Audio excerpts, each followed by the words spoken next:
Hello guys, welcome to Proxima What If. So in this video, we will see, what if Harry was an ancient runes master and set traps for every Death Eater before 4th year. If you enjoy these kinds of stories, don't forget to show us some love by hitting the like button and subscribing to the channel. Your support means the world to us. Now, let's start the story.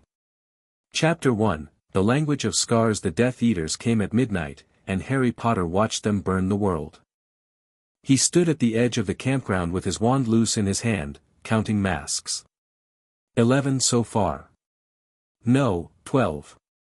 Another figure apparat near the Roberts family tent, silver skull gleaming under conjured fire. The screaming had stopped being individual voices 5 minutes ago. Now it was just noise, a wall of human terror that pressed against his eardrums like something physical. Harry, we have to move. Hermione's hand found his arm. Her grip was tight enough to bruise, and her voice cracked on his name, but Harry didn't look at her. He was watching the tall Death Eater near the bonfire, the one whose mask had a serpent motif worked into the cheekbones. The man moved like he'd been born to violence, wands slashing through defensive spells like they were cobwebs. Rodolphus Lestrange, Harry thought. Confirmed. Harry. I see them. Then do something. Ron crashed into them from the left, nearly bowling Hermione over. His face was pale beneath a mask of soot, and he'd lost his wand somewhere in the chaos. The twins are getting Ginny out through the north path. Dad said to run. We have to run. Harry watched Rodolphus Lestrange levitate a muggle woman 30 feet into the air. Her screams were thin and bird-like from this distance. Harry. Hermione's voice dropped. She wasn't panicking anymore, she was scared. Of him. Of the flat calm in his eyes. What are you doing? Learning, he said. And then he let her drag him into the trees. They ran for 15 minutes before the sounds of chaos faded enough to think. The forest that bordered the Quidditch World Cup campground was old, genuinely old, the kind of woodland that remembered when druids walked Britain and magic didn't need wands. Harry felt the ambient power in the earth beneath his feet, thrumming like a second heartbeat. His palm itched. The scars there, thin white lines that looked accidental if you didn't know what to look for, burned with sympathetic energy. I think we lost them. Ron had his hands on his knees, sucking air. Merlin's beard, I think I'm going to be sick. Hermione rounded on Harry the instant they stopped moving. What was that? You just stood there. People were dying. And what would you have had me do? Harry kept his voice mild. Walk up to a dozen Death Eaters and ask them to stop. You could have, there were, she made a frustrated sound. You didn't even try. He was in shock, Ron said, straightening. He was looking at Harry with something like recognition. Weren't you, mate? I nearly froze up too. Harry let the lie stand. It was easier than the truth. The truth was that he'd been cataloging. Counting masks and memorizing movement patterns. Watching the way Rodolphus Lestrange favored his left side when he dueled and noting that the smaller Death Eater near the Muggle family moved like a woman despite the masculine robes. He'd seen the dark mark rise over the campground and felt nothing but satisfaction because they'd shown themselves, actually left the shadows and shown themselves, and now he had 11 faces to add to his list. 12. The one who'd apparat late. 12 faces. We should find my parents, Hermione said quietly. She was still watching Harry, and her eyes had gone calculating in a way he didn't like. They were at the edge of the Muggle camping area. If the Death Eaters moved that way, they were moving toward the center. Harry pointed. The Roberts family tent. Ministry officials, high visibility. Your parents will be fine. How do you know which way they were? A scream cut through the forest. Not distant, close. 20 meters at most. All three of them moved. Ron without a wand, Hermione with hers raised, Harry with that same loose-fingered grip that made him look unprepared. They pushed through undergrowth that scratched at their faces and emerged in a small clearing where a boy in Hufflepuff Quidditch robes was backed against a tree. The Death Eater facing him wasn't wearing a mask. That was interesting, most of them were paranoid about identification. But this one had apparently decided that the Hufflepuff wouldn't survive to report his face. Thorfinn Rowell, Harry thought. Big man. Likes to burn things. Confirmed. Stupefy. Hermione's spell hit Rowell in the shoulder and barely made him stumble. He turned, and his grin showed too many teeth.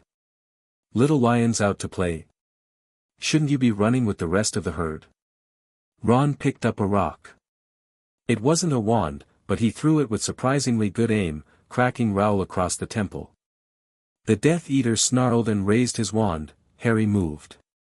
He didn't think about it. 2 years of practice had turned certain actions into reflex, and when he slashed his palm across the bark of the nearest tree, the blood that welled up was already writing itself into familiar patterns. The rune he carved was crude, no time for elegance, but it was old, and old magic didn't care about elegance. The tree exploded. Not dramatically, not with fire. It simply expanded, bark splitting and branches whipping outward like a wooden detonation. Rowell caught 3 feet of solid oak across his chest and went down hard, his wand spinning away into the undergrowth. Harry was on him before the man stopped rolling. His wand pressed against Rowell's throat, and the tip glowed with something that wasn't quite light. Harry. Hermione's voice came from very far away. Harry, don't. Rowell's eyes were wide. He was looking at Harry's other hand, the one still dripping blood, the one where the carved runes were already fading back into scar-pattern anonymity. What are you? Disappointed, Harry said. I expected better from someone who tortured the Pruitt family. That got a reaction. Rowell's face went through surprise, recognition, and something that might have been fear. How do you, the Potter brat? You're the bloody Potter brat. The Dark Lord will. The Dark Lord is a spirit possessing rodents in Albanian forests. He won't do anything. Harry leaned closer. But I will. When this is over, when the Ministry pretends to investigate and your friends pretend to have been under the Imperius, I want you to remember this moment. I want you to remember that I found you. You're 14. I know. Harry smiled, and it wasn't a nice smile. Imagine what I'll be when I'm grown. He stunned Rowell with a whispered word and stood up. The Hufflepuff boy had fled at some point, probably smart. Ron was staring at him like he'd grown a second head. Hermione had her wand half raised, and Harry could see the question burning in her eyes. Not here, he said. Not now. We need to move. Harry, what you did to that tree, later. He walked past them both, heading northeast, toward the Ministry apparition point. After a moment, he heard their footsteps following. The blood on his palm had already dried. The burrow was chaos organized into brickwork. Harry sat at the kitchen table with a cold cup of tea going colder and watched the Weasley family orbit around each other like planets following comfortable gravity. Arthur was at the Ministry, had been all night, would probably be there for days. Molly had hugged each of her children approximately 30 times since they'd arrived. Percy was writing strongly worded letters to no one in particular. The twins were uncharacteristically quiet, which worried everyone more than the attack itself. Ginny sat across from Harry, watching him watch everyone else. You're doing it again, she said quietly. Doing what? That thing where you look at people like you're taking notes. She tilted her head. You did it last summer too, but it's worse now. More obvious. Harry considered lying. Ginny had been possessed by a fragment of Voldemort's soul, she probably understood observation better than most. Instead, he said, does it bother you? A little. But I get it. She folded her arms on the table. After the chamber, I spent months watching everyone. Trying to figure out who I could trust. Who might be hiding something terrible behind their face. And what did you find? That everyone's hiding something. A small, sad smile. Just usually nothing terrible. Mostly just embarrassing. The flue flared green, and Sirius Black tumbled out of the fireplace. He looked like he'd run through several hedges and possibly a river to get here. His robes were torn, his hair was more tangled than usual, and there was a wildness in his eyes that made Molly draw her wand on instinct. "Where is he?" Sirius demanded. "Harry, where's Harry?" "Here." Harry stood. "I'm fine." Sirius crossed the room in 3 strides and grabbed Harry by the shoulders, looking him over like he expected to find hidden injuries. His hands were shaking. Harry could feel the tremor even through his robes. "When I heard about the attack," Sirius's voice cracked. "I thought, they were there, Harry." "The same people who, I thought." "I'm fine," Harry repeated, softer this time. "Really? I wasn't anywhere near the worst of it." That was a lie. He'd been close enough to smell the burning. But Sirius didn't need to know that. "Thank Merlin." Sirius pulled him into a hug that was slightly too tight and lasted slightly too long. When he let go, some of the wildness had faded from his eyes. "Your parents, James he would have been so worried, I know."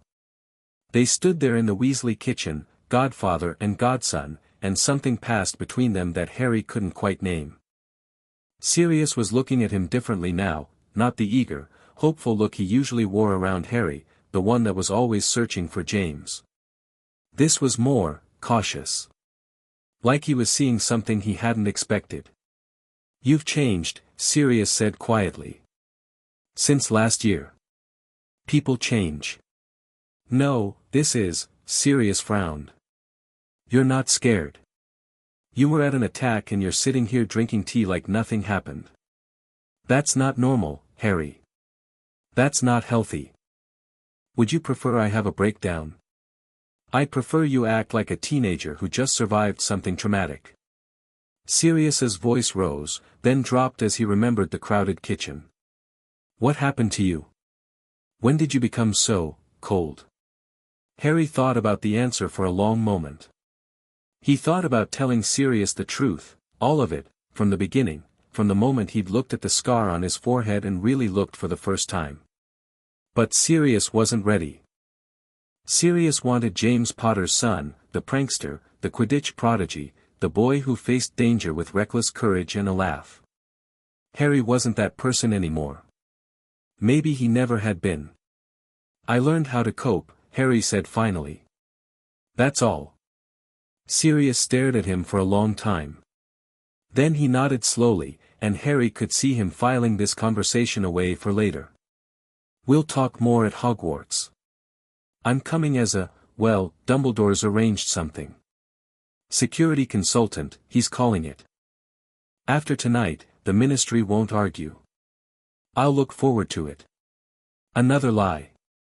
Harry didn't want Sirius at Hogwarts. The man was too perceptive, too connected to who Harry used to be. He'd notice things. Ask questions.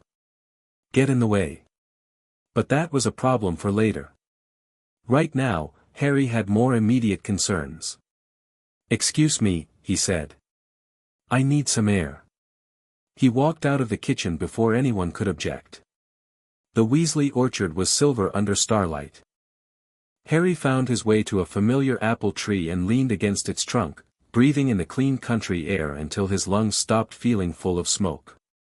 He heard her coming before she spoke. Hermione had never been good at stealth. "You're going to explain," she said. It wasn't a question.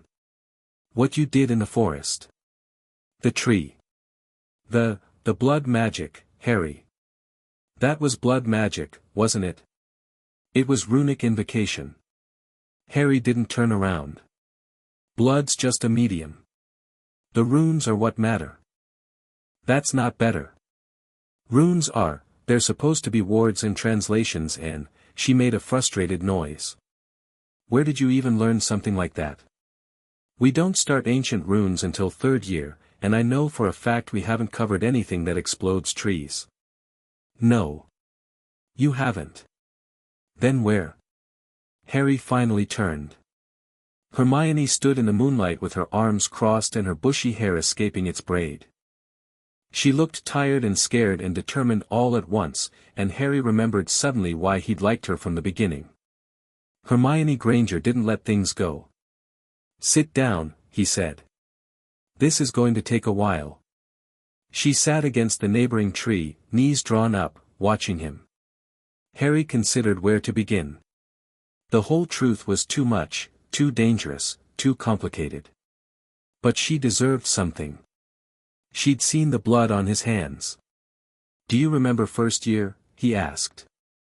"After the stone?" "Obviously." "Do you remember what I didn't tell you?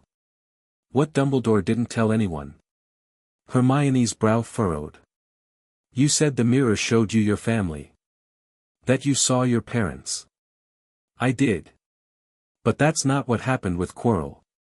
Harry touched his forehead, fingers tracing the lightning bolt scar.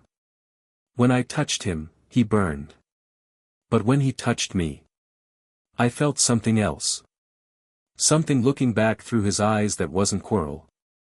Something that recognized the scar. You know who?" "Voldemort." Harry said the name deliberately, watching her flinch. "Yes. And in that moment, that fraction of a second before Quirrell collapsed, I felt him read me. Look into my mind. And then he recoiled. Like he'd touched something he didn't expect." Hermione was very still. "What did he see?" "I don't know. But I know what I felt." Harry pointed at his scar.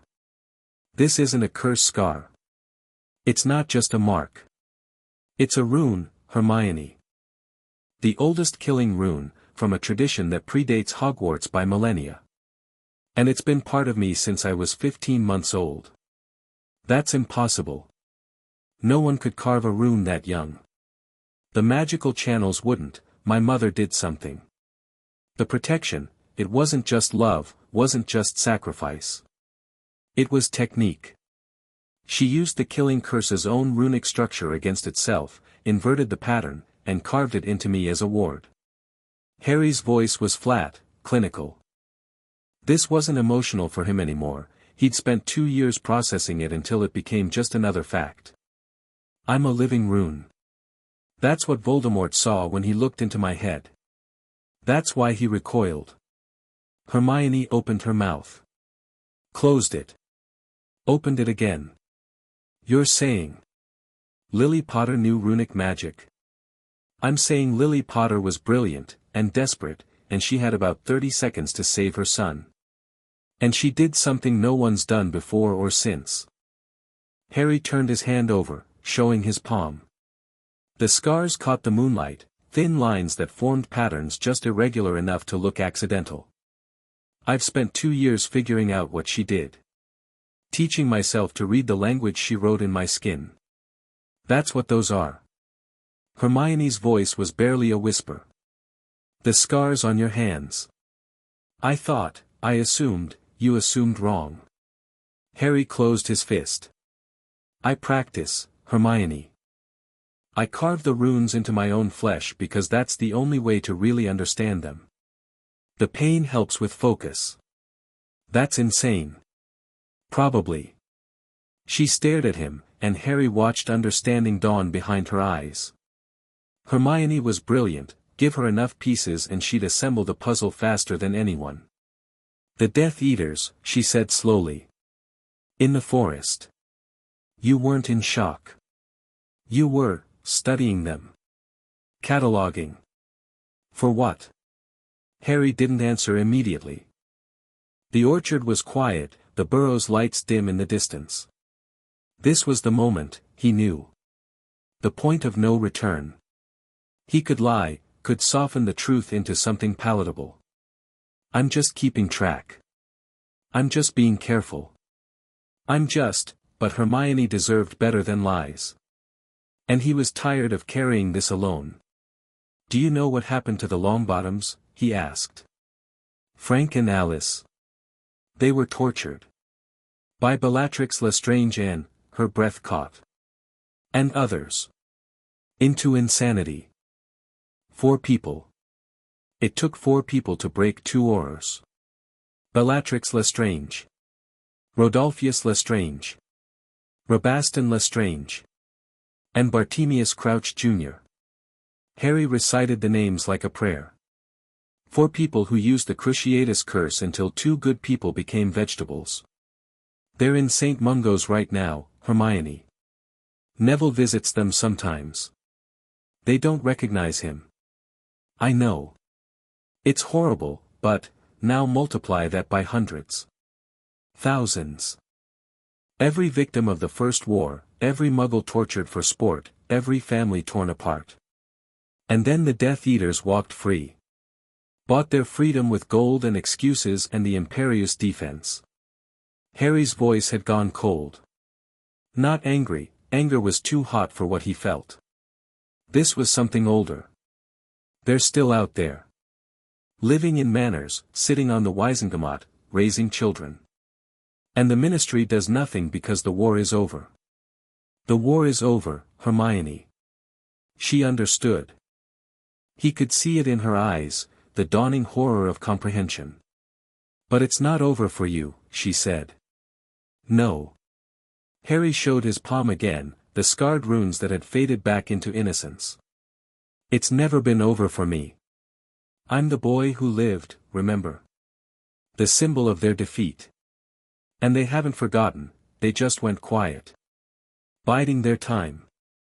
Waiting for their master to return. So you're, what? Going to fight them alone? You're 14. I'm not going to fight them.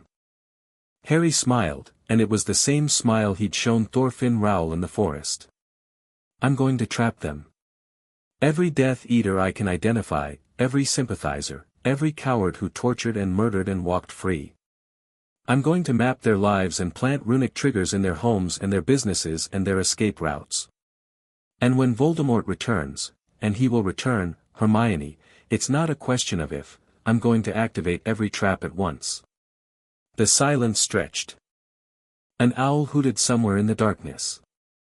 Wind stirred the apple trees. You're talking about murder, Hermione said finally. I'm talking about war. That's the same thing. Is it? Harry met her eyes. Rowell, in the forest, he tortured the Pruitt family. Ron's uncles. He was there when Gideon and Fabian died, and he laughed about it afterward. If I'd killed him tonight, would that be murder? Or would it be justice that the Ministry was too cowardly to deliver? It would be vigilantism. It would be wrong. Maybe. Harry shrugged. But the alternative is waiting for them to strike first. Waiting for another attack like tonight, except this time it won't be a campground, it'll be Hogsmeade. It'll be Diagon Alley. It'll be Hogwarts, Hermione. And I won't be able to save everyone. So instead you'll kill everyone who might be a threat. Before they have a chance to, change. Redeem themselves. The Death Eaters had 13 years to change. Harry's voice was mild. They spent it planning their master's return. I don't think redemption is on the table. Hermione stood abruptly, fists clenched. I won't be part of this. I'm not asking you to be. And I won't keep it secret. If you're actually planning to assassinate people, who would you tell? Harry stood as well, moving closer. Not threatening, just present. Dumbledore, who let me grow up in a cupboard. The Ministry, who let the Death Eaters buy their freedom. My godfather, who spent 12 years in prison for a crime he didn't commit while the actual traitor lived as Ron's pet rat. He shook his head. There's no one, Hermione. No authority. No structure. Just us, the next generation, and we can either wait to be slaughtered or we can fight back. There has to be another way. Find it. Harry spread his hands. Really, find it. If you can show me a path that leads to the Death Eaters being neutralized without violence, I'll take it. But until then, I'm doing what I have to do. She stared at him, tears glittering in her eyes. Hermione Granger, who believed in rules and institutions and the fundamental goodness of authority. Harry had just shattered every assumption she held. "You've changed," she whispered. You're not the Harry I knew."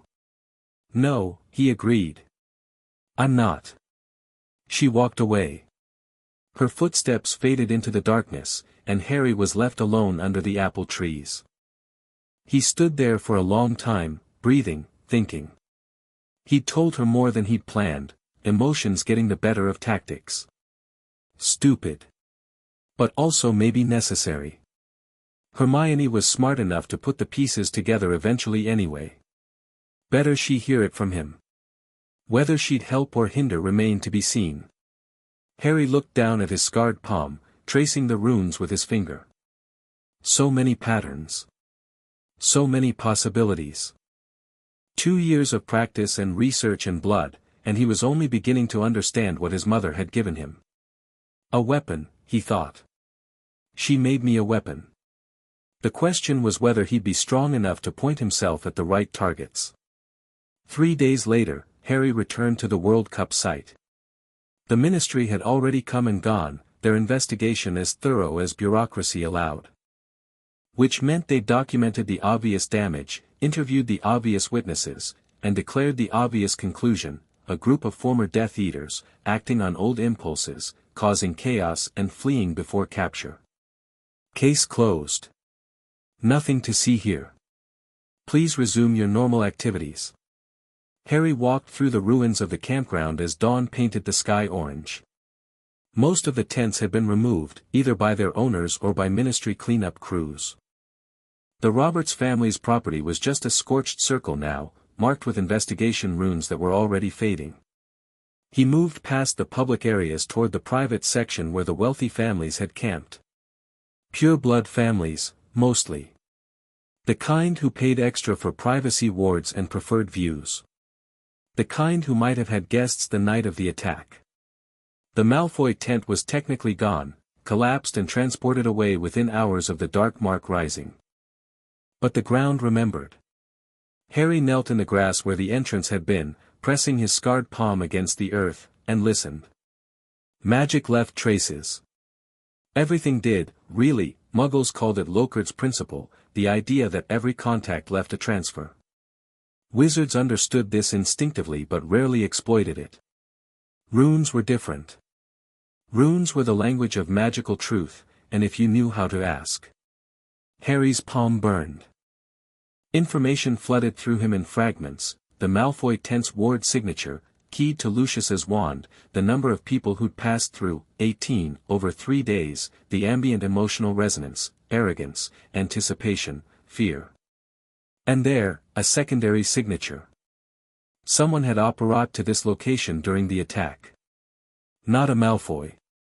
Someone whose magic tasted like rot and old blood. Confirmed, Harry thought. The Malfoys were involved. Not surprising. But confirmation was valuable.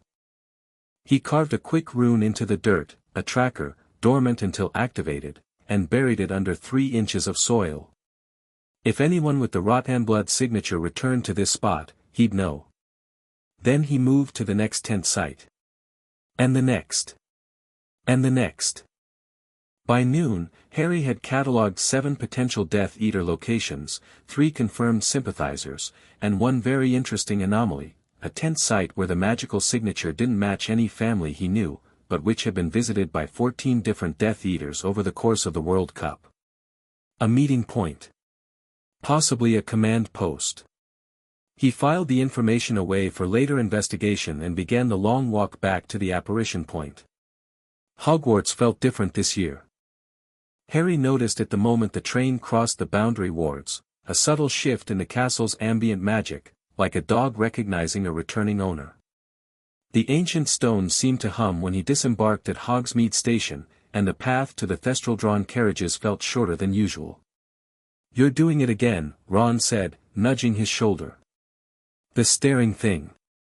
"Just thinking." "You've been thinking a lot lately." Ron's voice was carefully casual. "Ever since the World Cup." Hermione too, she's been watching you like you might explode. Has she said anything? Not to me. But I'm not thick, Harry. Something happened in that forest, and you two aren't talking about it. Ron glanced at him sidelong. You know you can tell me, right? Whatever it is. I won't judge or whatever. Harry looked at his first friend, loyal Ron, who'd stood beside him against trolls and giant spiders and a murderous chess set. Ron, who'd been raised to believe in the system, in the ministry, in the fundamental rightness of wizarding society. It's not about judging, Harry said finally. It's about safety. The less you know, the less you can be forced to reveal. Ron's face went through several expressions: hurt, confusion, reluctant understanding. You're in trouble. Not yet. But you will be. Probably. Harry smiled without humor. Don't worry. I'm planning ahead. The carriages arrived before Ron could respond. Harry climbed into one and wasn't surprised when Hermione chose a different carriage, pulling Ginny along with her. The distance between them was growing. Fine, Harry thought. She'll come around or she won't. Either way, the work continues. The ride to the castle passed in silence. The Triwizard Tournament announcement hit the Great Hall like a thunderbolt. Harry had known it was coming: historical records, overheard conversations, basic pattern recognition, but the reality still landed differently than the expectation. He watched Dumbledore explain the tournament's rules and felt his plans reshaping in real time. International attention. Outside visitors. Increased security, but also increased chaos. Opportunity. He was already calculating which Death Eaters might attend as ministry officials or foreign dignitaries when Dumbledore mentioned the age line. 17 and older only. A restriction that was supposed to keep younger students safe. Harry wasn't worried about the age line. If someone wanted him in that tournament, they'd find a way around it. The real question was why. Voldemort, he thought. This is Voldemort's move. The tournament was perfect bait, dangerous, prestigious, with Harry's name guaranteed to draw him in regardless of the rules. Someone was going to enter him as an unwilling champion, Harry was certain of it. The only question was who and how. He looked at the head table, scanning faces. Dumbledore looked troubled beneath his grandfatherly mask.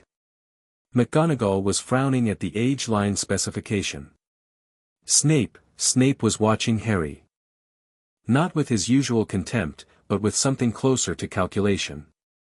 As if he too was running scenarios and finding Harry Potter at the center of too many of them. And then there was Mad-Eye Moody. Harry had heard of Alastor Moody, the most famous Auror of his generation, paranoid beyond reason, with a magical eye that could see through walls and flesh and deception. The man who sat at the head table looked the part, scarred, grizzled, one leg replaced with wood and one eye spinning independently in its socket. But something was wrong. Harry couldn't articulate what. The man's magic felt right, his movements matched the descriptions in historical accounts, his paranoid twitching seemed genuine. And yet, there was a hunger in that spinning eye when it focused on Harry. Not the professional assessment of a security expert. Something more personal. More anticipatory. Note, watch Moody. Something's off. The feast continued. Harry ate without tasting, his mind running through scenarios and contingencies. By the time the desserts vanished, he had the outline of a plan. The Triwizard Tournament was a trap. Fine. He'd been planning to trap hunters anyway. Now he just had additional resources, and additional targets. 2 hours after the feast, Harry stood in a 7th-floor corridor across from the tapestry of Barnabas the Barmy. I need a place to work, he thought, pacing.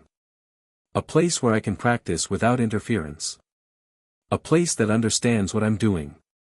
The door appeared on his third pass, but not the door he expected.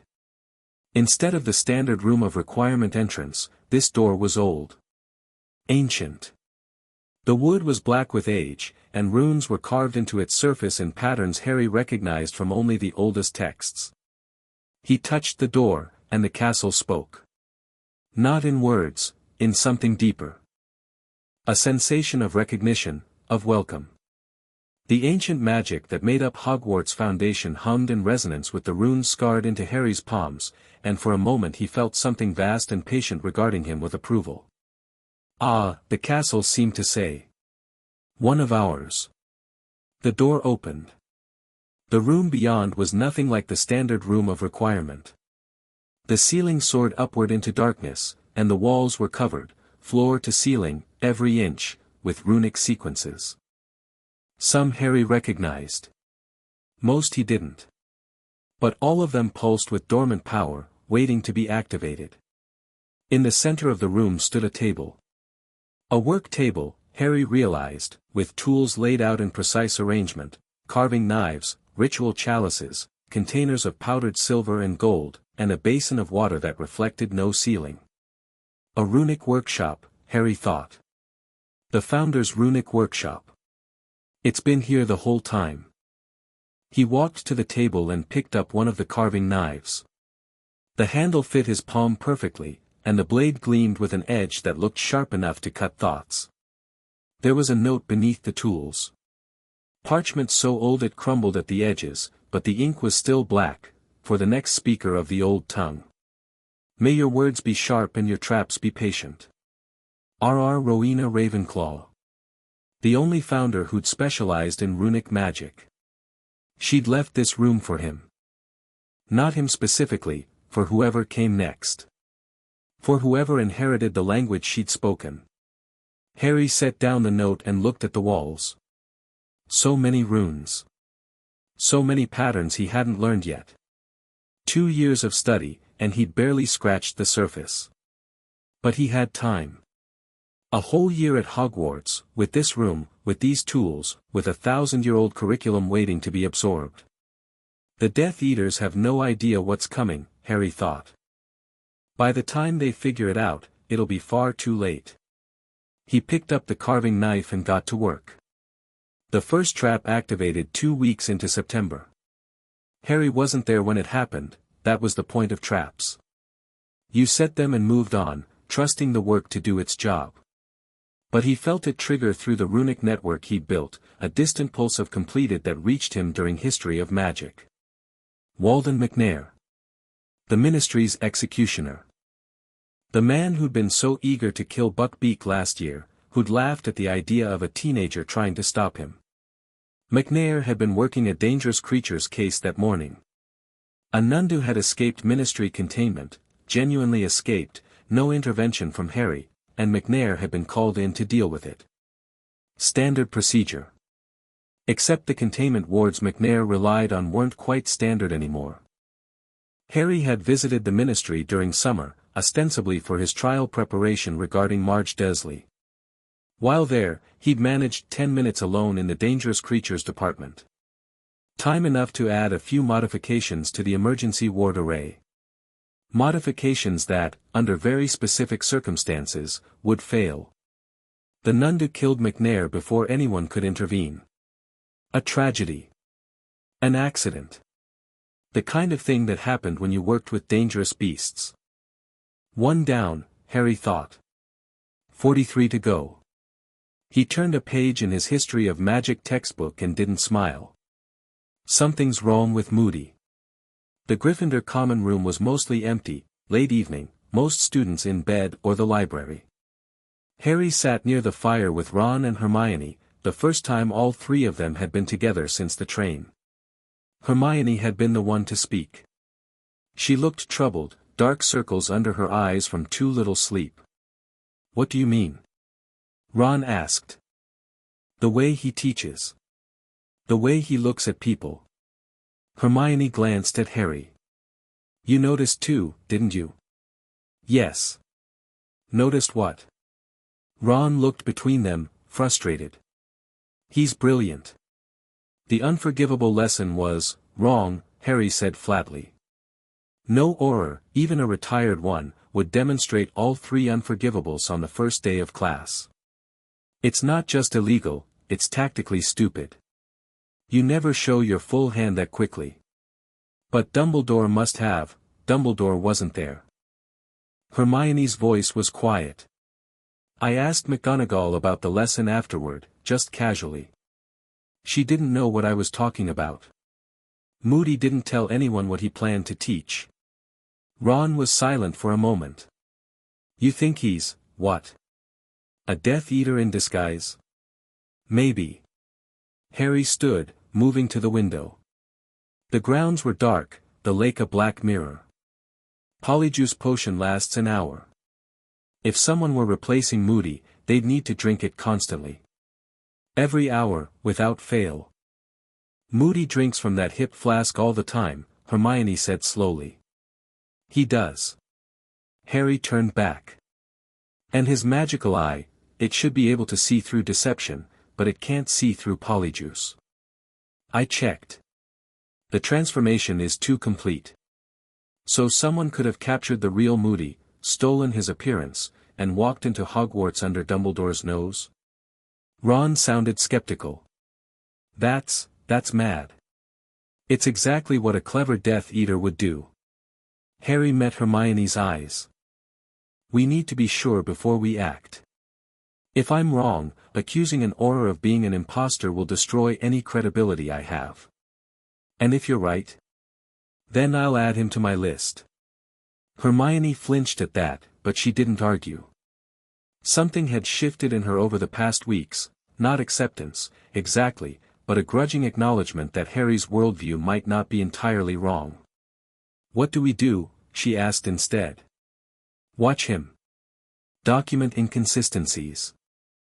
And don't, Harry paused, making sure they understood. Don't let him catch you watching. If this is an impostor, he's good. Good enough to fool Dumbledore. We need to be better. Ron nodded slowly. I can do that. I know I'm not clever like you two, but I notice things. Little things. When we play chess, that's exactly what we need. Harry put a hand on Ron's shoulder. You see patterns. Behavioral patterns. If Moody does something that doesn't fit, you'll catch it. The tension in Ron's shoulders eased. Right. Yeah. I can do that. Hermione, I need you on research. Everything you can find about Alastor Moody, his habits, his history, his famous cases. If this impostor makes a mistake, it'll be something small. Some detail he didn't know to fake. Already started. Hermione produced a scroll from her bag. I've been compiling notes since the first week. The real Moody allegedly has a very specific wand movement for his shield charm, a legacy of old Auror training. Our Moody's movement is slightly different. Harry took the scroll, scanning her observations. Detailed, thorough, damning. This is good work. I know. She met his eyes. I'm not helping you kill anyone, Harry. But I'll help you identify threats. What happens after that is, your choice. It wasn't approval. But it was progress. Thank you, Harry said, and meant it. The Goblet of Fire ceremony felt like walking into an ambush. Harry stood with the other students as Dumbledore explained the selection process, 1 champion per school, binding magical contract, eternal glory. The goblet itself pulsed with blue flame, ancient and hungry. He'd spent 3 weeks preparing for this moment. Trying to trace who might tamper with the selection, what method they'd use, how to prevent his name from entering. In the end, he'd failed. The goblet was too old, too complex, its runic structure was from a tradition he hadn't fully deciphered yet. If someone put his name in, Harry couldn't stop it. But he could prepare for the consequences. The goblet flared. Victor Krum for Durmstrang. Fleur Delacour for Beauxbatons. Cedric Diggory for Hogwarts. And then the flames turned red. Harry felt the pull before the parchment emerged, a tug on his magic, like something was trying to drag him toward the fire. He planted his feet and didn't move. Harry Potter, the goblet seemed to say. Harry Potter, champion. The parchment shot into the air. Dumbledore caught it, and his face went grey. Harry Potter, he read. Silence. Then whispers, building to a roar. Harry didn't move. Didn't react. Just waited as the fury and confusion washed over him like weather. Let them think I'm shocked, he thought. Let them think I'm scared. He walked toward the champion's room with his head down and his hands in his pockets, playing the role of confused teenager perfectly. Inside, his mind was already running scenarios. Someone had entered his name. Someone wanted him in this tournament. That meant they had a plan, a specific sequence of events that required Harry Potter's participation. Fine, Harry thought. Let them have their plan. I'll just make sure mine is better. The champion's room was smaller than he'd expected. A fire crackled in the hearth, casting dancing shadows across four faces that weren't sure if he was victim or villain. Are you sure you did not enter your name? Fleur asked. Her accent was sharp with skepticism. Perhaps a friend, I didn't enter my name. No one entered it for me that I know of. Harry kept his voice calm. Someone wants me dead, and they're using this tournament to do it. Cedric blinked. That's a bit dramatic. The Triwizard Tournament has a 37% fatality rate historically. I'm 14 and wasn't supposed to be eligible. Harry met each of their eyes in turn. Either someone made a very stupid joke, or someone is trying to kill me under cover of legitimate competition. I don't think it's a joke. Victor grunted, agreement, perhaps. Fleur's expression shifted from skepticism to calculation. You have enemies, she said. It wasn't a question. Yes. Powerful ones, to manipulate the goblet. Yes. She nodded slowly, something like respect entering her eyes. Then I suggest you find out who before the first task. A known enemy is easier to fight than a shadow. I intend to. The door opened. Dumbledore entered with Crouch, Bagman, and Moody. Harry watched the impostor's face carefully. There, a flash of something. Satisfaction, quickly hidden. The kind of expression a hunter might wear when his trap closes. You think you've caught me, Harry thought. You think I'm exactly where you want me. You're wrong. The interrogation that followed was predictable. Crouch was suspicious, Bagman was buffoonish, Dumbledore was worried. Harry played confused and scared and let them argue about rules and contracts and precedents. All the while, he watched Moody. And Moody watched him back. The common room was chaos when Harry finally returned. Students demanding explanations, accusations of cheating, confusion that bordered on fury. Harry pushed through it all with his head down and climbed the stairs to his dormitory. Ron was waiting on his bed. Not angry, not yet. Just confused. You didn't do it, Ron said. No. But, why would someone enter your name? You're you're famous, but you're not powerful. Harry sat on his own bed, across from Ron.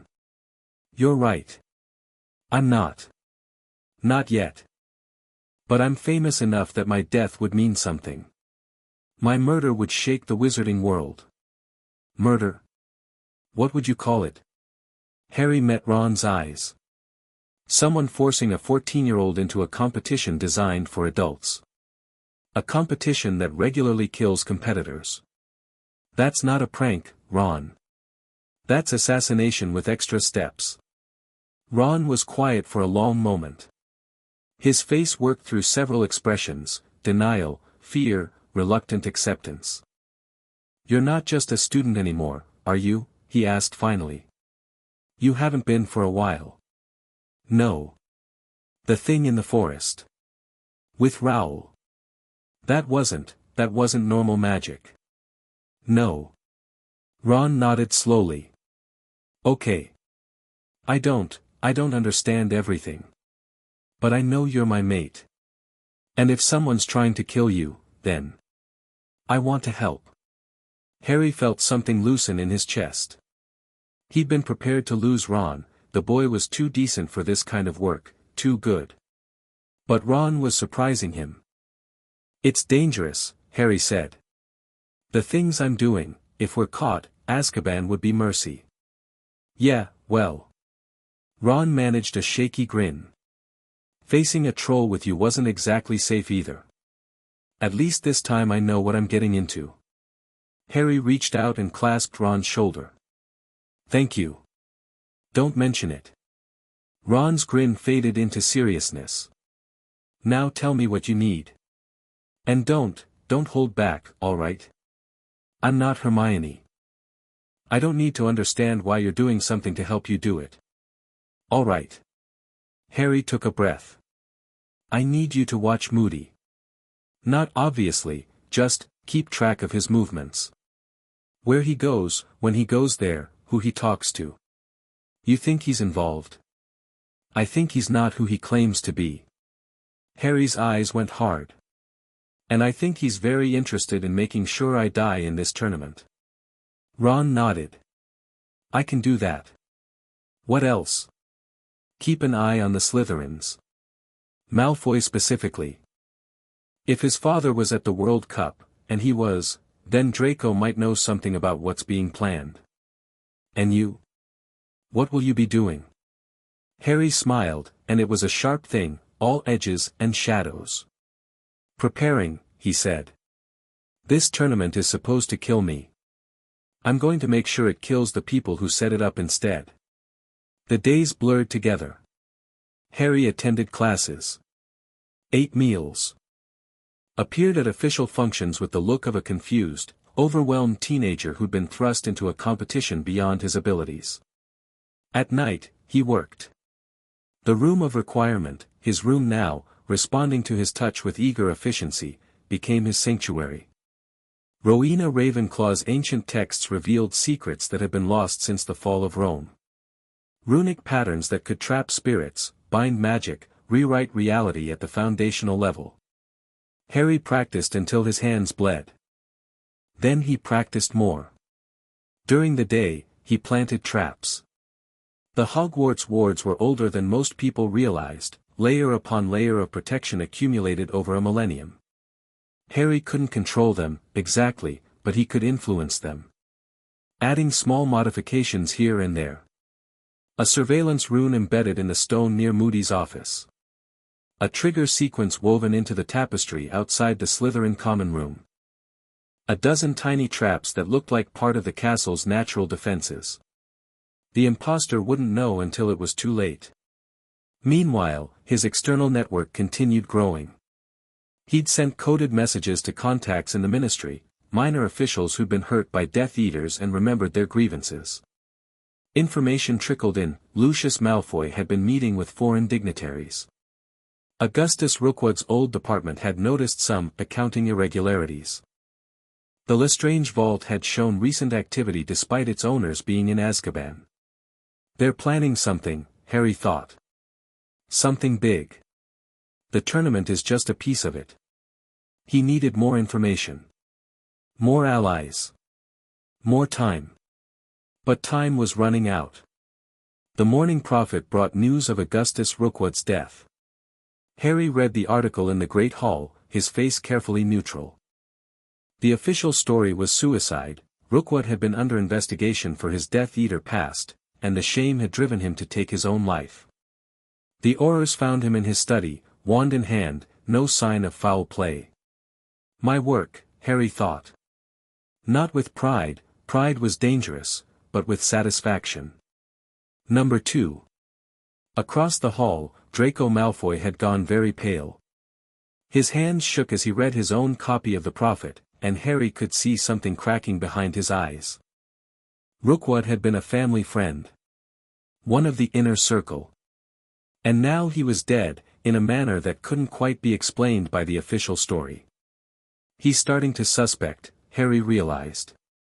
Good. Fear was a tool. Let Draco wonder. Let all of them wonder. Daphne Greengrass approached him in the library that afternoon. Harry had been expecting it. The Greengrasses were a neutral family, politically shrewd, and Daphne was known for being the sharpest mind in Slytherin despite Malfoy's pretensions. When she sat across from him without asking permission, he wasn't surprised. "Potter," she said. "Greengrass. You killed Rookwood." Harry didn't react. "That's quite an accusation." "It's not an accusation. It's an observation." She tilted her head, studying him like a puzzle. "He committed suicide, officially. But the wards in his study failed at exactly the wrong moment, redirecting a simple spell into something lethal. That's not suicide. That's architecture. And you think I'm an architect? I think you're more than you appear." Daphne leaned forward slightly. "My family needs protection, Potter. We stayed neutral in the First War, and that made us enemies of everyone. If the Death Eaters return to power, we'll be among the first they target." "What are you offering?" "Information." Her eyes were steady. "I hear things.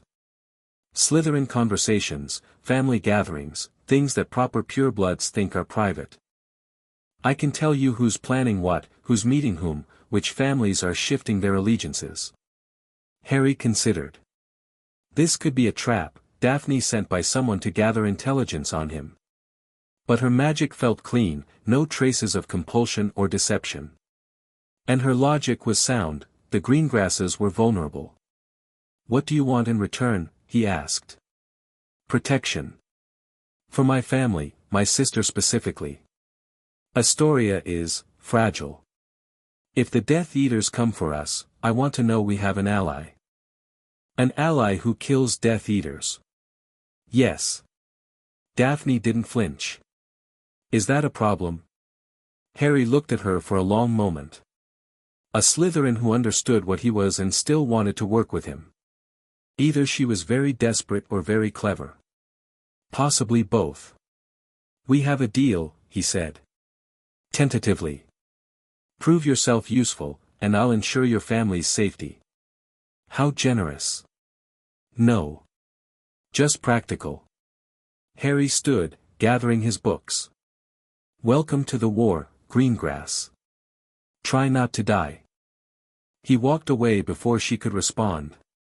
That night, Harry returned to his room and found a message waiting. It wasn't a letter. The room of requirement didn't receive mail. Instead, it was a feeling, transmitted through the runic network he'd built into Hogwarts' bones. Someone had triggered a surveillance rune near the Forbidden Forest. Not a Death Eater. The magical signature was different, older, somehow. More controlled. Harry followed the trail to the forest's edge, his wand drawn and a dozen runic traps primed on his skin. The darkness beneath the trees was absolute, swallowing the moonlight like a hungry mouth. A figure emerged from the shadows. Old. That was Harry's first impression. Not just in years, the man looked ancient, but in nature. His magic felt like a library, like a tomb, like knowledge accumulated over centuries. "Harry Potter," the man said. His voice was dry leaves and distant thunder. "I am Algernon Croker. I work for the Department of Mysteries." Harry's grip tightened on his wand.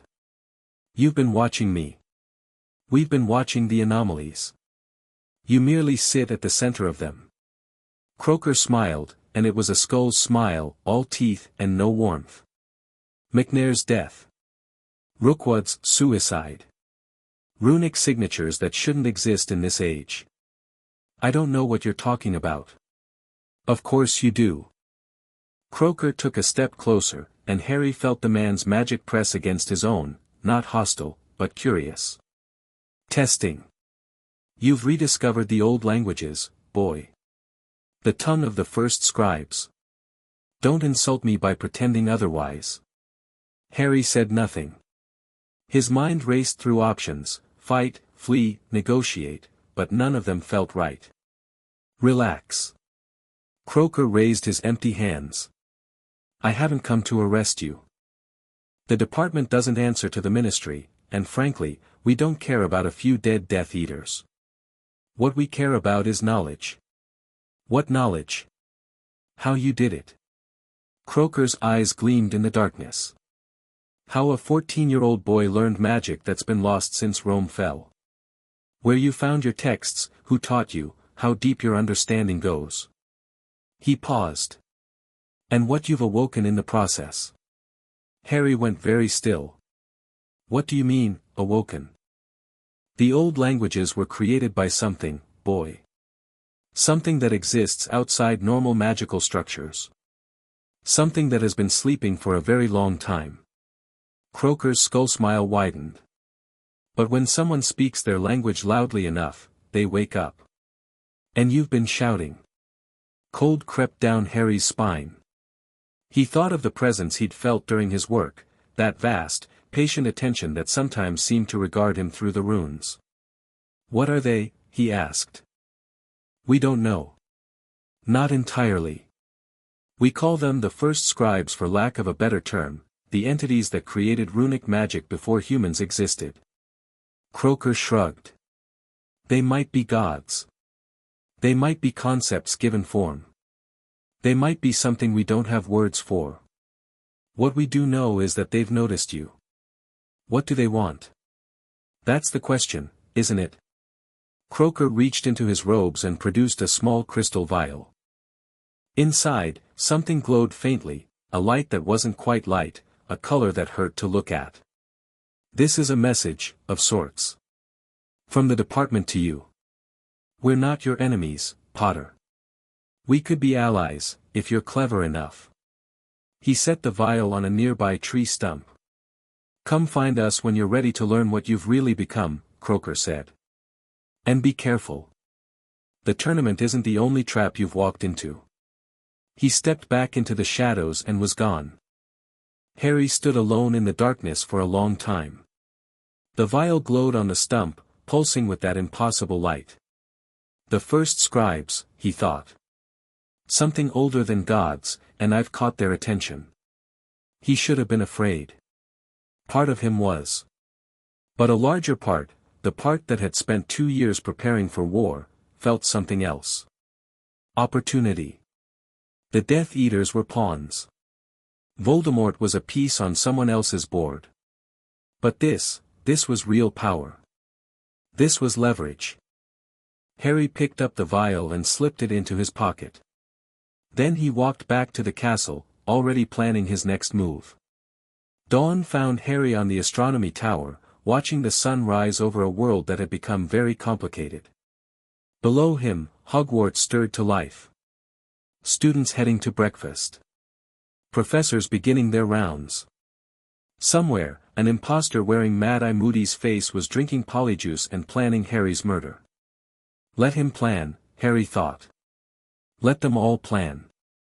He thought about Daphne's cold pragmatism and Ron's loyal determination. About Hermione's conflicted conscience and Sirius's growing concern. About the Unspeakable who'd offered alliance and the ancient things that watched through the runes. So many pieces. So many moves to calculate. Harry looked down at his scarred palms, at the runic patterns that made him something more than human. His mother had carved them into his flesh to save his life. He'd added to them over 2 years of blood and pain and obsessive study. Now those patterns were a language, and Harry was learning to speak it. I'm not the boy who lived anymore, he thought. I'm something new. Something they've never seen.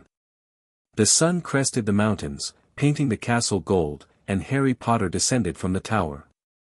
He had work to do. Chapter 1 and Chapter 2, The Man Who Wasn't Moody. The defense against the dark arts classroom smelled wrong.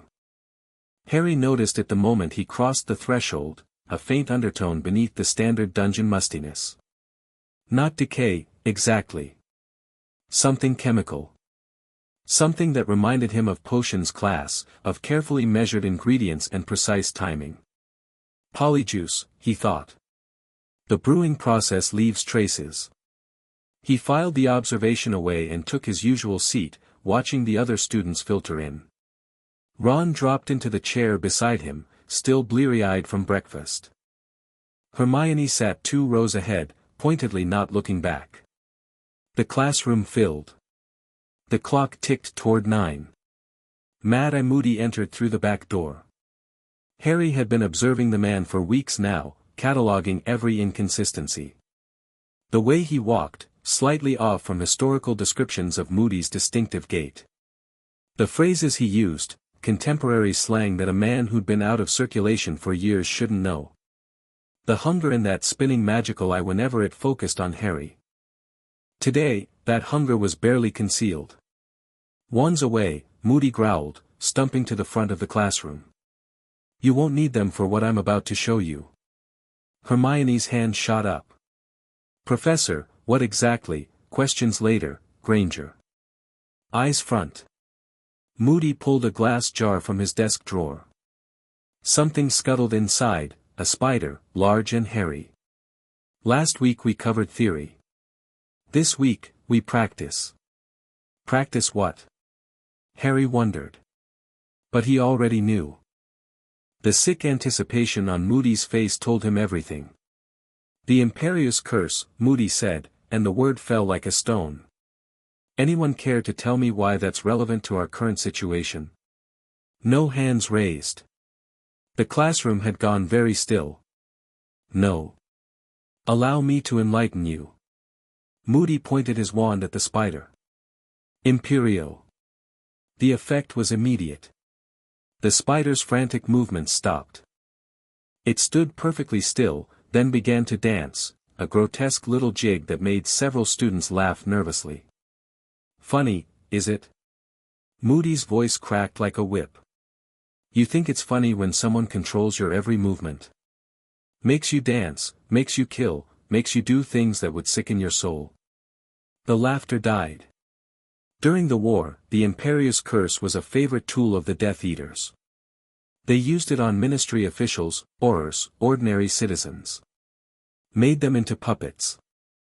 Moody's magical eye spun to focus on Harry. "Some of them are still out there. Waiting. Biding their time until their master returns." Harry met that gaze without flinching. "You're trying too hard," he thought. The real Moody would never be this theatrical. "Today," Moody continued, "you're going to learn how to resist it. One by one, you'll come to the front and I'll cast the curse on you. Those who can throw it off will be rewarded with the knowledge that they might survive what's coming. Those who can't." He shrugged. "Better learn quick." The class dissolved into protests. Hermione was on her feet, citing regulations. Dean Thomas looked ready to bolt for the door.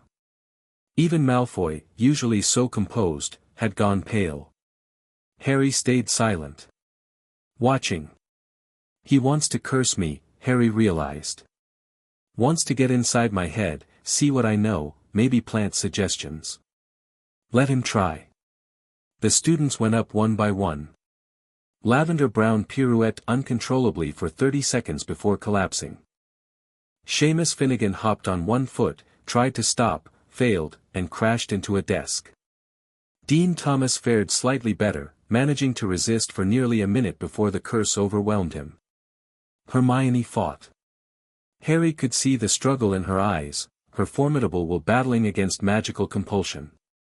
She managed to disobey 3 commands before finally, reluctantly, beginning to sing the Hogwarts school song in a quavering voice.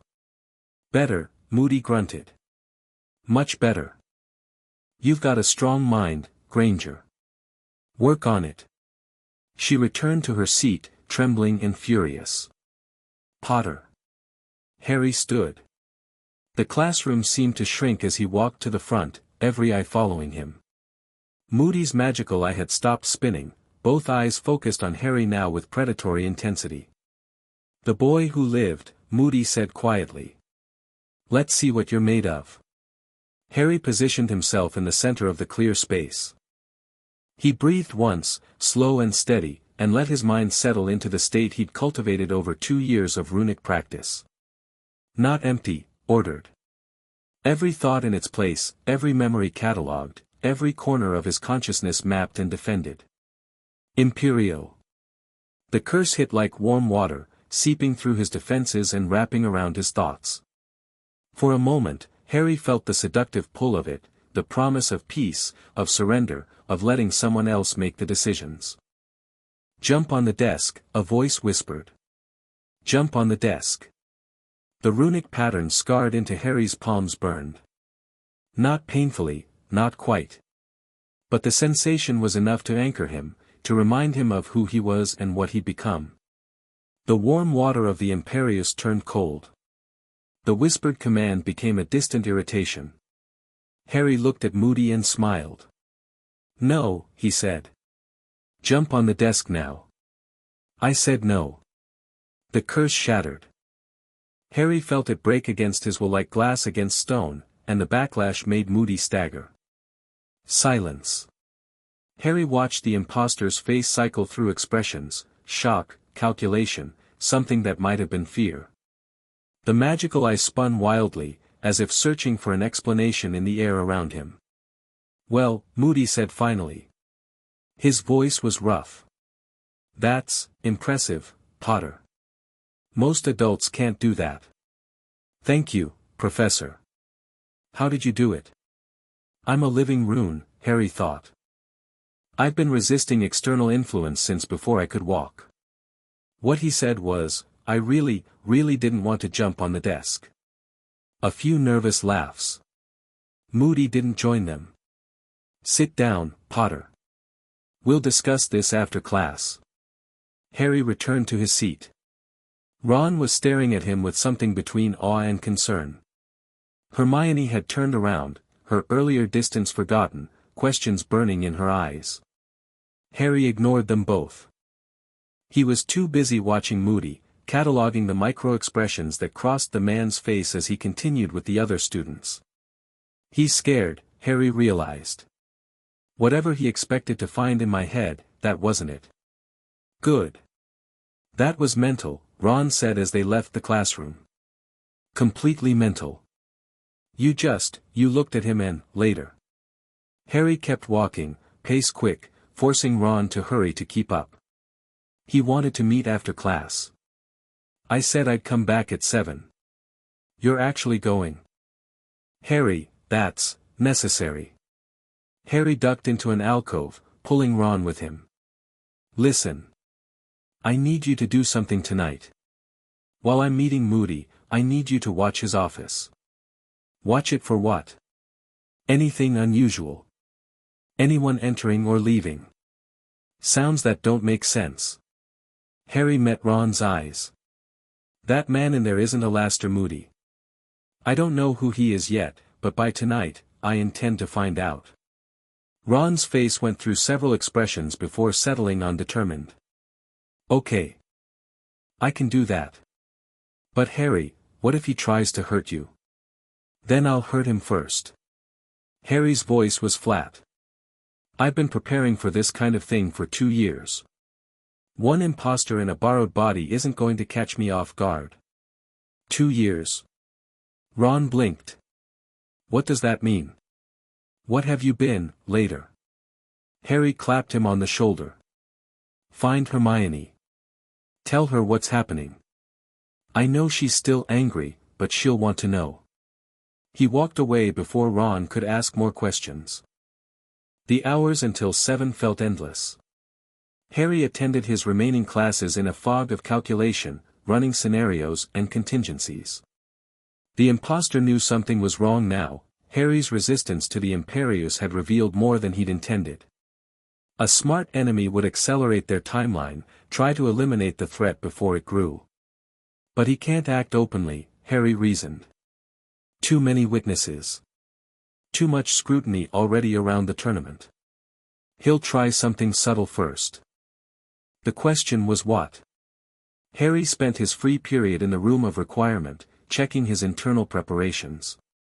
The runic patterns scarred into his skin were stable, 12 defensive arrays, for offensive triggers, and the master sequence that connected him to Hogwarts ambient magic. If the imposter tried anything physical, Harry could respond with devastating force. But magic wasn't the only threat. Poison. Psychological manipulation. Schemes that targeted his allies instead of him directly. I need more information, Harry thought. I need to know who he is before I can predict what he'll do. At 6:30, he armed himself. Not with wands, the holly and phoenix feather core sat in its holster, visible and obvious. The real weapons were invisible, runic triggers drawn in his own blood under his robes, ready to activate at a word. A modified shield pattern that would spring into existence the moment hostile magic touched his skin. A listening rune embedded in his left ear, connected to a paired stone he'd left with Ron. If this meeting went wrong, there would be evidence. Harry walked to Moody's office with measured steps, letting his footsteps echo in the empty corridor. The sun was setting, orange light slanting through castle windows, painting everything in shades of fire. The office door was open. "Come in, Potter. Close the door behind you." Harry entered. The room was exactly as he remembered, cluttered with dark detectors, smelling of paranoia and old magic. Moody sat behind his desk, both eyes fixed on Harry. The door swung shut. "Sit," Moody said.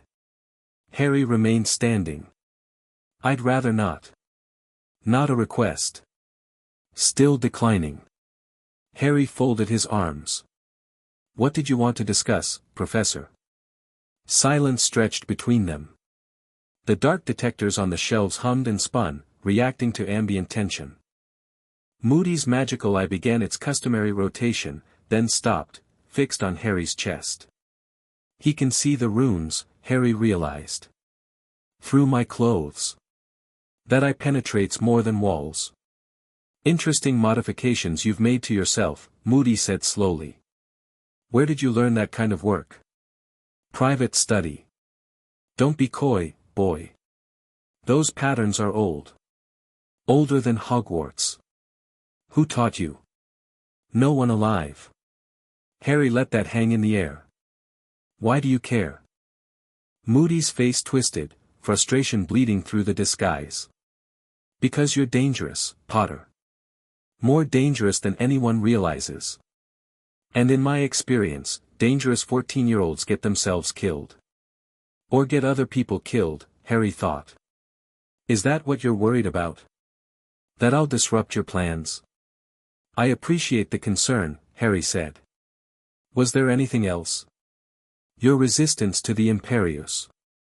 Moody leaned forward. "That's not natural. No teenager, no adult, throws off that curse on the first attempt.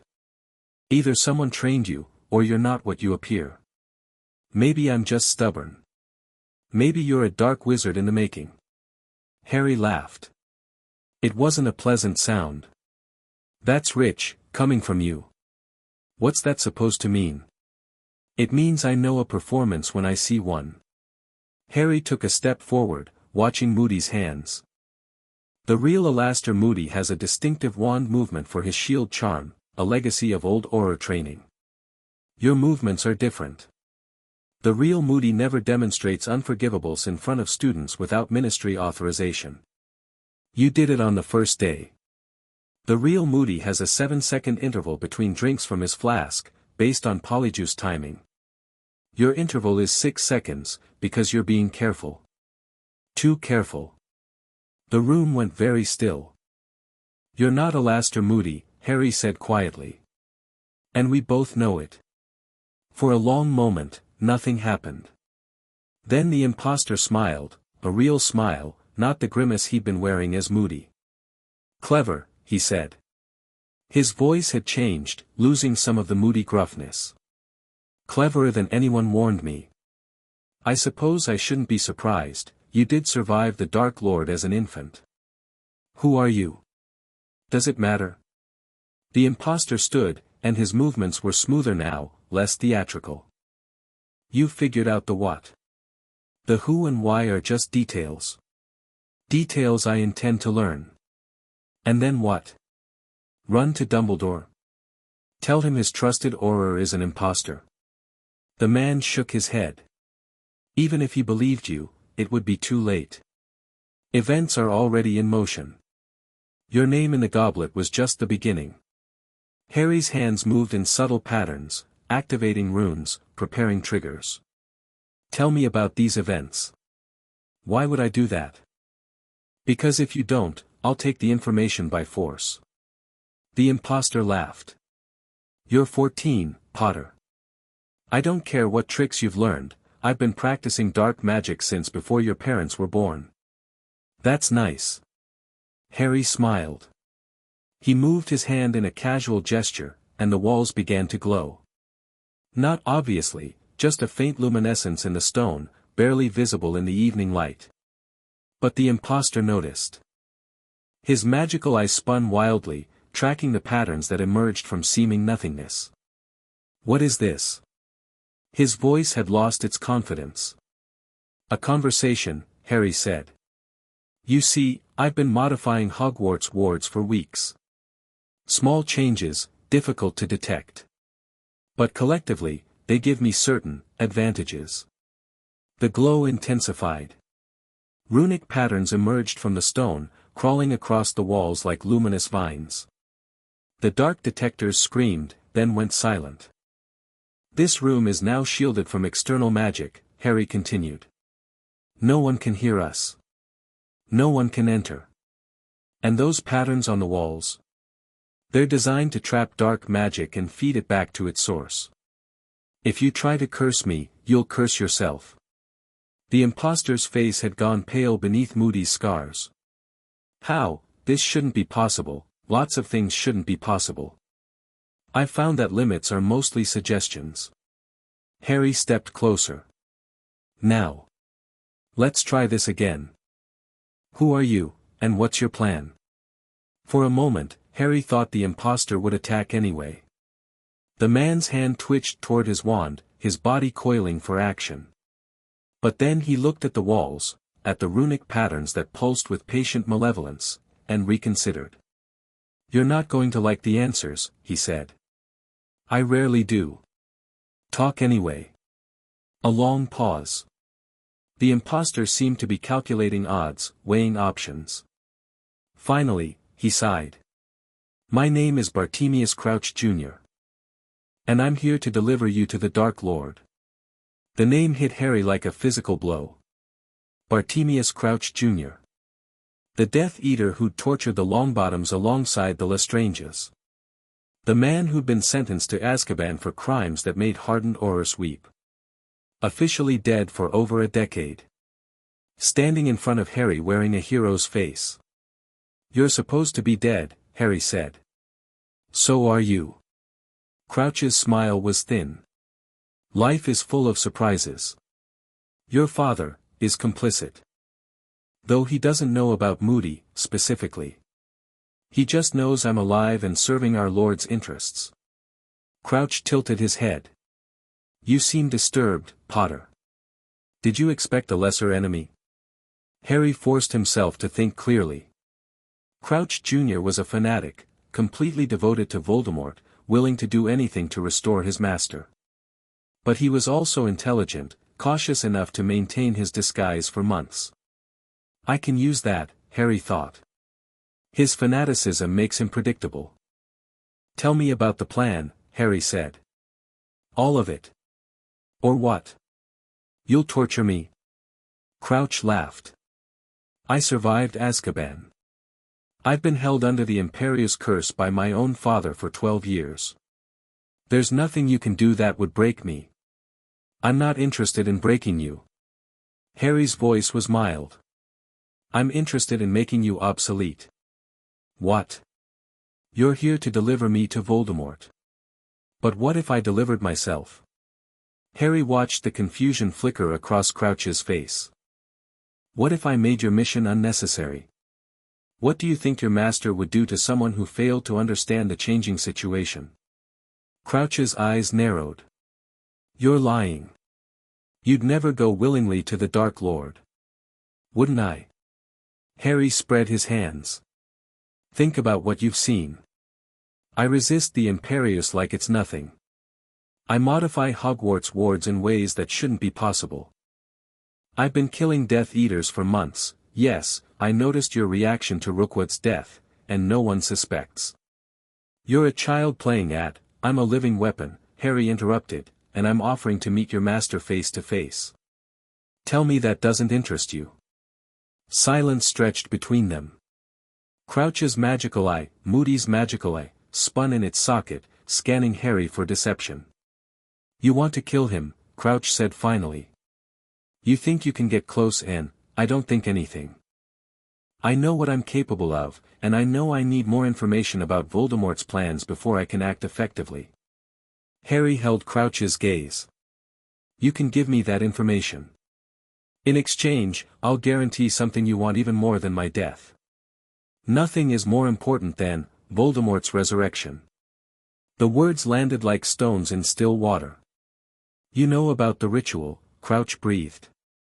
"How?" "I know about many things." Harry kept his face neutral. "The tournament was supposed to provide a cover for getting to me, some kind of port key, I assume, activated during the final task. But that plan has problems. Too many variables. Too many chances for interference. We've accounted for." "No, you haven't. Because you didn't account for me." Harry began to pace, letting Crouch track his movement.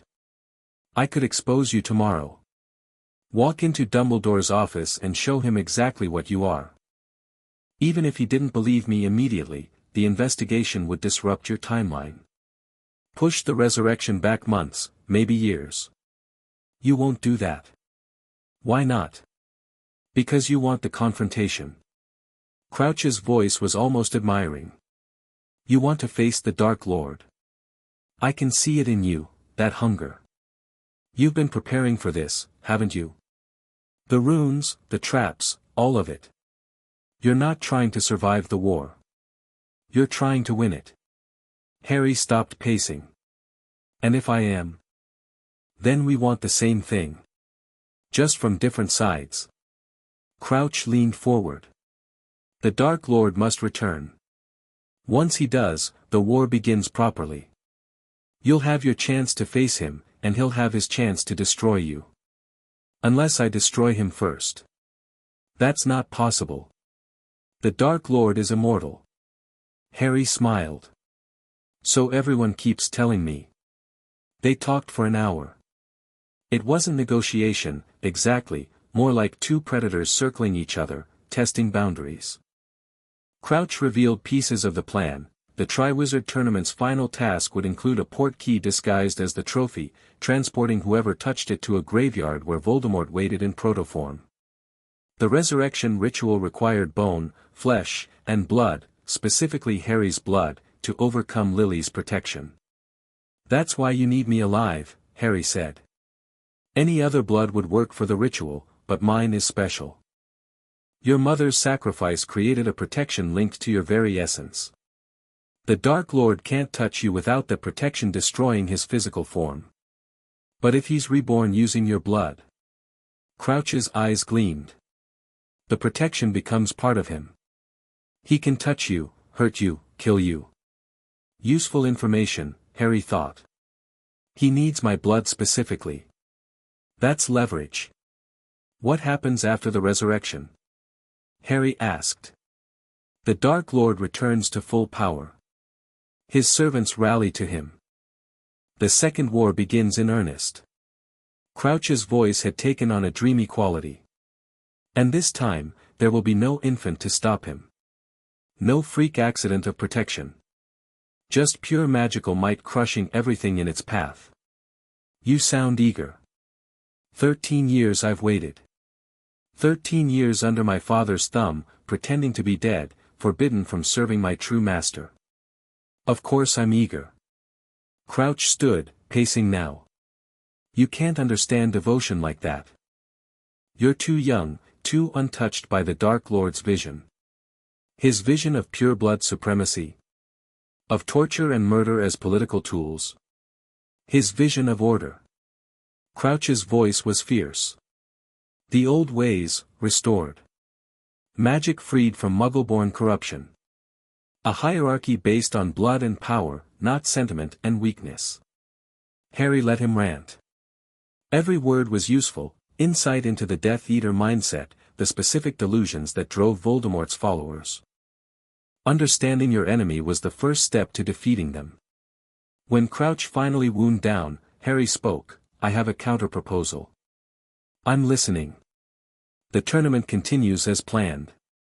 You maintain your disguise, ensure I reach the final task. But you don't interfere with my preparations, and you tell me everything else about the resurrection ritual. The exact location, the timing, the protections Voldemort has arranged. Why would I do that? Because if you don't, I expose you tomorrow and the plan fails entirely. At least this way, your master gets his confrontation. Harry held Crouch's gaze. Consider it a wager. You think Voldemort can kill me? I think I can kill him. Let's both find out.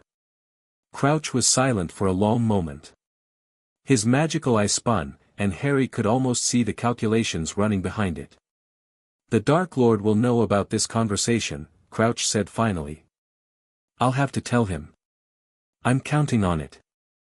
Harry's smile was sharp. I want him to know I'm coming. I want him to prepare, to plan, to believe he's ready. Because no matter what he does, it won't be enough. You're either very brave or very stupid. I'm neither. Harry deactivated the runic patterns on the walls, letting the glow fade. I'm just done waiting. He walked to the door, then paused. One more thing. If you try to move against me before the final task, if anything happens to my friends, my allies, or anyone else I value, the deal is off. I burn you, your master, and everything you've built. Understood. Good. Harry opened the door. I'll see you in class, Professor Moody. He walked out into the corridor, leaving Bartemius Crouch Jr. alone with his thoughts. Ron was waiting in the alcove near the office, pale-faced and trembling. I heard everything, he whispered. The listening rune, it worked. Harry, that man is, Bartemius Crouch Jr. I know. Harry kept walking, forcing Ron to follow. Did anyone else hear? Hermione has the other stone. She was supposed to be in the library, but I don't know if, find her. Tell her everything. Then meet me in the room of requirement at midnight. Harry, what are you planning? You can't actually be thinking of letting them resurrect you-know-who. I'm thinking of many things. Harry stopped, turning to face his friend. Ron, I need you to trust me. What I said in there, it wasn't entirely true. But it wasn't entirely false, either. What does that mean? It means I have a plan. A real plan, not just survival. But for it to work, I need Crouch to believe I'm cooperating. I need Voldemort to believe he's winning. Harry put a hand on Ron's shoulder. Can you trust me? Ron's face worked through several emotions, fear, confusion, determination. You're my best mate. Of course I trust you. I don't want you to get killed, alright? I don't want that either. Harry managed a small, genuine smile. Midnight. Room of requirement. Bring Hermione. He walked away before Ron could argue further. The room of requirement looked different tonight. Harry had requested something specific, a war room. The space that materialized was stark, functional, stone walls covered with maps, a central table large enough to seat a dozen people, no decorations beyond the purely practical. He'd also requested something he'd never tried before, privacy from the castle itself. The room complied, though Harry felt its reluctance. Whatever intelligence governed this space didn't like being shut out. But Harry needed to speak freely, without any chance of being overheard, not even by ancient magic that might be on his side. Ron and Hermione arrived at midnight exactly. Hermione looked exhausted, dark circles under her eyes and her hair wilder than usual. She clutched the listening stone in one white-knuckled hand, and her expression cycled between horror and something that might have been awe. You're insane, she said by way of greeting. Possibly. Harry gestured to the chairs around the table. Sit. We have a lot to discuss. They sat.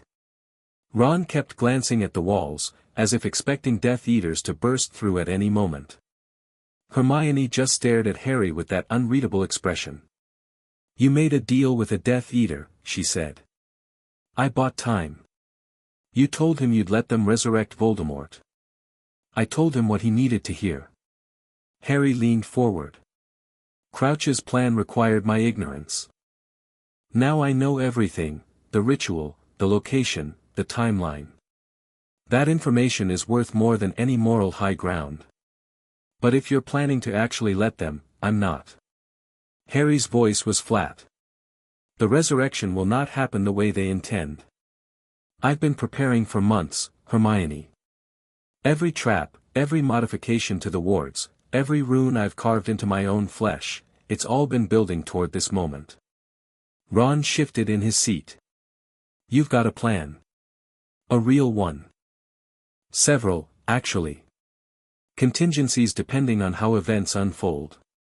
Harry stood, moving to one of the maps on the wall.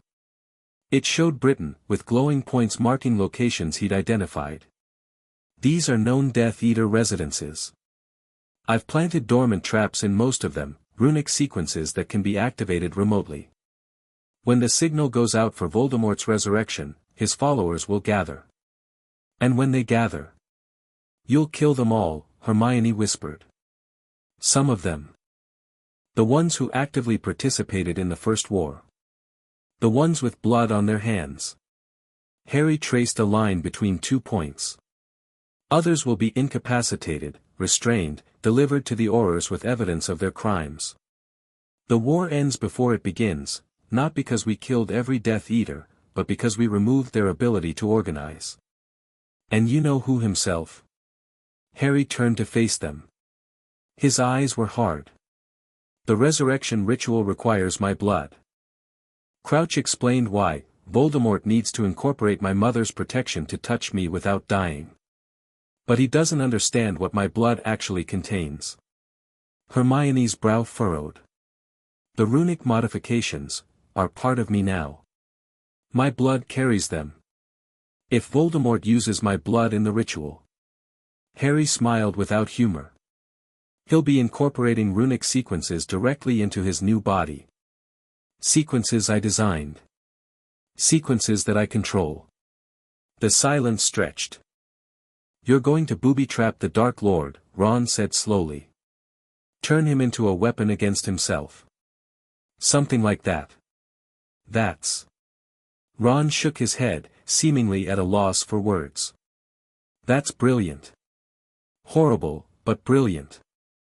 Hermione hadn't moved. She was staring at Harry with an expression he couldn't quite read. "You've been planning this for 2 years," she said. "Since you figured out what your scar really was." "Yes. All the deaths, McNair, Rookwood, whoever else, they were practice. Tests of your methods." "Yes. And you didn't tell anyone because..." "Because telling people makes them complicit. Because the fewer people who know, the fewer who can be forced to reveal the plan." Harry met her eyes. "And because I wasn't sure any of you would understand." "I don't understand," Hermione said quietly. "I understand the logic, the strategy, even the necessity. But Harry, you're 14 years old. You've been carrying this alone, planning murders, turning yourself into some kind of living weapon. That's not healthy." "No," Harry agreed. "It's not. But it's what needed to happen. You could have told Dumbledore. Dumbledore left me with the Dursleys for 10 years. Dumbledore let Sirius rot in Azkaban. Dumbledore has his own agenda, his own plans, and none of them put my survival first." Harry's voice had gone cold. "I decided a long time ago that I couldn't trust anyone to protect me. So I learned to protect myself." The words hung in the air. Ron reached out and put a hand on Harry's arm. "You can trust us, mate. You know that, right? Whatever happens, we're with you." Harry looked at his friend, loyal, terrified, determined Ron, who'd stood beside him against everything. "I know. Then let us help. Really help, not just watch from the sidelines." Ron glanced at Hermione. We're not kids anymore. Not after tonight. Let us be part of this. Harry was quiet for a long moment. Part of him wanted to refuse, to keep them safe, uninvolved, clean of what he'd become. But another part, a part he'd almost forgotten existed, ached for connection. For partnership. For people who knew everything and chose to stay anyway. "All right," he said finally. "You're in. Both of you, if you want it." Hermione's expression shifted, fear and doubt giving way to something harder. Something resolved. "Tell us what to do." Harry smiled, and for the first time in months, it reached his eyes. "First, we need to discuss the Triwizard Tournament." The days following Harry's confrontation with Crouch fell into a new rhythm. On the surface, nothing changed. Harry attended classes, ate meals, appeared at official functions with the confused expression everyone expected. Crouch continued his moody impersonation, teaching defense classes with barely concealed menace. They passed each other in corridors and exchanged nothing more than professional nods. Beneath the surface, war preparations accelerated. Harry spent every free moment in the room of requirement, studying Rowena Ravenclaw's texts and adding to his personal arsenal. The runic patterns carved into his skin grew more complex, new defensive arrays, refined offensive triggers, experimental sequences he'd never tested before. Hermione threw herself into research with characteristic intensity. Her targets were specific: the resurrection ritual Crouch had described, its potential weaknesses, the history of similar magic. She filled notebook after notebook with theories and calculations, often forgetting to eat or sleep. Ron became Harry's eyes in Gryffindor Tower. He tracked movements, noted conversations, built a picture of how the students reacted to the tournament's tensions. More importantly, he watched the Weasley twins, who had resources and connections Harry could use. "Fred and George are running some kind of betting operation," Ron reported one evening. "On the tournament, on who's going to win the tasks. But they've also been doing other work." "What kind of other work?" "Joke products, mostly.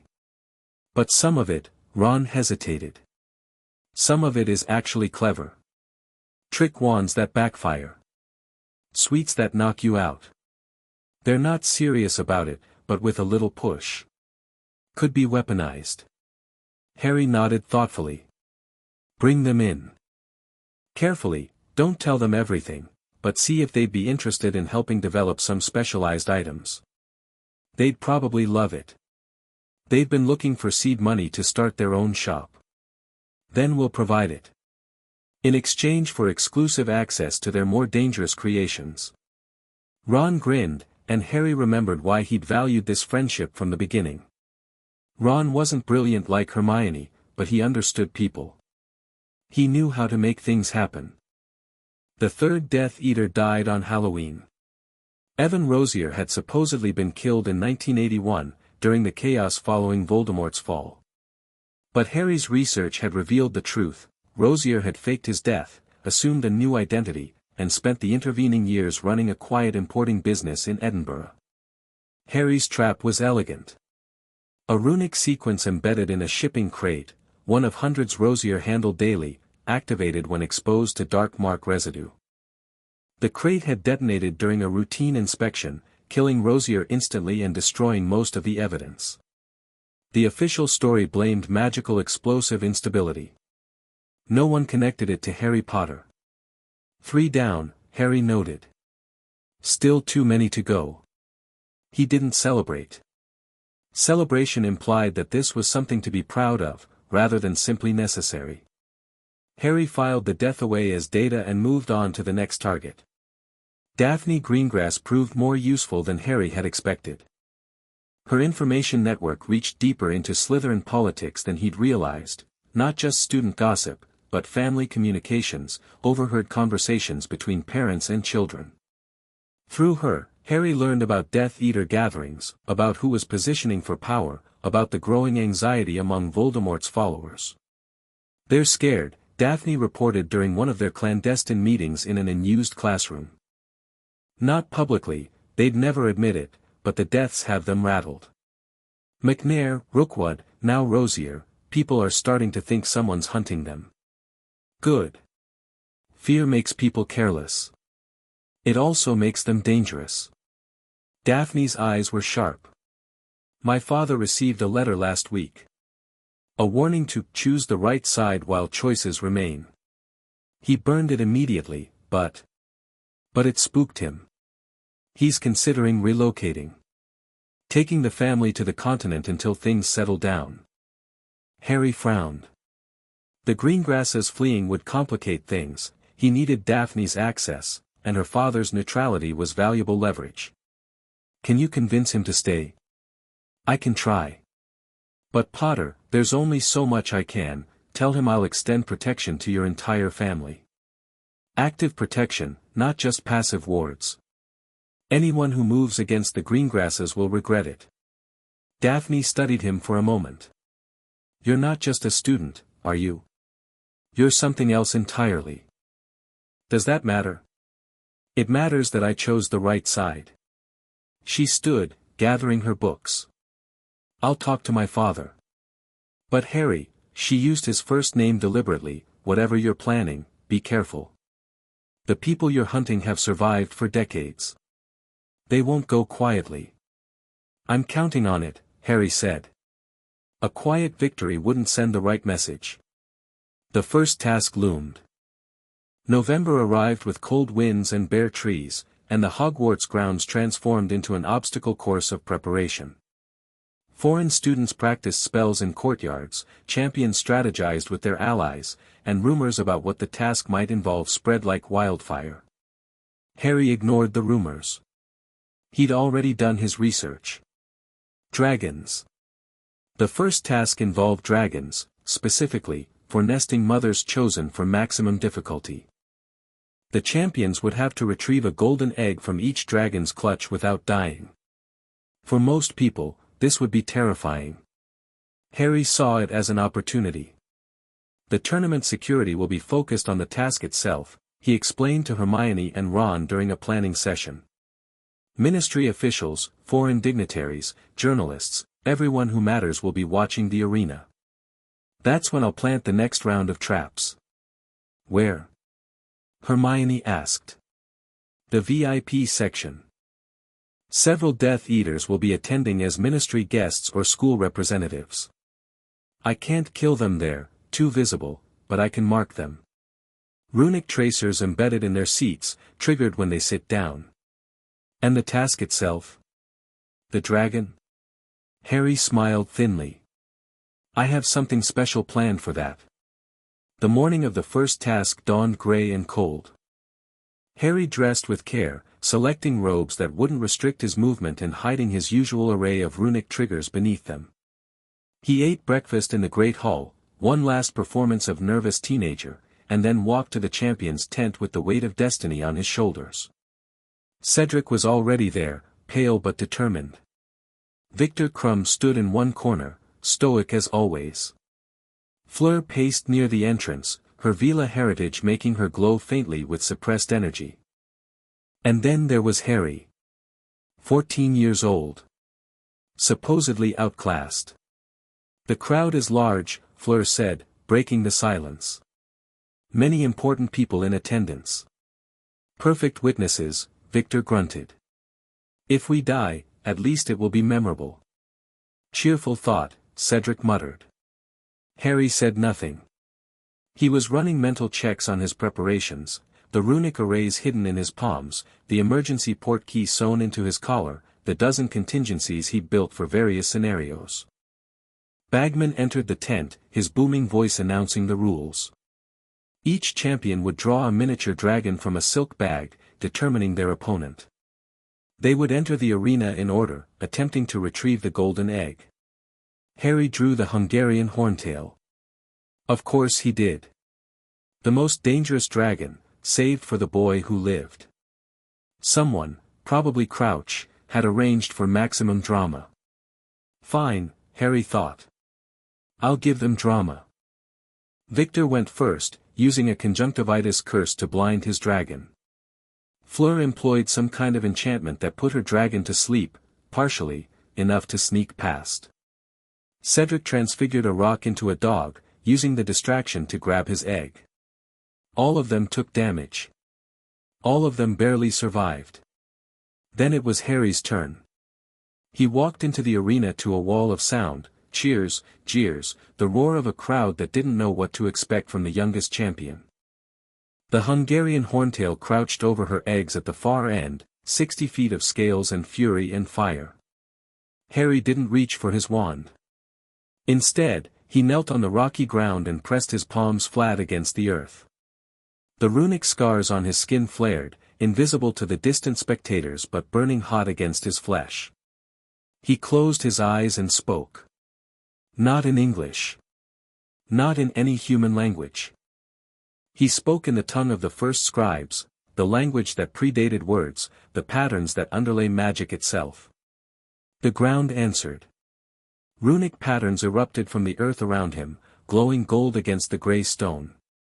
They spread outward like cracks in ice, racing toward the dragon, forming a complex array that the crowd couldn't possibly understand.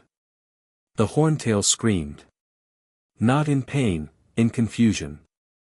The patterns reached her nest and surrounded it, and suddenly she couldn't remember why she was guarding these eggs. Couldn't remember what the small human approaching her represented. Couldn't remember anything except a vague sense that maybe she should just lie down and rest for a moment. Harry walked across the arena floor at a steady pace.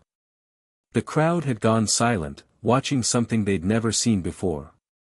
Even the judges sat frozen, quills hovering over scorecards. He reached the nest. The Horntail's eyes tracked him, but there was no hostility in them, just drowsy puzzlement. Harry picked up the golden egg and tucked it under his arm. Then he turned and walked back out. The crowd erupted.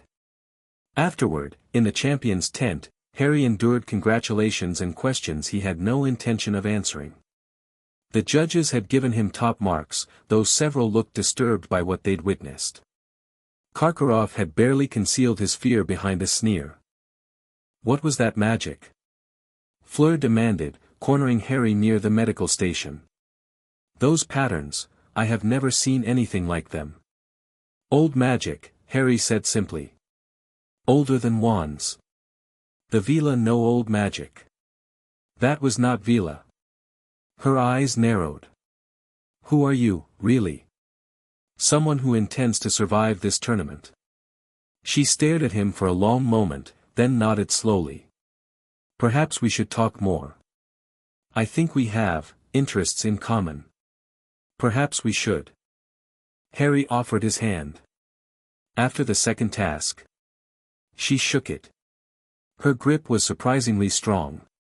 After the second task. The victory celebration in Gryffindor Tower was loud, chaotic, and entirely unwelcome. Harry endured it for an hour before escaping to his usual alcove with Ron and Hermione. They huddled together, voices low beneath the party noise. The traps are planted, Hermione reported. I watched 3 Death Eaters sit in the marked seats, not Senior, Avery, and someone I didn't recognize. Goyle's father, Ron added. Big man, looked thick as 2 planks. Harry nodded, filing the information away. Good.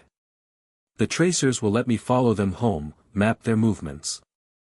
Within a week, I'll have enough intelligence to plan the next phase. What is the next phase?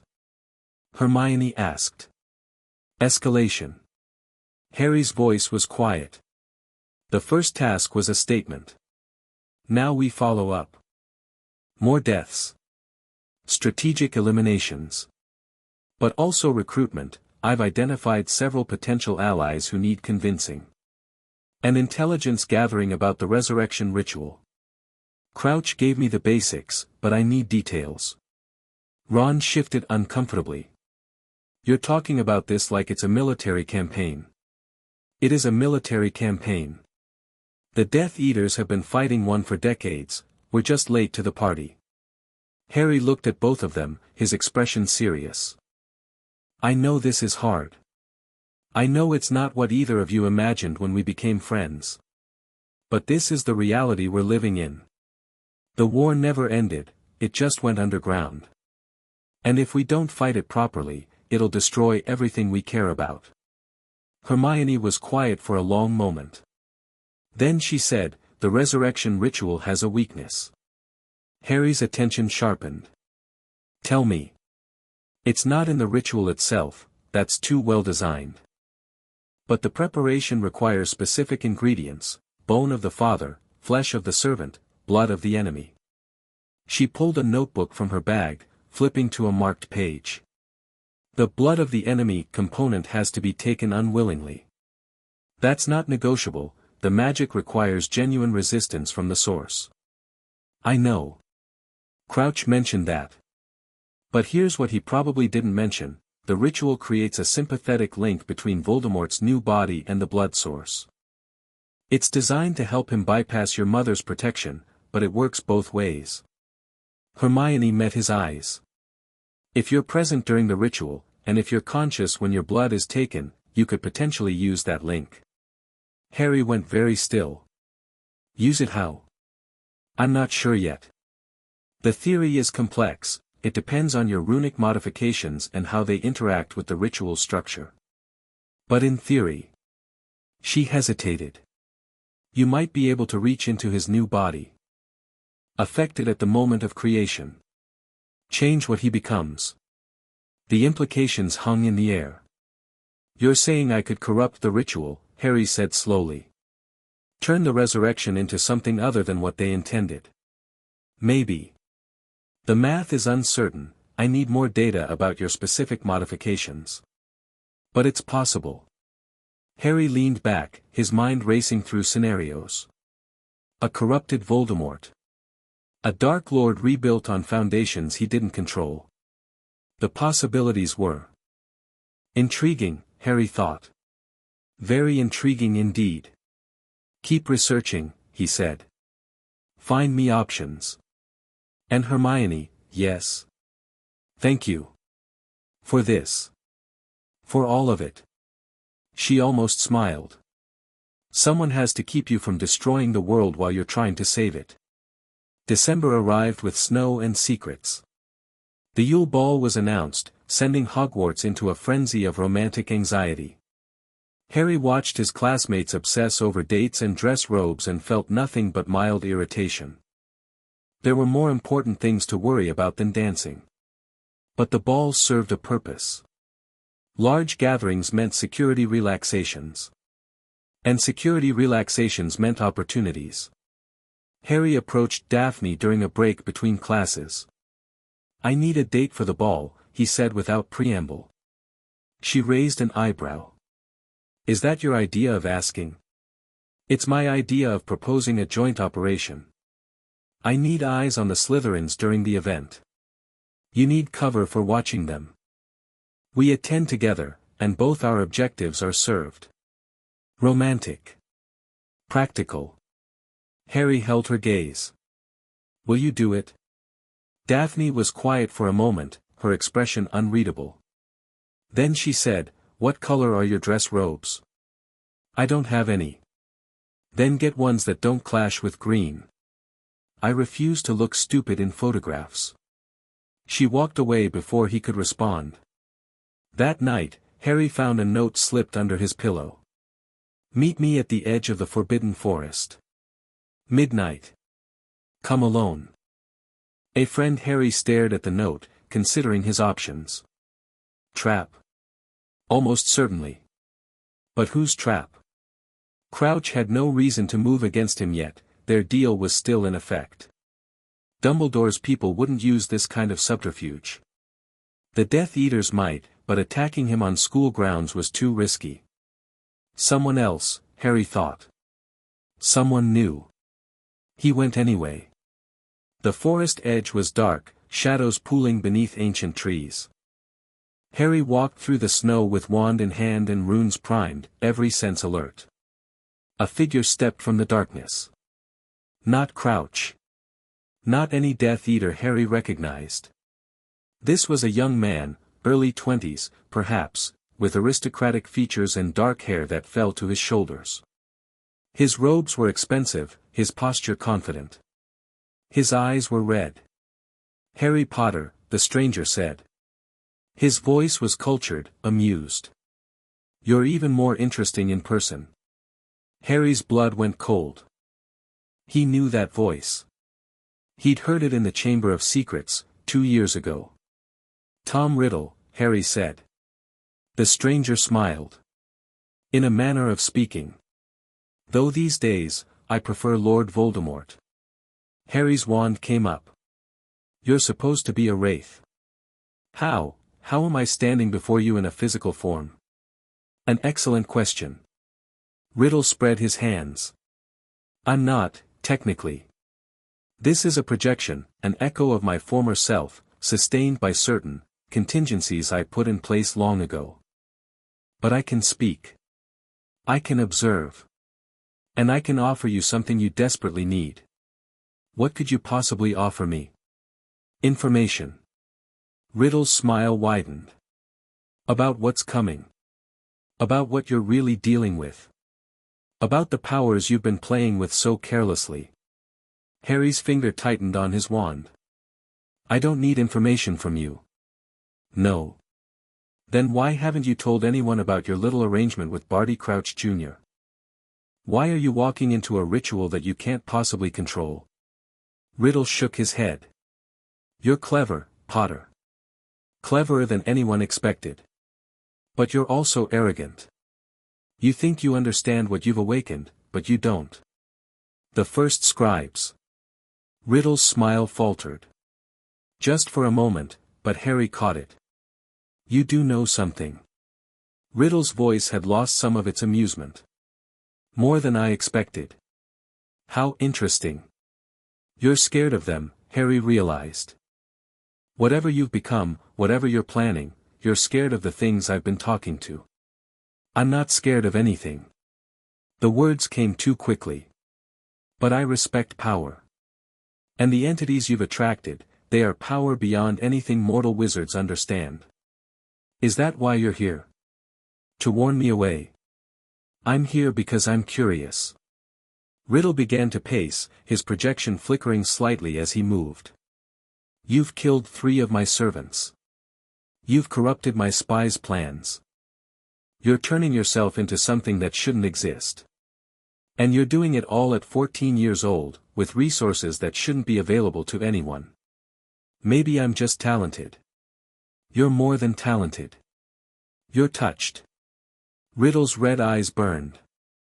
The First Scribes don't give their attention freely. Whatever they want from you, whatever bargain you've struck, it will cost you more than you can imagine. I haven't made any bargains. Not yet. But you will. They always extract payment eventually. Riddle stopped pacing, his gaze intense. I'm offering you an alternative. Which is? Join me.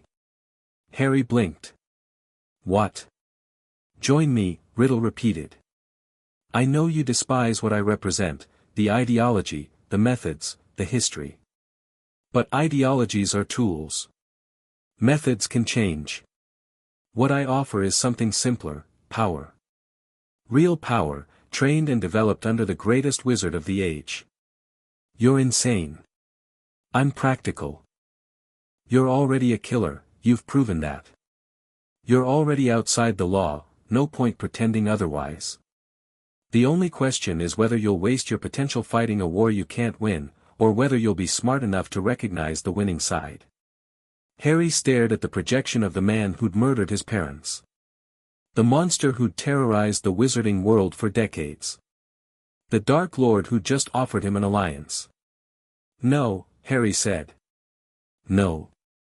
No. Harry's voice was calm. You killed my mother. You've killed thousands of people. You represent everything I'm fighting against. And even if you didn't, even if you were offering something I actually wanted, I'd still refuse. Why? Because you're already dead. Harry smiled, and it was sharp as a blade. You just don't know it yet. Riddle's projection flickered again, more violently this time. Anger twisted his features, real anger, the mask of amusement finally cracking. You're making a mistake, he hissed. The First Scribes will consume you. Whatever you think you're building, it will burn. Maybe. But it'll burn you first. Harry raised his wand. The runes carved into his palms flared with golden light. And he pushed. The projection screamed. For just an instant, Harry felt the connection, the sympathetic link between Voldemort's scattered essence and the blood that flowed in Harry's veins. He pushed into that link, sending runic fire through it, and somewhere in Albania a wraith howled in unexpected agony.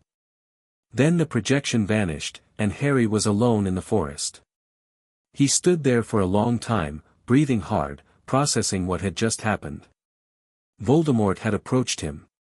Had offered him partnership. Had been scared, genuinely scared, of whatever Harry had become. Good, Harry thought. Let him be scared. This war is just beginning. The snow continued to fall as Harry walked back to the castle. Above him, the stars wheeled in their ancient patterns. And somewhere in the night, things older than stars watched and waited and wondered what the little scribe would write next. Chapter 2 and Chapter 3, First Blood. The room of requirement had become a forge. Harry stood at the central workbench, stripped to the waist, his skin glistening with sweat and blood. The carving knife in his hand was steady despite the tremors running through his exhausted muscles. He'd been working for 6 hours straight, adding new patterns to the runic array that covered his torso. The latest sequence spiraled from his left collarbone down to his hip, a defensive matrix designed to absorb hostile magic and redirect it. Each line had been cut precisely 3 millimeters deep, the wounds instantly sealed by healing runes that preserved the pattern while preventing infection. It hurt. Everything about this work hurt. Harry didn't care. That's enough for tonight. Sirius's voice came from the doorway. Harry hadn't heard him enter, the room must have decided his godfather was allowed access. He didn't turn around. I'm almost finished. You said that 2 hours ago.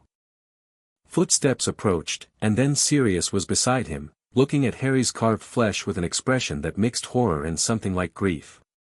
Harry, what are you doing to yourself? Preparing. For what?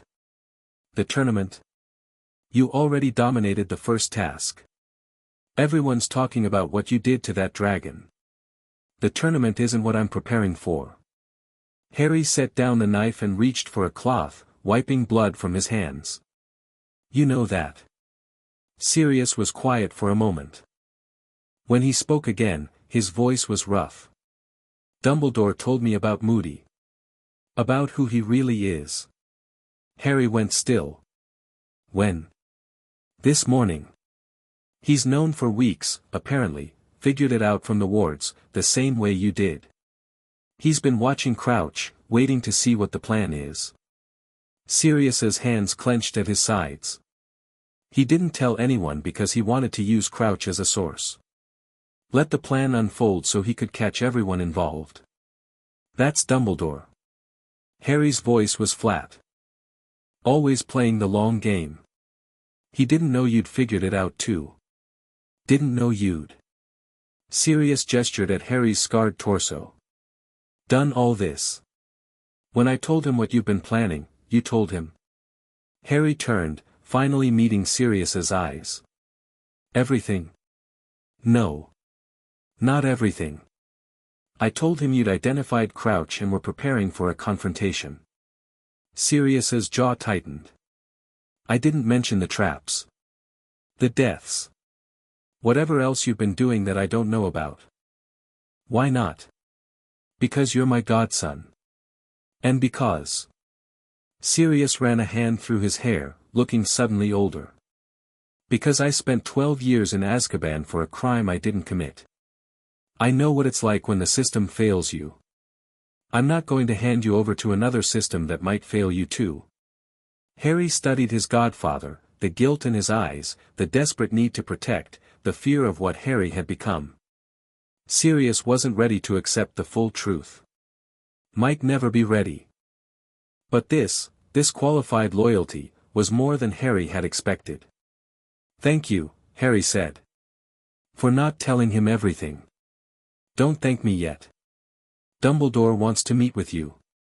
Tomorrow, after breakfast. He knows something's off, he's been watching you too, apparently. Noticed the changes. Of course he has. Harry reached for his shirt, pulling it carefully over his fresh wounds. What did you tell him about my preparation? That you'd found some old texts. That you were teaching yourself advanced protective magic because you didn't trust anyone else to keep you safe. Sirius's expression was complicated. He seemed to accept that. Seemed almost proud. Dumbledore sees what he wants to see. It's his greatest weakness. Harry, I'll meet with him. Play the part of the determined student who's in over his head. Harry fastened his robes, checking that the fresh runes were fully concealed. He doesn't need to know the rest. Not yet. Sirius nodded slowly. Then he stepped forward and pulled Harry into a hug, careful of the wounds, but firm enough to communicate something words couldn't. I love you, Sirius said quietly. I know I haven't been there. I know I've failed you in 100 ways. But I love you, and I'll protect you, even if I don't understand what you're becoming. Harry stood rigid for a moment. Physical affection was still foreign, the Dursleys hadn't exactly been demonstrative. But gradually, he let himself relax into the embrace. I know, he said. I love you too. When Sirius finally released him, there were tears in the older man's eyes. He wiped them away roughly and managed a shaky laugh. Look at me. Crying like a first year. He cleared his throat. Get some sleep. You look like death. Appropriate. Sirius flinched at that, but he didn't argue. He left the room with a final worried glance, and Harry was alone again. He looked down at his hands, scarred, calloused, stained with his own blood. The hands of a 14-year-old who'd stopped being a child somewhere along the way. Dumbledore wants to meet, Harry thought. Fine. Let's see what the old man thinks he knows. The headmaster's office was warm, bright, and full of spinning silver instruments that Harry didn't trust. Dumbledore sat behind his desk, looking every inch the benevolent grandfather. His eyes twinkled behind half-moon spectacles. His smile was kind. Everything about him projected safety, wisdom, comfort. Harry didn't buy it for a second. Harry. Thank you for coming. Dumbledore gestured to a chair. Please, sit. Lemon drop? No, thank you. Harry sat, keeping his posture relaxed despite the tension singing through his nerves. The office wards pressed against his senses, old magic, powerful magic, watching and recording. Sirius said you wanted to speak with me. Indeed. Dumbledore's smile faded slightly, replaced by something more serious. I've noticed some changes in you this year. Changes that concern me. I'm in a death tournament I didn't enter. Changes seem appropriate. Quite so. But the changes I'm referring to began before the tournament. Dumbledore steepled his fingers. Your academic performance has shifted dramatically. Your focus has narrowed to specific subjects, ancient runes, defense, potions. You've been spending considerable time alone, in locations the castle's wards can't fully observe. He knows about the room, Harry thought. Interesting. I've been studying, Harry said mildly. Preparing for what's coming. Surely that's a good thing. It can be. But the nature of your preparation concerns me. Dumbledore's eyes lost their twinkle entirely. I've seen your type before, Harry. Young people who've experienced trauma and decided to take control through any means necessary. They often accomplish great things, but at great cost. What cost? Their humanity. Their connections to others. Their ability to trust. Dumbledore leaned forward slightly. You're building walls, Harry. High, thick walls that keep everyone out. Even the people who love you. Harry considered his response carefully. The old man was fishing, probing for information while appearing to offer wisdom. Classic manipulation, dressed up in grandfatherly concern. Two could play that game. With respect, Professor, Harry said, letting vulnerability creep into his voice, I don't have the luxury of trust. Someone entered my name in the goblet. Someone wants me dead. And until I know who and why, I can't afford to let my guard down. Which is precisely why you should lean on those who can help you. Dumbledore's voice was gentle. You don't have to face this alone. Don't I? Harry met the old man's eyes directly. Professor Moody is a Death Eater in disguise. You know this, you've known for weeks. And you didn't tell me. Silence. Dumbledore's expression flickered, surprise, quickly hidden. He hadn't expected Harry to know that he knew. Sirius told me this morning, Harry continued. About Crouch, about your surveillance, about your plan to let things unfold. You were using me as bait, Professor. Without my knowledge or consent. Harry, you talk about trust. About connection. About not facing things alone. Harry's voice hardened. But you've been treating me like a game piece since I was 11. Placing me with the Dursleys. Letting me face Quirrell alone. Keeping secrets about my own history because you decided I wasn't ready to know. Those decisions were made to protect you, were they? Or were they made to protect your plans? Harry stood, pacing toward the window. I don't know what your endgame is, Professor. I don't know why you need a boy who lived or what role you've assigned me in whatever grand strategy you're pursuing. But I've stopped playing by your rules. He turned to face Dumbledore. The old man looked genuinely shaken, a rare sight. I'm not your weapon, Harry said quietly. I'm not your symbol. I'm Harry Potter, and I'm going to fight this war on my own terms. You can help me, or you can stay out of my way. But you don't get to manipulate me anymore. Dumbledore was silent for a long moment. When he spoke, his voice was tired. You're more like Tom Riddle than I wanted to admit. Harry went cold.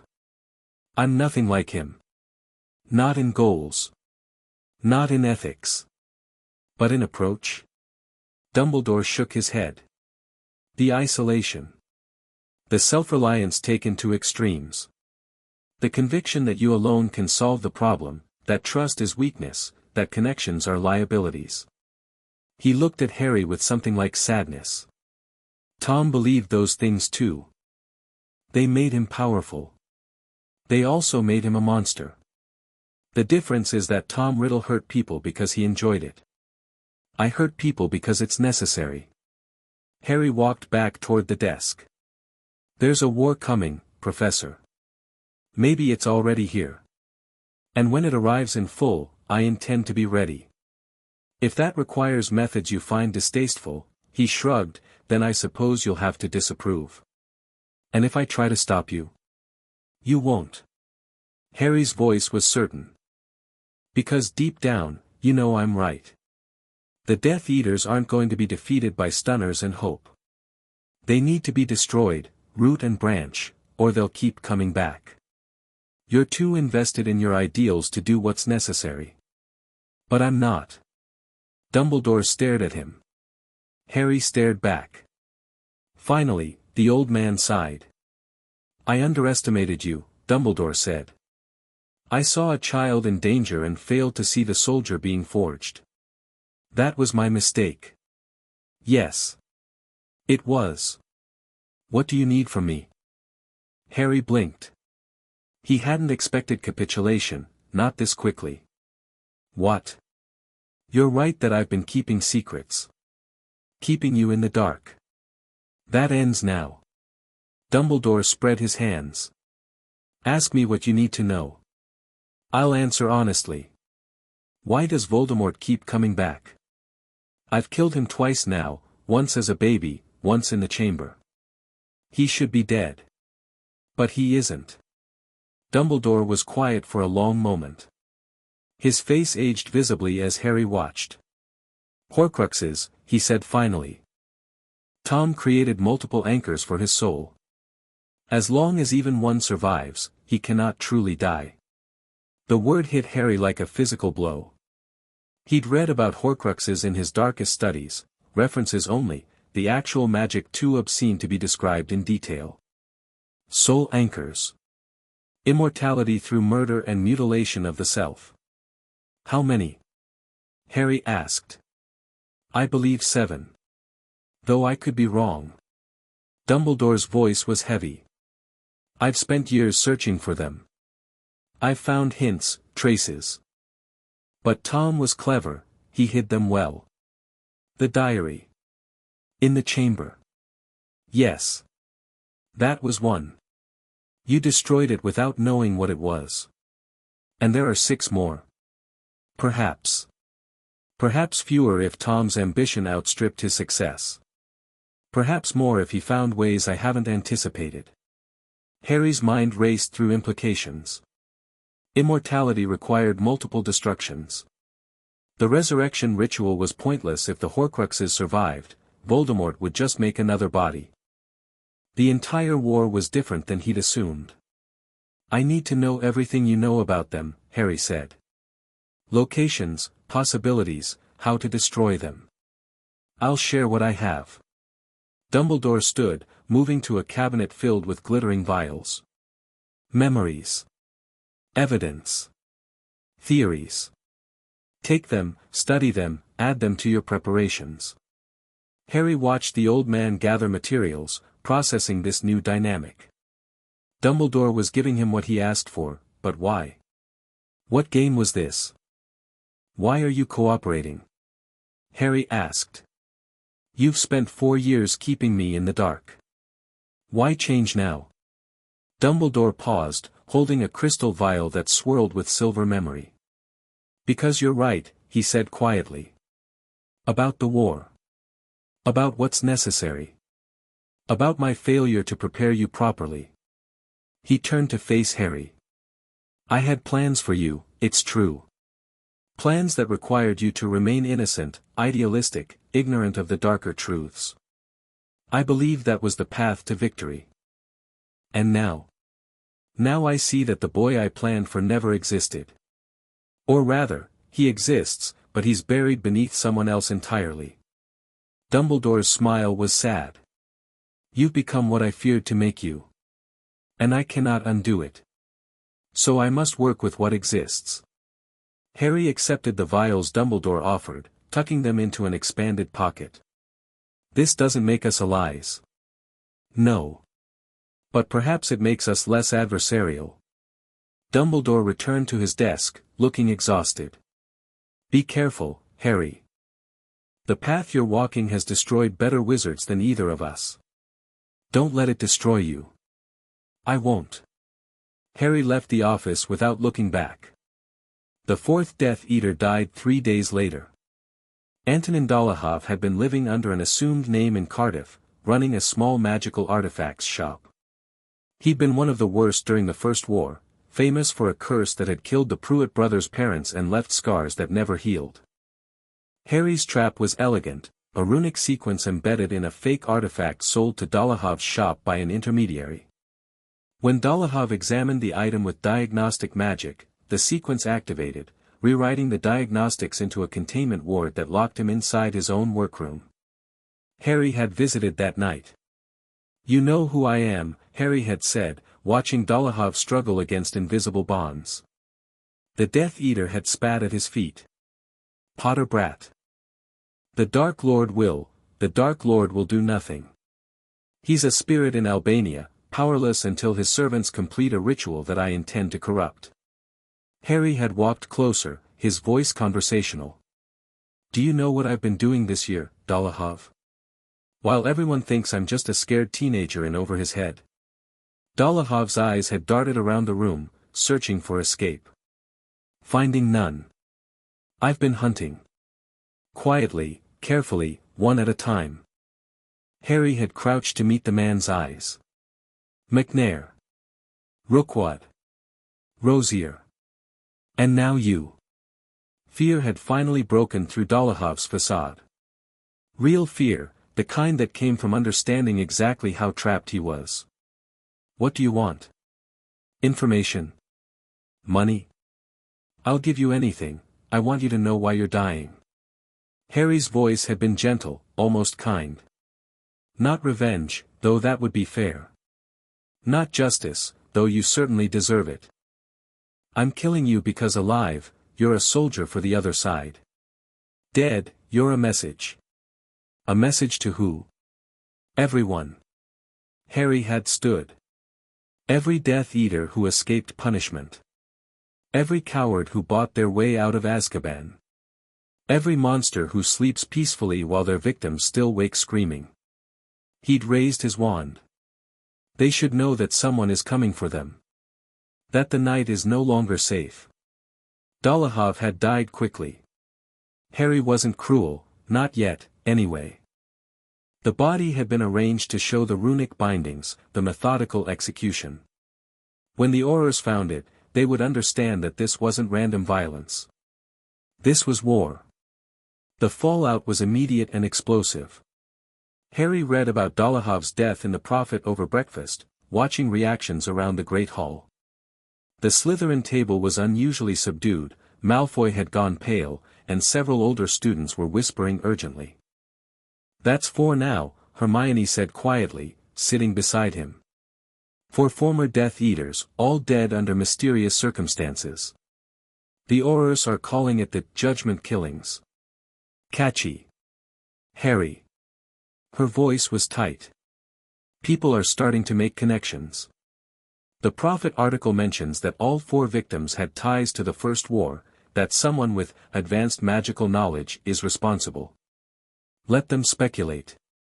Harry buttered his toast with careful attention. Speculation isn't evidence. It might be enough to warrant investigation.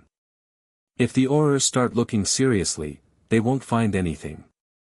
Every trap was clean, every trace dissolved. I'm not an amateur, Hermione. She looked at him, and Harry saw something he hadn't expected, not judgment, but grief. I'm not worried about you getting caught, she said quietly. I'm worried about what this is doing to you. What do you mean? You talked about Dalahav last night. In your sleep. Hermione's hands were tight around her teacup. You were describing how he begged. How he cried. You were, cataloging it, almost. Like data. Harry went still. I'm not losing myself, he said finally. I know what I'm doing, and I know why. This is necessary work. Necessary work doesn't usually involve memorizing your victim's dying words. How would you know? The words came out sharper than Harry intended. He moderated his tone. I'm sorry. That was, no, you're right. Hermione's voice was brittle. I don't know. I've never killed anyone. I've never even hurt anyone seriously. And maybe that makes my opinion worthless. It doesn't, but I know you, Harry. Better than most people, maybe better than anyone except Ron. And you're different now than you were a year ago. Colder. Harder. She met his eyes. What happens when the war is over? What kind of person will you be when there's no one left to hunt? Harry didn't have an answer. That question had occurred to him, in the dark hours when sleep wouldn't come. What would remain when the killing was done? What would be left of the boy who'd once just wanted to belong? I don't know, he admitted. But I'll figure it out when we get there. That's not good enough. It's all I have. They sat in silence, the noise of the great hall washing over them. Eventually, Hermione sighed. The second task is in 3 weeks, she said, changing the subject. Have you figured out the clue yet? The golden egg? Yes. It's Mermish, you have to listen to it underwater. Harry appreciated the tactical pivot, Hermione understood when to push and when to retreat. They're going to take something valuable from each champion and hide it at the bottom of the lake. We have an hour to retrieve it. Something valuable, like a person? Probably. Hostages add drama. Harry's expression darkened. They'll probably take someone close to me. Ron, maybe. Or you. Hermione paled slightly but kept her composure. If they take me, I trust you to get me back. Of course. But I'm hoping they take someone else. Who? Harry glanced toward the Slytherin table, where Daphne Greengrass was pretending not to watch him. Someone they don't expect me to care about, he said. Someone whose selection will reveal information about the enemy. The weeks before the second task passed in a blur of preparation. Harry continued his night work, not killing this time, but reconnaissance. He mapped the Black Lake's depths using runic sensors, identified the Merpeople's settlement, studied their customs and magic. He also reached out to new allies, building the network that would serve him when open war arrived. Fleur Delacour proved more valuable than expected. The Vila have long memories, she told him during one of their clandestine meetings. They sat in an unused classroom, wards up, voices low. We remember the old magic, the runic traditions that existed before wands. My grandmother taught me some of it.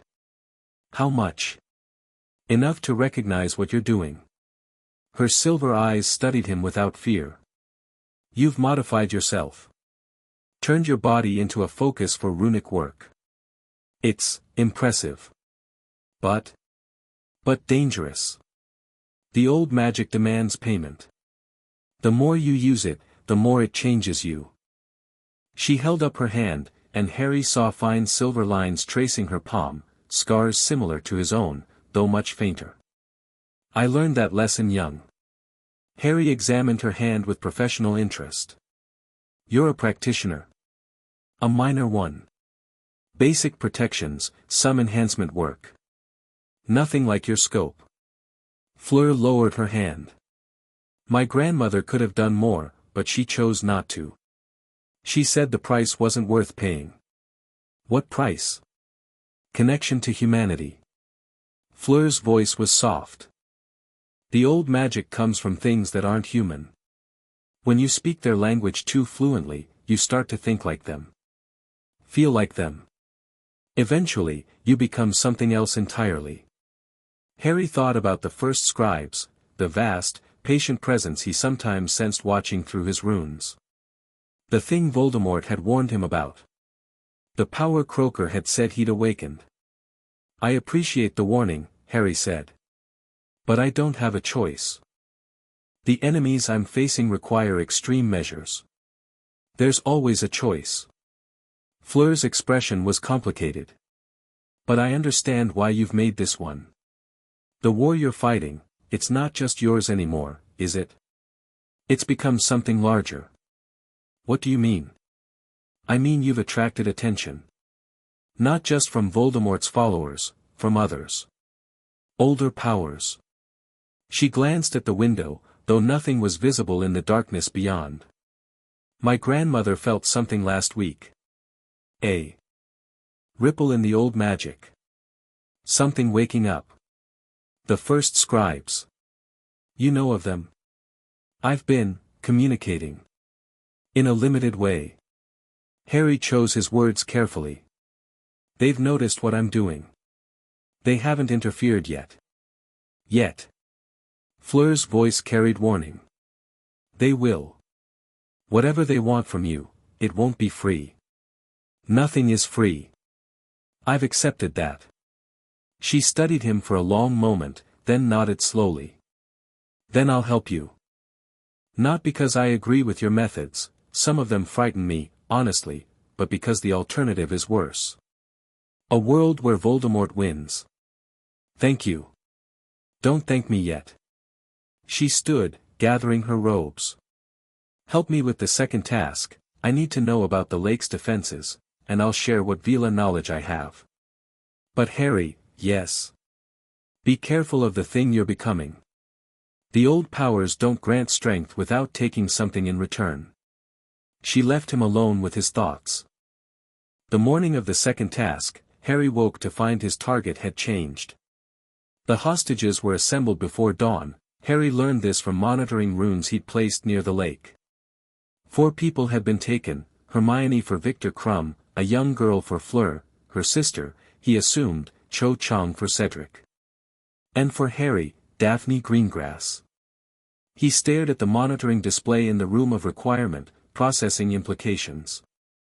The tournament organizers had noticed his connection to Daphne. Someone, probably Crouch, possibly others, had flagged their meetings, their alliance, their growing association. They're testing me, Harry realized. Seeing if I'll reveal how much I care. Gauging emotional leverage. Two could play that game. The champions gathered at the lake's edge, the February cold cutting through warming charms. Harry wore his standard robes over a thin layer of armor, dragon hide, modified with runic enhancement. His wand sat in its holster. His real weapons were carved into his flesh. Champions. Bagman's voice boomed over the crowd. You have 1 hour to retrieve your treasures from the lake's depths. Remember, after 1 hour, they're gone for good. Harry ignored the theatrical countdown. He was watching the water, feeling for the familiar pulse of his monitoring runes. There, the Mere-People settlement, half a mile out and 200 feet down. 4 hostages suspended in magical sleep, guarded by a crowd of underwater soldiers. The cannon fired. The other champions dove. Harry did not. Instead, he walked to the water's edge and knelt, pressing his palm against the surface. The lake was old, older than Hogwarts, connected to underground rivers that had flowed since Britain first rose from the sea. And old water had memory.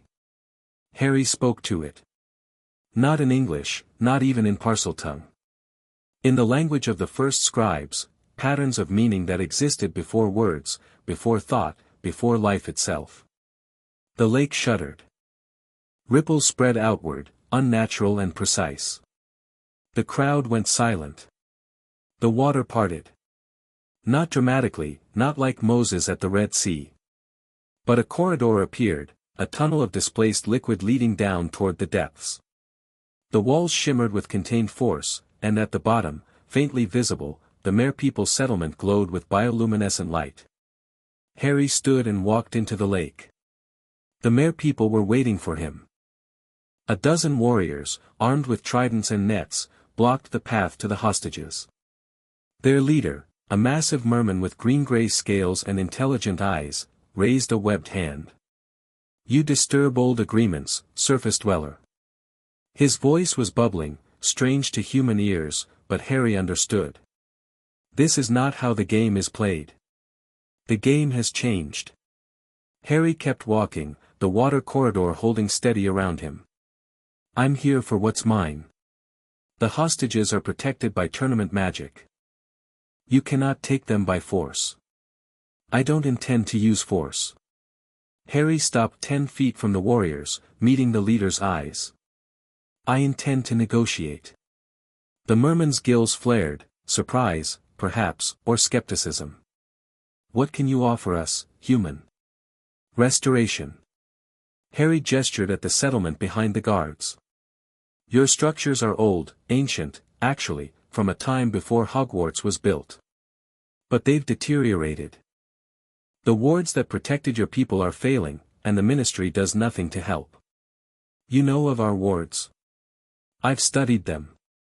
Old runic work, similar to what I practice. Harry spread his hands. Let me take my hostage peacefully, and I'll restore your protections. Not temporary fixes, permanent repairs, using methods that were lost when Rome fell. The merman studied him. The warriors shifted, unsure. You speak as one who knows the old tongue, the leader said finally. Who taught you? No one alive. I learned from those who came before words. A long silence. Then the merman stepped aside, gesturing for his warriors to do the same. Take your human, he said. And return when the tournament ends. We will discuss restoration. Harry nodded and walked past them, toward the suspended hostages. Daphne hung motionless in the enchanted water, her dark hair floating around her face like seaweed. Even asleep, she looked composed, the mask she wore in waking life maintained through unconsciousness.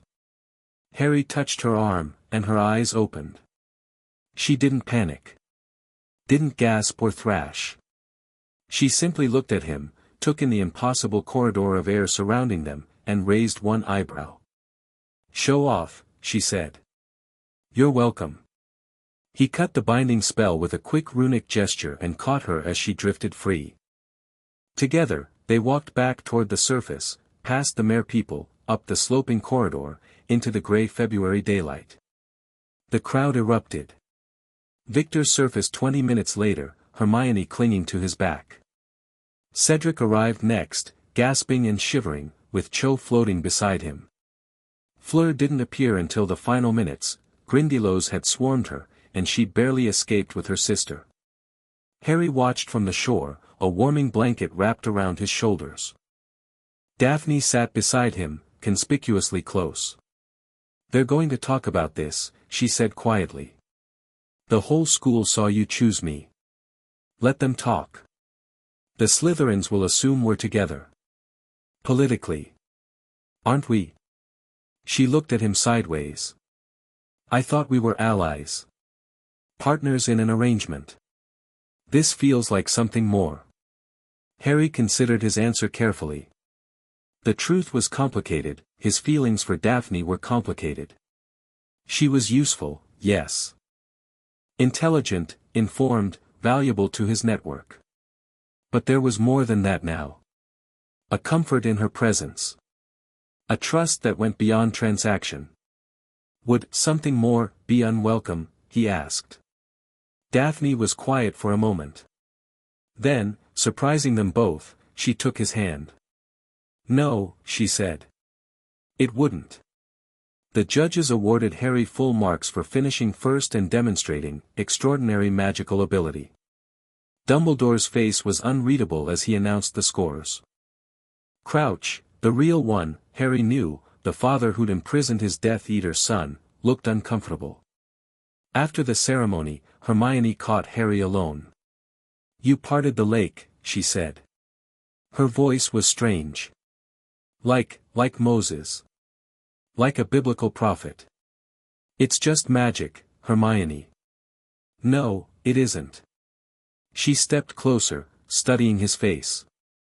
"I've been reading about what you're doing, the old runic traditions, the First Scribe mythology. This isn't just advanced spell work. You're speaking to something. Channeling something." "Yes. What happens if it speaks back?" Harry thought about Croker's warning. About Fleur's grandmother. About the presence he sometimes felt watching through the patterns he carved. "I don't know," he admitted. "But I'm not stopping. Even if it changes you. Especially then." Harry met her eyes. "The enemy is immortal, Hermione. He split his soul into pieces and scattered them across Britain. You can't fight that with conventional methods. You need power that matches his, power that comes from the same deep places. Power corrupts. Maybe. But weakness just gets you killed." Harry glanced toward the lake, where mere people were visible just beneath the surface, watching. "I made a deal down there. With creatures who've been ignored by wizards for centuries. They're going to help me restore ancient wards, and in return, I'm going to teach them what I know. Building an army. Building alternatives." Harry turned back to her. "The Ministry won't help us. Dumbledore plays games instead of fighting. The only way we win this is by creating our own power base, alliances with groups that have been marginalized, resources that have been forgotten, magic that the establishment pretends doesn't exist." Hermione looked troubled but didn't argue. They'd had this conversation too many times for disagreement to mean anything anymore. "What's next?" she asked instead. "Draco Malfoy approached me this morning," Harry said. "Before the task. He had information he wanted to share." "Malfoy? Why would he help you?" "Because he's scared. Death Eaters are dying, and his father's friends are starting to look over their shoulders. Draco doesn't want to end up on the wrong side of history." "Can you trust him?" "Not remotely." Harry smiled without humor. "But I can use him. And right now, I need every advantage I can get." The Malfoy meeting happened that evening, in an abandoned classroom far from prying eyes. Draco looked worse than Harry had ever seen him, pale, drawn, dark circles under his eyes. The arrogant sneer was gone, replaced by something that might have been desperation. "You came alone," Draco said, sounding surprised. "I didn't need backup." Harry leaned against a desk, keeping his hands visible. "You asked for this meeting. Talk." Draco's jaw tightened. "I know what you're doing. The killings. McNair, Rookwood, the others. Do you? Everyone in Slytherin knows. We just can't prove it." Draco's voice cracked slightly. "Rosier was at my house, Potter. He had dinner with us. He bought me my first broom. And now he's dead because someone carved runes into his fireplace." Harry said nothing. "I'm not here to threaten you." Draco ran a hand through his hair, disheveling its usual careful arrangement. "I'm not stupid enough to try. I'm here because I don't want to end up like them." "Then don't become like them. It's not that simple." Draco's composure shattered. "My father, the things he's done, I've heard stories. Not details, but enough. And when the Dark Lord returns, when?" Draco's voice was certain. "The Dark Lord always returns. Everyone knows it. And when he does, he'll expect loyalty from the old families. Expect me to become what my father was." Harry studied the broken boy in front of him. This wasn't the Draco Malfoy he'd known for 3 years, the petty bully, the spoiled princeling. This was someone who'd glimpsed his future and found it horrifying. "What do you want from me?" Harry asked. "Protection. For my mother, mostly. She's not like my father, she just went along. And for me, if..." Draco swallowed. "If you can." "In exchange for what?" Draco reached into his robes and pulled out a small scroll. "This is a list. People who visit our manor, people my father meets with, conversations I've overheard.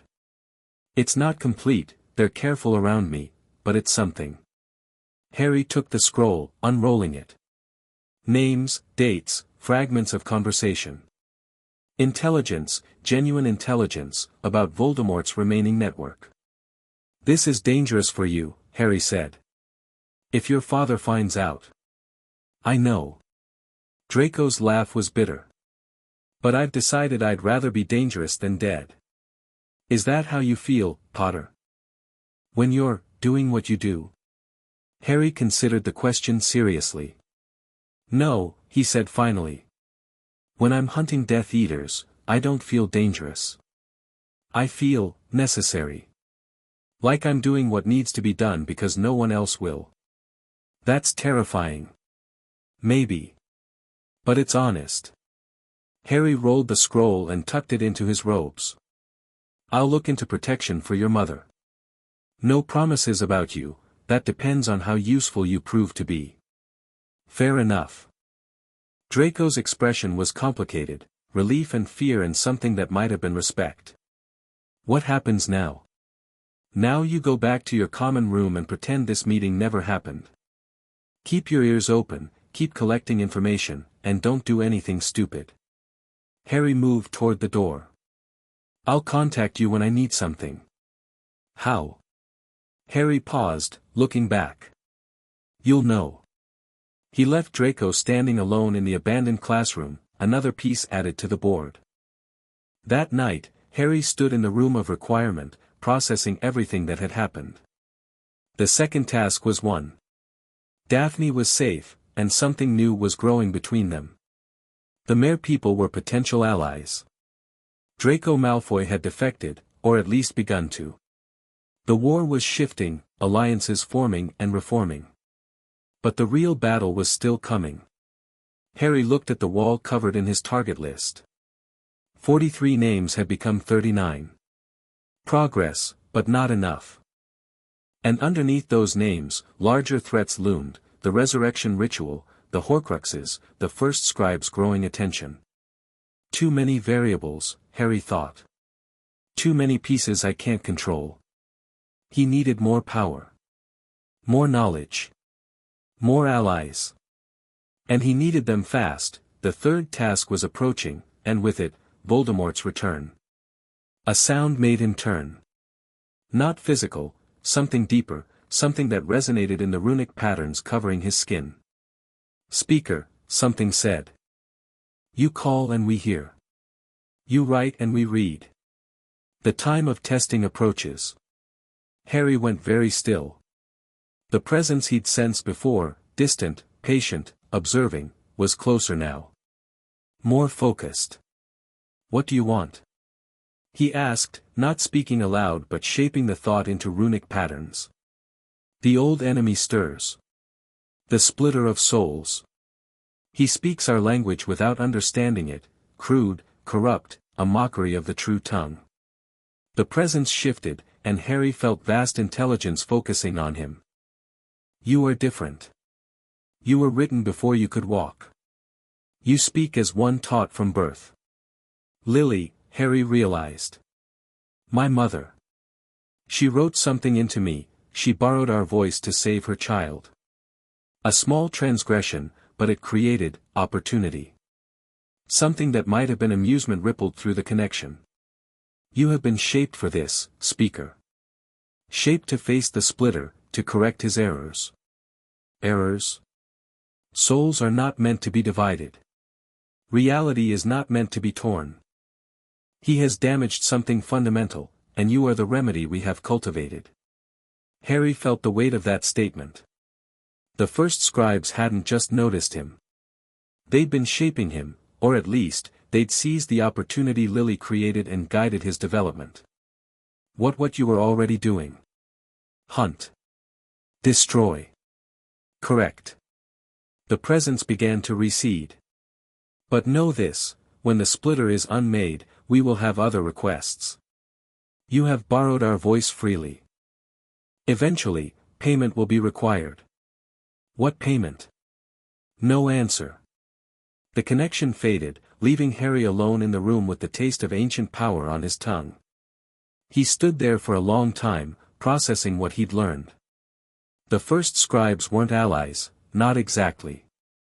They were investors, betting on him to solve a problem they cared about. And like all investors, they would eventually want returns. Fine, Harry thought. I'll deal with that when it comes. For now, he had a war to win. Dawn found Harry on the astronomy tower again, watching the sun rise over Hogwarts. So much had changed since September. He'd killed 4 Death Eaters. He'd exposed Crouch and forced Dumbledore into openness. He'd built alliances with Merepeople and Vila and defecting Slytherins. He'd drawn the attention of powers older than humanity. And still, the real battle hadn't begun. Below him, the castle stirred to life. Students heading to breakfast. Professors beginning their rounds. Somewhere, Bartemius Crouch Jr. was planning the third task, the resurrection ritual, the trap that was supposed to deliver Harry to his master. Let him plan, Harry thought. Let them all plan.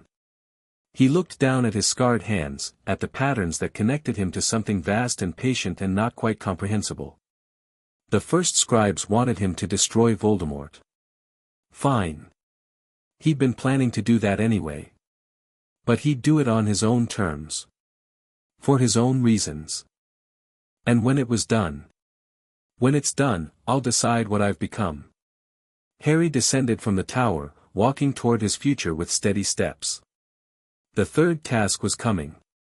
Voldemort was coming. The entire wizarding world was about to learn that the boy who lived had become something new. Something that hunted back. Chapter 3 and Chapter 4, What the Castle Remembers. The invitation to the Yule Ball sat on Harry's bedside table like an accusation. He'd been avoiding it for days, the social performance, the expectations, the hours of visibility when he could be working. But Daphne had made her position clear, they were attending together, and he would not embarrass her by being unprepared. You need dress robes, she'd said, her tone brooking no argument. Proper ones. Not whatever disaster Madame Malkin would default to for a 14-year-old. I have more important things to, you have nothing more important than maintaining your cover. Her green eyes had been sharp. You've been too visible lately, Harry. The second task, the deaths, the way you carry yourself, people are starting to notice you're not the confused boy you pretend to be. The ball is an opportunity to seem normal. To seem young. She was right, of course. Daphne was usually right about these things. So Harry found himself in Hogsmeade on a cold December afternoon, being measured for robes by a tailor Daphne had specifically selected. The man was discreet, professional, and clearly accustomed to clients who didn't want questions asked about their specifications. The interior pockets, Harry said, holding still as measuring tape danced around him. I need them reinforced. And the lining should be, dragon hide, yes. The tailor made a note without looking up. Miss Greengrass was quite specific. Also specified that the cut should allow for full range of motion despite the formal appearance. She thought of everything. She usually does. The tailor stepped back, examining his work. The robes will be ready in 3 days. Dark green with silver accents, as requested. They'll complement Miss Greengrass's gown without matching too precisely. Harry nodded. The details of fashion meant little to him, but he understood the political significance of appearing as a coordinated pair. Slytherin colors on a Gryffindor champion, escorting a neutral family's daughter, every element sent messages to those paying attention. One more thing, Harry said as the tailor began packing his equipment. Can you add concealment charms to the exterior? Nothing obvious, just enough to blur the outline of anything worn underneath. The tailor paused. For a moment, something flickered behind his professional mask, recognition, perhaps, or caution. That can be arranged, he said carefully. For an additional fee. Money isn't an issue. No, I don't suppose it is. The tailor finished packing and offered a small bow. The robes will be delivered to your room. Good day, Mr. Potter. He left Harry alone in the fitting room, surrounded by mirrors that reflected a boy who looked nothing like a weapon. Appearances, Harry thought. Everyone wears masks. The trick is choosing which one to show. The days before the ball passed in a blur of preparation, not for dancing, but for what Harry intended to accomplish during the event. The Yule Ball would draw every important figure in the Triwizard Tournament into one room. Ministry officials, foreign dignitaries, Hogwarts staff, and most critically, Death Eaters wearing respectable faces. Harry had identified at least 6 confirmed supporters of Voldemort who would attend as guests or chaperones. He couldn't kill them. Not there, not visibly. But he could mark them. The runic tracers are ready, Hermione reported during one of their planning sessions. She'd overcome her moral objections enough to assist with reconnaissance, though she still refused to participate in anything directly lethal. Embedded in the chair cushions, activated by body heat. Once they sit down, you'll be able to track their movements anywhere in Britain. Good. What about the listening runes? Placed throughout the Great Hall. They'll record any conversation within 3 feet of the markers. Hermione's expression was troubled. Harry, some of these people are ministry officials. If we're caught surveilling them, we won't be caught. The runes are passive, they don't emit detectable magic unless activated. Harry studied the map of the Great Hall they'd created together. After the ball, I'll retrieve the recordings and analyze them. Even fragments of conversation could reveal plans, alliances, points of leverage. And if they reveal nothing useful, then we've lost nothing. The tracers still work regardless. Hermione was quiet for a moment. Then she said, "You're getting better at this." At what? Planning. Strategy. Thinking 3 moves ahead. She didn't sound pleased. When we started, when you first told me what you were doing, you were reactive. Emotional. Now you're Cold. Efficient. She met his eyes. I don't know which is worse. Harry didn't have an answer for that. The night of the ball arrived with snow falling gently over Hogwarts. Harry stood before the mirror in his dormitory, examining his reflection. The dress robes fit perfectly, elegant without being ostentatious, formal without restricting movement. The dark green complemented his eyes while the silver accents caught the light. Beneath the robes, invisible to anyone without specialized equipment, lay a network of runic arrays ready to activate at a thought. You look like a proper wizard, Ron said from his bed. He'd opted out of the ball, no date, no interest, and was watching Harry prepare with a mixture of amusement and something deeper. I look like a target in fancy wrapping. Same thing, innit? Ron's expression sobered. Be careful tonight. I know you've got plans within plans, but, the people you're hunting, they're not stupid. If they catch you, they won't catch me. Harry adjusted his collar one final time. And if something goes wrong, you know what to do. Ron nodded. They discussed contingencies extensively, extraction routes, signal phrases, emergency protocols. Whatever happened tonight, Harry wouldn't face it unprepared. Go get M, Ron said quietly. Harry descended to the common room, where Daphne was waiting. She wore emerald silk that matched his robes exactly, a coincidence, she'd claimed, though they both knew better. Her dark hair was arranged in an elaborate style that revealed the elegant line of her neck. Small diamonds sparkled at her ears and throat. She looked like a queen waiting for her consort. You clean up well, she said, her eyes sweeping over him appraisingly. So do you. I always do. She took his offered arm with practiced grace. Ready to play politics? Always. They walked together toward the great hall, two predators dressed as prey. The ball was everything Harry expected and nothing he wanted. Music swelled through the transformed great hall, where ice sculptures glittered and enchanted snow fell without reaching the ground. Hundreds of students and guests mingled, danced, and whispered, creating a wall of noise that Harry's listening runes were already recording. He and Daphne made their entrance with appropriate drama, the unexpected couple, the cross-house alliance, the boy who lived escorting the Ice Queen of Slytherin. Whispers followed them like shadows. Malfoy's watching, Daphne murmured as they joined the other champions for the opening dance. Of course he is. He's trying to figure out if we're a political threat. Are we? That depends on how the night goes. The dance began.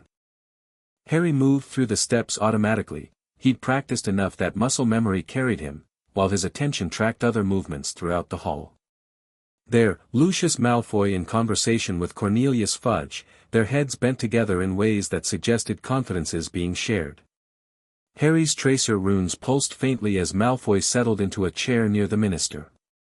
There, Igor Karkaroff lurking near the Durmstrang students, his eyes darting constantly toward the exits. A man expecting trouble. There, Bartemius Crouch Sr. standing alone by the punch bowl, his face gray with strain. Harry wondered what it cost the man to maintain his public facade while his Death Eater son walked freely in another man's skin. And there, dancing with a ministry which Harry didn't recognize, Walden McNair's brother, Marcus. Not a Death Eater himself, not officially, but sympathetic to the cause. Another tracer activated as he moved past a marked chair. You're cataloging, Daphne said quietly. Always. Try to look like you're enjoying yourself. We're supposed to be romantically involved, not running a military operation. Harry made an effort to soften his expression. It felt like wearing an ill-fitting mask.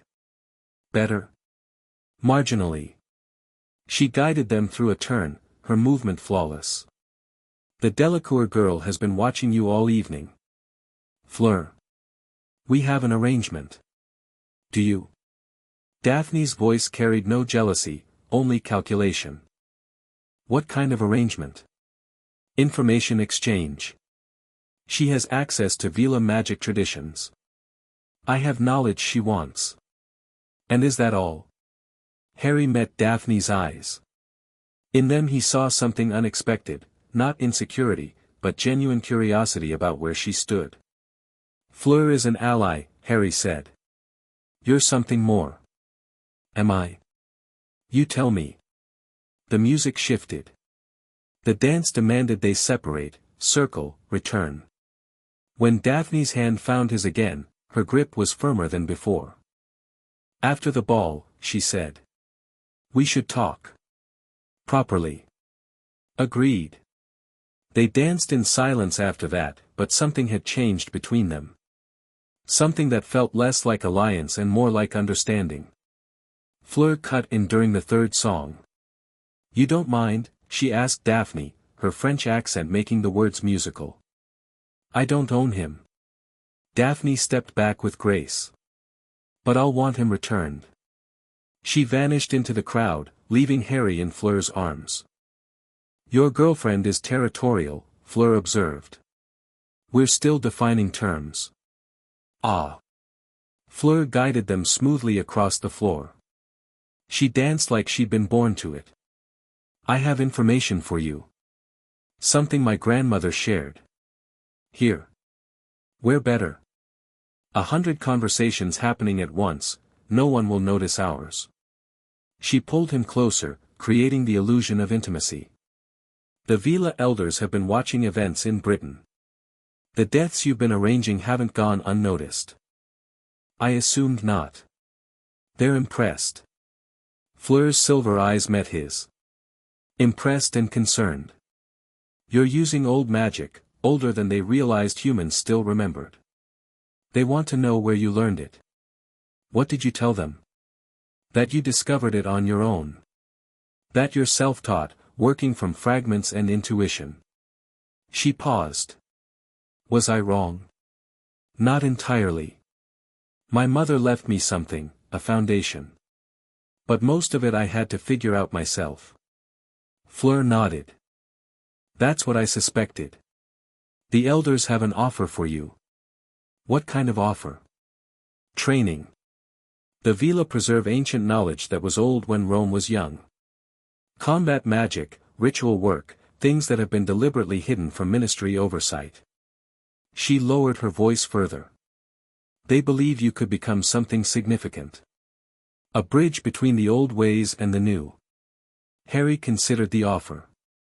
Training from Vila elders would accelerate his development dramatically. But it would also create obligations, ties that could complicate his plans. What do they want in return? Alliance. When the war comes, and they believe it will, they want the old magic community unified. Not serving human interests, but protecting their own. You're asking me to represent humanity in negotiations with magical creatures. I'm asking you to consider that the coming conflict isn't just about Voldemort. Fleur's expression was serious. The old powers are waking up, Harry. The First Scribes aren't the only ancient force paying attention.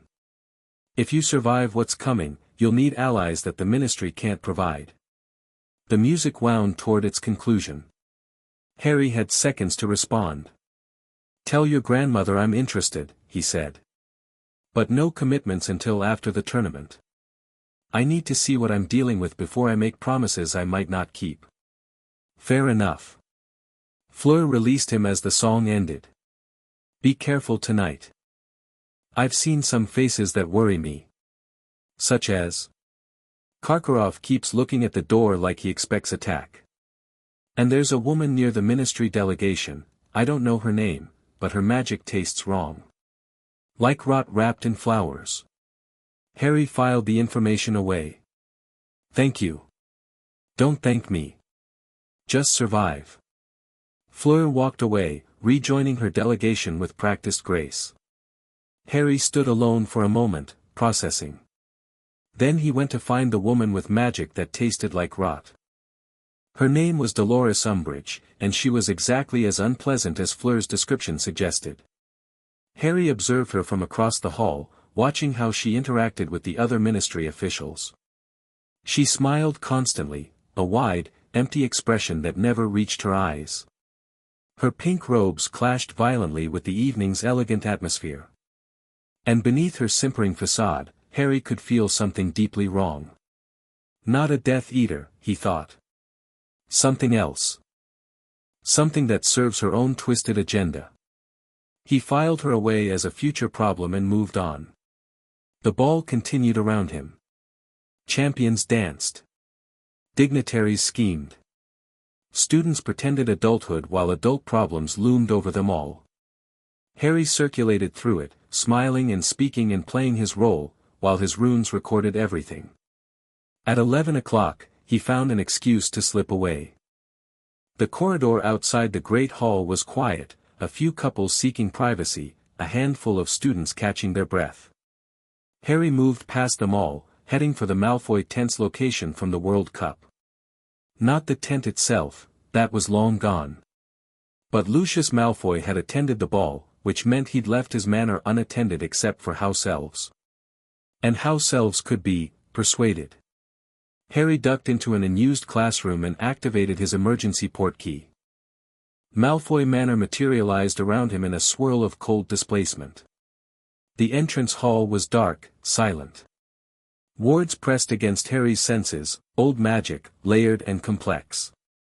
He'd spent weeks analyzing their structure from the fragments he'd gathered, and now he was inside. No alarms triggered. His modified signature passed through the defenses like water through a sieve. Harry moved quickly, using the mental map he'd constructed. The manor was vast, dozens of rooms, 3 floors, extensive grounds, but he didn't need to search everything. He knew exactly where he was going. The study was on the 2nd floor, behind a door warded with blood magic. Harry pressed his palm against the lock and spoke. The blood ward recognized him. Not as Lucius Malfoy, as something else entirely. As someone who spoke the language the ward was written in. The door opened. Inside, the study was exactly as Harry had imagined, dark wood, leather furniture, shelves lined with books that radiated various levels of danger. A massive desk dominated the center of the room, its drawers protected by additional wards. Harry ignored the desk. He was here for something else. The painting on the far wall showed a forest scene, ancient trees, a glimpse of distant mountains, the suggestion of movement in the shadows. But beneath the frame, invisible to normal sight, runic sequences glowed with dormant power. A vault entrance, Harry thought.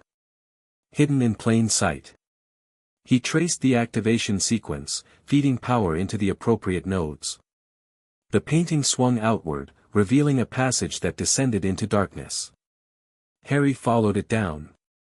The Malfoy vault was smaller than he'd expected, a single room, perhaps 20 feet square, lined with shelves and display cases. But the contents.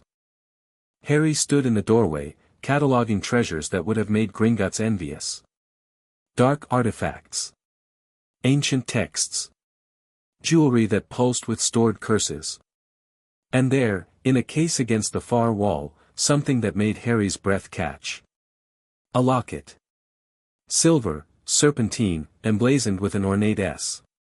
He approached it slowly, his runes flaring in warning. The locket radiated wrongness, a presence that reminded him uncomfortably of the diary he destroyed in the Chamber of Secrets. A Horcrux, Harry realized. One of Voldemort's soul anchors, sitting in Lucius Malfoy's basement. He didn't touch it. Not directly. Instead, he pulled a containment bag from his pocket, warded specifically for this purpose, and carefully levitated the locket inside. The Horcrux fought him. He felt it pushing against his magic, trying to influence his thoughts. Images flickered through his mind, power, dominion, the promise of victory. Harry pushed back with runic fire, and the influence died. 1 down, he murmured. 6 to go. He gathered evidence for another 30 minutes, documents, records, correspondence that would prove useful later. Then he retraced his steps, sealing the vault behind him, exiting the study with no trace of his presence. The portkey deposited him back in the empty classroom at Hogwarts. The ball was still in progress. Harry straightened his robes, checked that the containment bag was secure, and walked back toward the Great Hall. He had a date to return to. You were gone an hour, Daphne said when he found her. I had business. Her eyes swept over him, noting details. You changed clothes. No, wait, you haven't changed, but something's different. Your robes are cleaner than they were. You're observant. I'm cautious. There's a difference. She took his arm again, steering them toward the dance floor. Whatever you did, I don't want to know. Plausible deniability. Probably wise. They danced again. The ball was winding down, couples departing, the music growing softer. Harry felt the weight of the Horcrux in his pocket, the proof that his plans were advancing. You look satisfied, Daphne observed. Do I? Like someone who's accomplished something significant. She studied his face. Should I be worried? Not worried.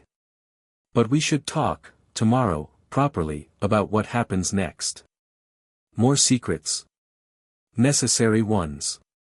And some that aren't. Harry pulled her closer as the final song began. Tonight, though, tonight I just want to dance. Daphne's expression softened, just slightly, just for a moment. That's the most normal thing you've said in months. Don't get used to it. I wouldn't dream of it. They danced until the music ended. Later, after the ball, Harry sat in the room of requirement with the Horcrux in front of him. The locket pulsed with malevolent energy, contained but not neutralized. Through the bag's wards, Harry could feel the fragment of Voldemort's soul reaching for him, testing, probing. Your blood, it whispered. Your magic. Join with me. Become what you were meant to be. Harry ignored it. He'd learned from the diary, Horcruxes were manipulative, seductive, designed to corrupt anyone who touched them. He had no intention of opening dialogue. Instead, he studied the artifact from a technical perspective. The runic work was fascinating, in a horrible way. Voldemort had used genuinely ancient techniques, First Scribe methodology, crudely applied but effective. The soul fragment was bound to the locket through sympathetic links that shouldn't be possible to break by conventional means. But I'm not conventional, Harry thought. He pulled out his notes, months of research into soul magic, anchoring theory, the specific vulnerabilities of dark artifacts. Horcruxes could be destroyed, but the methods were extreme: basilisk venom, fiend fire, the killing curse.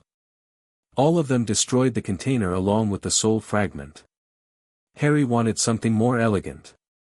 What if I could extract the fragment without destroying the locket? He wondered. What if I could study the soul piece directly? It would be dangerous. Possibly insane. But the knowledge he could gain. Later, he decided. After the tournament. After Voldemort's return. There'll be time to experiment. He locked the containment bag in a warded chest and went to bed. Sleep came slowly, haunted by dreams of serpents and silver. Morning brought consequences. Harry woke to pounding on the dormitory door. Neville, looking terrified. Ministry officials, Neville gasped. Downstairs. They're asking for you. Harry was dressed and armed in 60 seconds.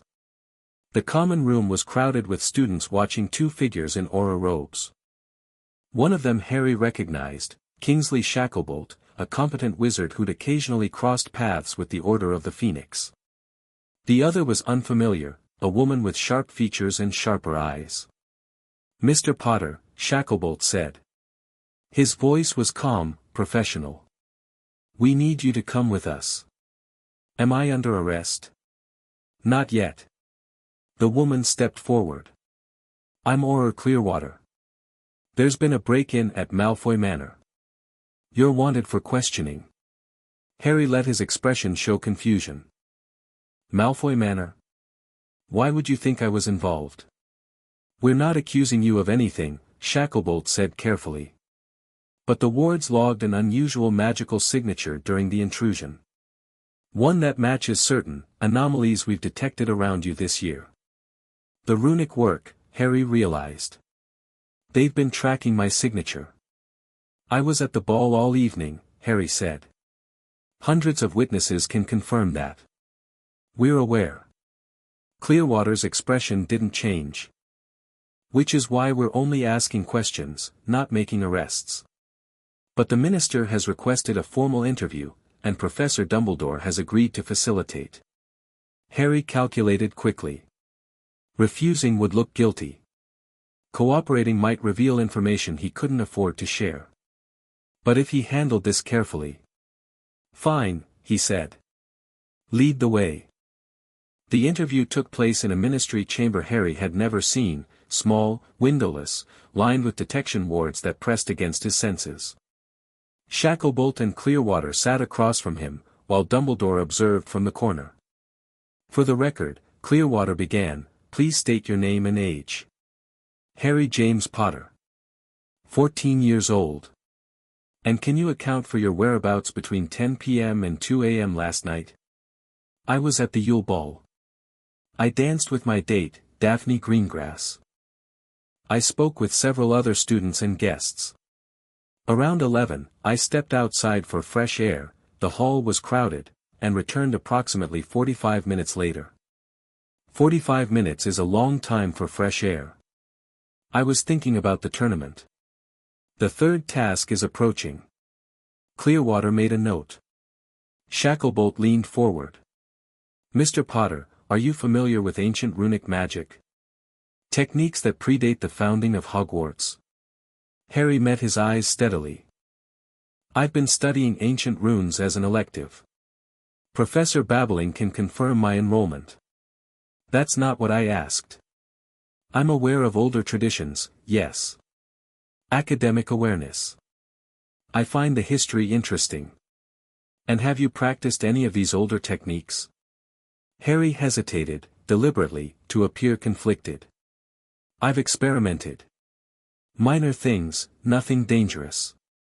The theory is fascinating, but the practical applications are beyond my skill level. Lie, his training reminded him.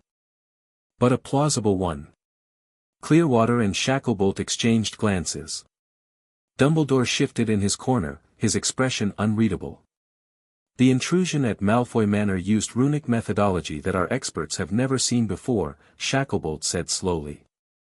Wards that should have been impenetrable were bypassed as though they didn't exist. We're told this requires mastery of techniques that haven't been practiced in centuries. And you think a 14-year-old student could achieve that?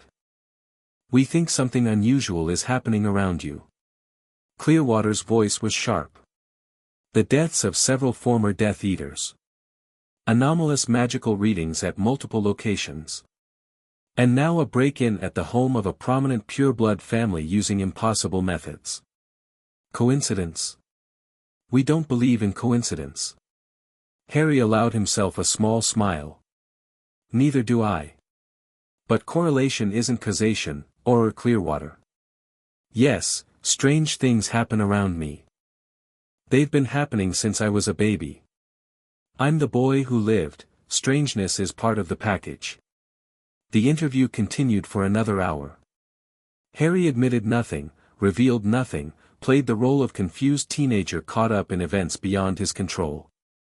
By the end, even Clearwater seemed unsure whether they were dealing with a suspect or a victim. You're free to go, Shacklebolt said finally. But Mr. Potter, be careful. Whoever is responsible for these events, they're playing a dangerous game. If you know something, anything that could help us. If I learn anything, I'll contact you immediately. Another lie. But they didn't need to know that. Dumbledore caught Harry before he reached the exit. A word, Harry. They stepped into a side corridor, away from listening ears. Dumbledore's expression was grave. You were at Malfoy Manor last night. I was at the ball. For most of the evening, yes. But not all of it. Dumbledore's eyes were ancient, knowing. The wards here at Hogwarts are keyed to me, Harry. I know when someone uses an unauthorized port key within the grounds. Harry went very still. I haven't told the Aurors, Dumbledore continued. And I don't intend to. But I need to understand what you're doing. You know what I'm doing. We discussed it. I know you're hunting Death Eaters. I know you're building a network of allies. But breaking into Lucius Malfoy's home, stealing something significant enough to warrant this investigation, Dumbledore shook his head. That's escalation, Harry. Escalation that will draw attention you may not be ready for. I found something, Harry said quietly. Something important. Something that changes the calculus of the war. What? Harry reached into his pocket and withdrew the containment bag. Through the wards, the Horcruxes' presence pulsed with dark energy. Dumbledore's face went pale. A Horcrux, he breathed. In Lucius Malfoy's possession. Yes. And if the Malfoys had one, the others might be similarly distributed. Harry tucked the bag away. I'm not just hunting Death Eaters anymore, Professor. I'm hunting pieces of Voldemort's soul. This is... Dumbledore trailed off, seemingly lost for words. This changes everything. I know. How did you identify it? The signature is similar to the diary I destroyed in the chamber. Once I knew what to look for. The diary. Dumbledore's voice was faint. That was a Horcrux as well. You didn't know. I suspected. But confirmation. He ran a hand over his face, looking suddenly old. Harry, do you understand what you found? If Voldemort created multiple Horcruxes, if his followers are guarding them, then we need to find and destroy them all before his resurrection becomes permanent. Harry met Dumbledore's eyes. That's been my plan since you told me about the soul anchors. The difference is that now I have a target. One target. There could be half a dozen more. So we find them. Harry's voice was flat. You have resources, connections, knowledge I don't. Help me, Professor. Actually help me, not manage me. We can end this properly, permanently, but only if we work together. Dumbledore was quiet for a long moment. Then, slowly, he nodded. The Horcrux you have, it needs to be destroyed. Safely, completely. I know. But I want to study it first. Understand the magic, find ways to detect others like it. That's incredibly dangerous. Everything I do is dangerous. Harry started walking toward the exit. I'll share what I learn. But I won't be managed, Professor. Not anymore. He left Dumbledore standing alone in the Ministry corridor, holding the weight of revelation. The days after the ball compressed into a blur of activity. Harry analyzed the Horcrux in the room of requirement, using every protective measure he could devise. The soul fragments screamed at him through the wards, promising power, threatening destruction. He ignored it, cataloging its structure, mapping its vulnerabilities. Meanwhile, his network continued to develop. Daphne reported that Slytherin was in chaos. Word of the Malfoy break-in had spread, and the pureblood families were terrified. Someone had penetrated their most secure protections, stolen something valuable, and left no trace. If it could happen to the Malfoys, it could happen to anyone. They're calling it the ghost, she said during one of their meetings. As in, the ghost is coming for those who deserve it. It's like a boogeyman story, except no one's treating it as fiction. Good. Fear makes people careless. It also makes them dangerous. Lucius Malfoy has been making inquiries, calling in favors, pressuring allies. He wants to know who violated his home. Let him inquire. He won't find anything. You're sure? Positive. Harry had been thorough. No physical evidence, no magical traces, nothing that could be linked to him specifically. The only vulnerability was his runic signature, and he'd already taken steps to obscure that. The other pieces of his network reported similar developments. The Mare people had begun restoring their ancient wards, using techniques Harry had taught them. Fleur relayed that the Vila elders were preparing something, she didn't know what, that would become relevant when the time was right. And Draco Malfoy had become unexpectedly useful. "My father knows who it was," Draco said during a hushed conversation in an unused corridor. "Not your name, not yet, but he knows it was the same person who's been killing Death Eaters. He's terrified, Potter. I've never seen him like this." "What's he doing about it?" "Fortifying the manor. Calling in old alliances. And..." Draco hesitated. "He's been in contact with the Dark Lord. Through the mark." Harry went very still. "What did Voldemort say?" "I don't know the details. But Father came out of his study looking like he'd seen death itself. Whatever the Dark Lord told him, it wasn't comforting." "Interesting." Harry filed the information away. "What about you? How are you holding up?" Draco's laugh was bitter. "I'm holding together through sheer force of will. Every time I look at my father, I see the man who raised me. Every time I hear what he's done, I see a monster. I don't know which is real anymore. Maybe both are. Maybe." Draco's expression was complicated. "Potter, Harry, whatever happens next, thank you for giving me a choice. Most people don't bother. Choices are what separate us from them." Harry offered his hand. "Stay safe, Draco. The next few months are going to be difficult." They shook hands, former enemies bound by circumstance, moving towards something neither could fully predict. The Horcrux was destroyed on a cold January morning. Harry used the astronomy tower for the ritual, a space high enough that any magical discharge would dissipate harmlessly, private enough that no one would interfere. He'd prepared for hours, layering protections, studying contingencies, making absolutely sure. The method was his own invention, a runic sequence designed to extract the soul fragment and transfer it into a prepared vessel. Not destroy it outright, that would come later, but isolate it, contain it, make it available for study. The containment bag opened. The locket floated before him, pulsing with malevolent energy. "Last chance," the Horcrux whispered. "Join me. Become more than you are."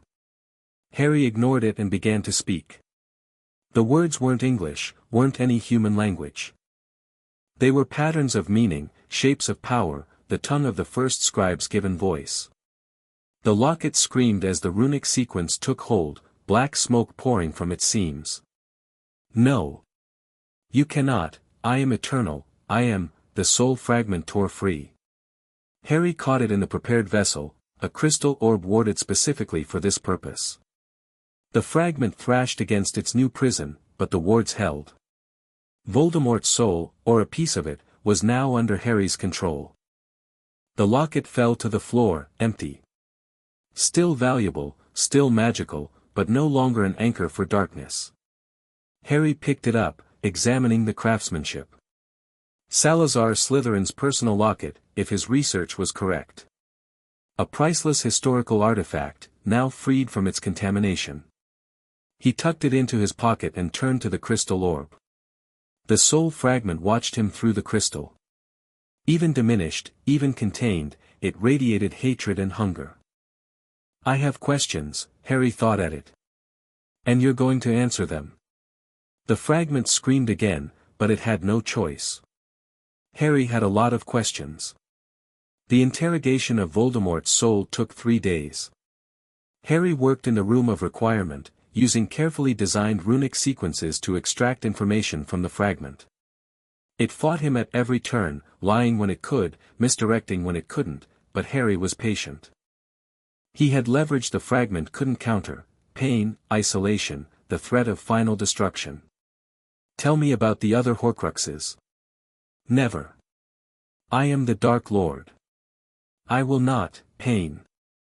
The runic sequence flared, and the fragment writhed. "Tell me." Piece by piece, the information emerged. 6 total, not including the fragment in Harry's scar.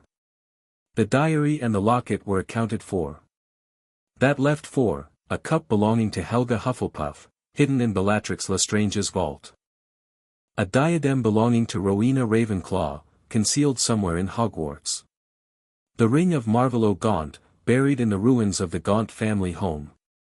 And something else, something the fragment wouldn't name, something protected by more than just magic. The sixth, Harry pressed. What is it? Not created yet. The fragment's voice was weak, exhausted. The Dark Lord intended, his snake. Nagini. But the ritual, not complete. The snake. Of course. Voldemort's familiar, his constant companion, would be the final anchor. Harry absorbed this information, building a map of targets. The cup was accessible, Gringotts could be penetrated, with enough preparation. The diadem was somewhere in Hogwarts, which meant Harry could search for it at leisure. The ring required investigation, but was probably manageable. And Nagini. Nagini wouldn't exist as a Horcrux until after Voldemort's resurrection. I need to let the resurrection happen, Harry realized. At least partially. Long enough for him to create the final Horcrux. The thought was unsettling. Letting Voldemort return to full power, even temporarily, was risky beyond measure. But if Harry destroyed the other Horcruxes first, destroyed Nagini immediately after its creation. It could work, he thought. A narrow window, precise timing, but it could work. The fragment watched him through the crystal, its hatred palpable. You will fail, it whispered. The Dark Lord is eternal. You are nothing but a child playing at war. Maybe, Harry said aloud. But I'm a child who's about to win. He began making plans. The third task loomed. Harry spent the remaining weeks of term in preparation, not for the tournament, but for what would come after. He mapped potential Horcrux locations. He stockpiled runic weapons and defensive arrays. He expanded his network, bringing in new allies, strengthening old connections. And he trained. The room of requirement became a combat arena, where Harry pushed himself beyond previous limits.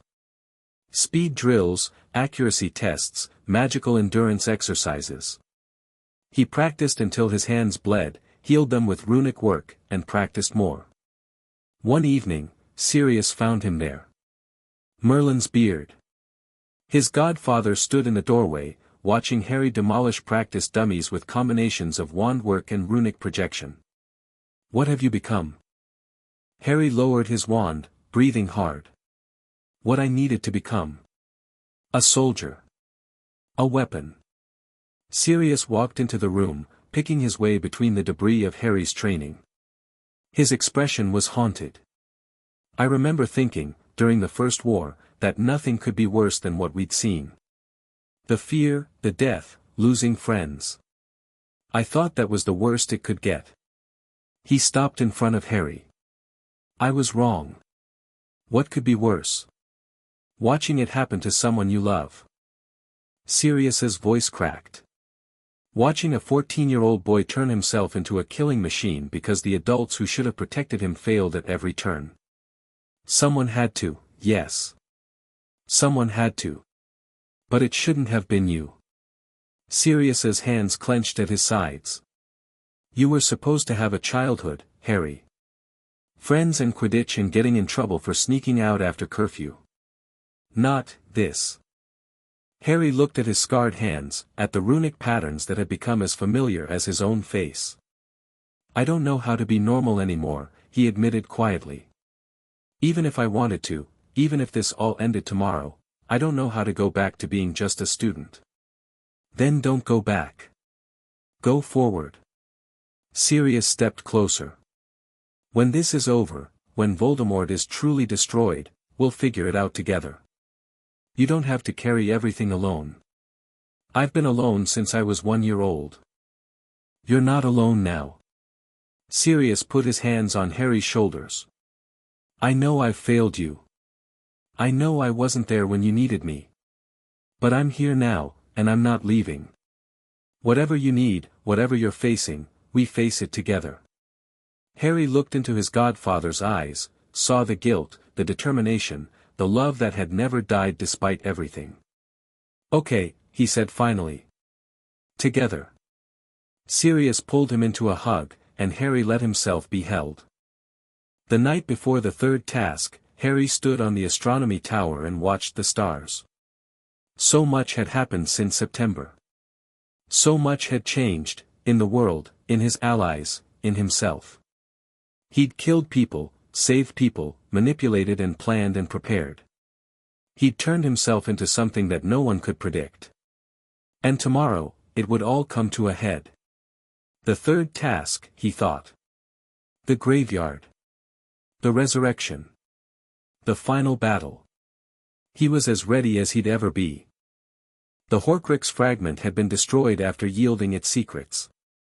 His runic arrays were charged and stable. His network was in position, ready to act on his signal. But he was still afraid. Not of dying, death had lost its terror somewhere along the way. He was afraid of failing. Of all his preparations proving insufficient. Of Voldemort returning to power and Harry being unable to stop him. Fear is useful, he reminded himself. Fear keeps you sharp. Footsteps behind him. He turned to find Daphne approaching, wrapped in a warm cloak against the night air. Couldn't sleep, she asked. Didn't try. She joined him at the tower's edge, looking out at the moonlit grounds. Are you ready? As ready as I can be. That's not what I asked. Harry considered his answer. I'm ready to fight. I'm ready to win. But I'm not ready for what comes after. What comes after? I don't know. That's the problem. He turned to face her. For 2 years, I've been building toward this. The hunting, the training, the alliances, it's all been pointed at Voldemort's return. Once that's handled. I don't know what I am anymore. Daphne was quiet for a moment. Then she took his hand. You're Harry, she said simply. Everything else is just what you've had to become to survive. When the war is over, you'll figure out who you want to be. And. She hesitated, then continued. And I'd like to help you figure it out. Harry looked at her, really looked, for perhaps the first time. She wasn't just an ally or an asset. She was someone who saw him, understood him, chose to stand beside him despite everything. I'd like that too, he said. She smiled, a real smile, rare and genuine. Good. Now get some rest. Tomorrow you're going to need it. She kissed his cheek and walked away, leaving Harry alone with the stars. He stayed there until dawn, thinking about futures that might be possible. Chapter 4 and Chapter 5, the second task and the Serpent's Gambit. The morning of the third task arrived wrapped in fog. Harry woke before dawn, his body thrumming with the tension of a coiled spring. He'd slept perhaps 2 hours, not from anxiety, but from the demands of final preparation. The runic arrays carved into his skin pulsed with stored power, ready to unleash at a thought. He dressed in silence, choosing clothes that would allow maximum mobility. Dragonhide armor beneath ordinary robes. Emergency port key sewn into his collar. 7 different runic triggers primed and waiting, each designed for a specific contingency. The dormitory was quiet. Ron's snoring provided familiar background noise, a reminder of normalcy that felt increasingly distant. Harry paused at the window, watching the sun struggle through the mist. Today, he thought. Everything changes today. A soft knock at the door. Harry opened it to find Hermione, fully dressed despite the early hour, her face pale with concern. You're really going through with it, she said quietly.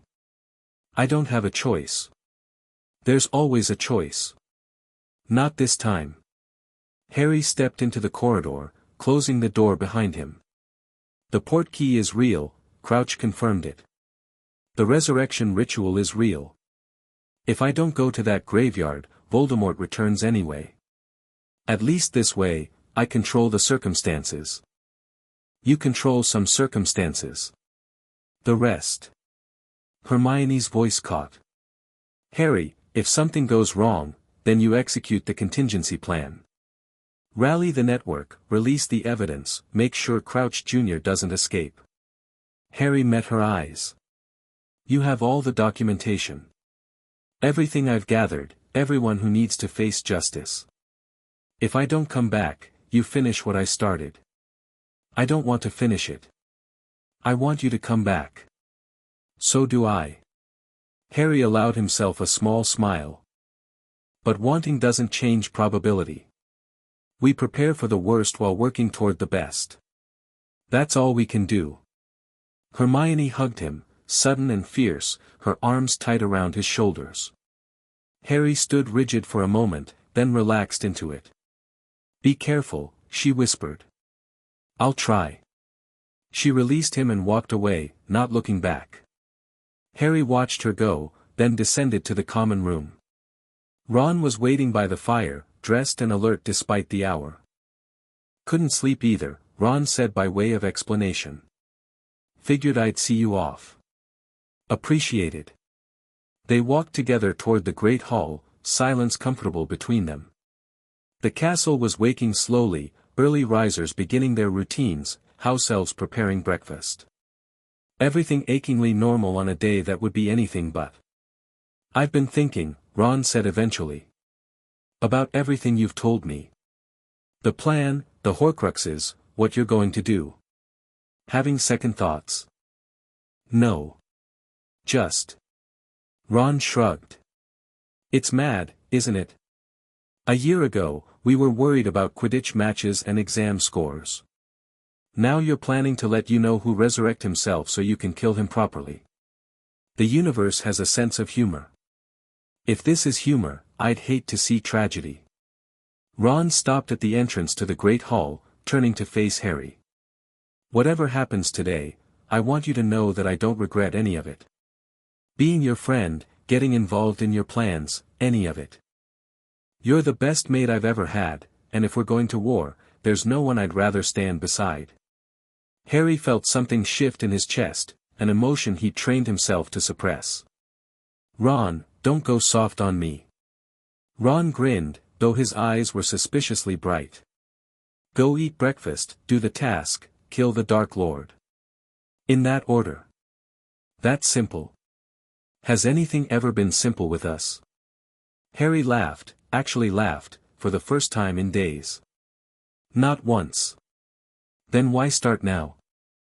Ron clapped him on the shoulder. I'll be watching from the stands. Try not to embarrass me. He walked away toward the Gryffindor table, leaving Harry alone with the weight of the coming day. Breakfast passed in a blur of nervous energy and forced conversation. The great hall buzzed with anticipation. The Triwizard Tournament's final task had captured the wizarding world's attention, and students from all three schools packed the tables. Banners hung from the ceiling, declaring support for various champions. The atmosphere crackled with excitement. Harry sat at the Gryffindor table, eating mechanically without tasting anything. Across the hall, Daphne caught his eye from the Slytherin section. A small nod, acknowledgement and encouragement combined. Near the staff table, Bartemius Crouch Jr. wore Moody's face with practiced ease. Their eyes met briefly, and something passed between them, not alliance, but understanding. Each knew what the other intended. Each was prepared to act. Let the game begin, Harry thought. Dumbledore rose to address the assembly, his voice carrying easily through the hall. Today marks the final challenge of the Triwizard Tournament. Our champions have shown extraordinary courage and skill throughout this competition. Now they face their greatest test, a maze filled with obstacles that will challenge every aspect of their magical ability. Harry tuned out the speech, focusing instead on his internal preparations. The runic arrays were stable. His emergency port key was functional. The modifications he'd made to his blood, the trap he'd designed for Voldemort, were ready. Everything was in place. Champions, Dumbledore concluded, take your positions at the maze entrance. May fortune favor the bold. Harry rose from his seat and walked toward his destiny. The maze loomed before them, walls of hedge rising 20 feet into the grey morning sky. Magical mist curled between the paths, obscuring what lay within. The champions stood at their respective entrances, Harry, Cedric, Victor, Fleur, each facing a different section of the labyrinth. "Remember," Bagman announced, his voice magically amplified, "the Triwizard Cup waits at the center. First champion to reach it wins eternal glory.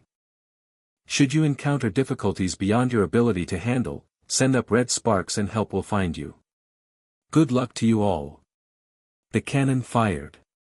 Harry entered the maze at a measured pace, not rushing. Speed was less important than awareness. The maze itself was designed to disorient and confuse, and Harry had no intention of stumbling into traps he could have avoided. The hedges pressed close, their branches reaching like grasping fingers. The mist limited visibility to perhaps 10 feet in any direction. Harry kept his wand ready, but his primary attention focused on his runic senses, feeling for magical signatures that might indicate danger. Sphinx ahead, his awareness whispered. Boggart to the left. Something larger, unfamiliar, beyond. He navigated around the Sphinx without engaging, no need to waste time on riddles when he could simply take another path. The Boggart emerged from a shadowy alcove, shifting into the form of his worst fear, but Harry's worst fear wasn't a Dementor anymore. It wasn't even Voldemort. The Boggart became himself. An older Harry, scarred and cold-eyed, standing over bodies he'd once called friends. The image held a wand crackling with dark energy, and its smile was empty of everything human. "Ridiculous," Harry said flatly. The Boggart exploded into mist, unable to process a counter that came from genuine understanding rather than simple rejection. "I know what I might become," Harry thought. "That's why I've planned so carefully." He continued deeper into the maze. The obstacles came faster as he approached the center. A blast-ended script nearly took his head off before Harry's reflexes saved him, a diving roll, a runic pulse that confused the creature's senses, a quick sprint past while it recovered. An enchanted fog tried to separate him from his sense of direction, but Harry's internal compass, trained through months of practice, kept him oriented. He encountered Cedric at one junction, the Hufflepuff champion fending off animated vines with desperate spellwork. "Potter!" Cedric gasped. "Little help?" Harry raised his hand, and the vines froze. Not in ice, in time, or something close to it. The runic sequence held them motionless long enough for Cedric to scramble free. "Thanks," Cedric said, breathing hard. What the hell was that spell? Old magic. Harry was already moving. Cups to the north. I can feel it. Working together. For now. They ran through the maze side by side, champions who'd spent months as rivals now forced into temporary alliance. The obstacles seemed lighter with two, or perhaps the maze itself was designed to ease as competitors approached the center. A scream echoed from somewhere distant, Fleur's voice, high with pain or fear. Red sparks rose into the sky. "One down," Cedric muttered. They rounded a final corner and found Victor Crumb blocking their path. The Durmstrang champion's eyes were wrong, glazed, unfocused, the telltale signs of magical compulsion. His wand was raised, pointed directly at Cedric. Crucio. Harry moved without thinking. He threw himself between Victor and Cedric, the runic arrays on his skin flaring to life. The Cruciatus curse hit his protective wards and shattered, the dark magic redirected harmlessly into the hedge. "The hell," Cedric started. "Imperius," Harry said shortly. "Someone's controlling him." He raised his hand toward Victor. "Stupefy."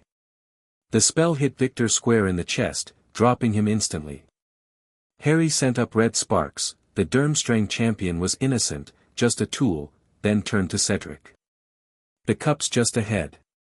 We need to move. What about whoever cast that Imperius? They're not in the maze."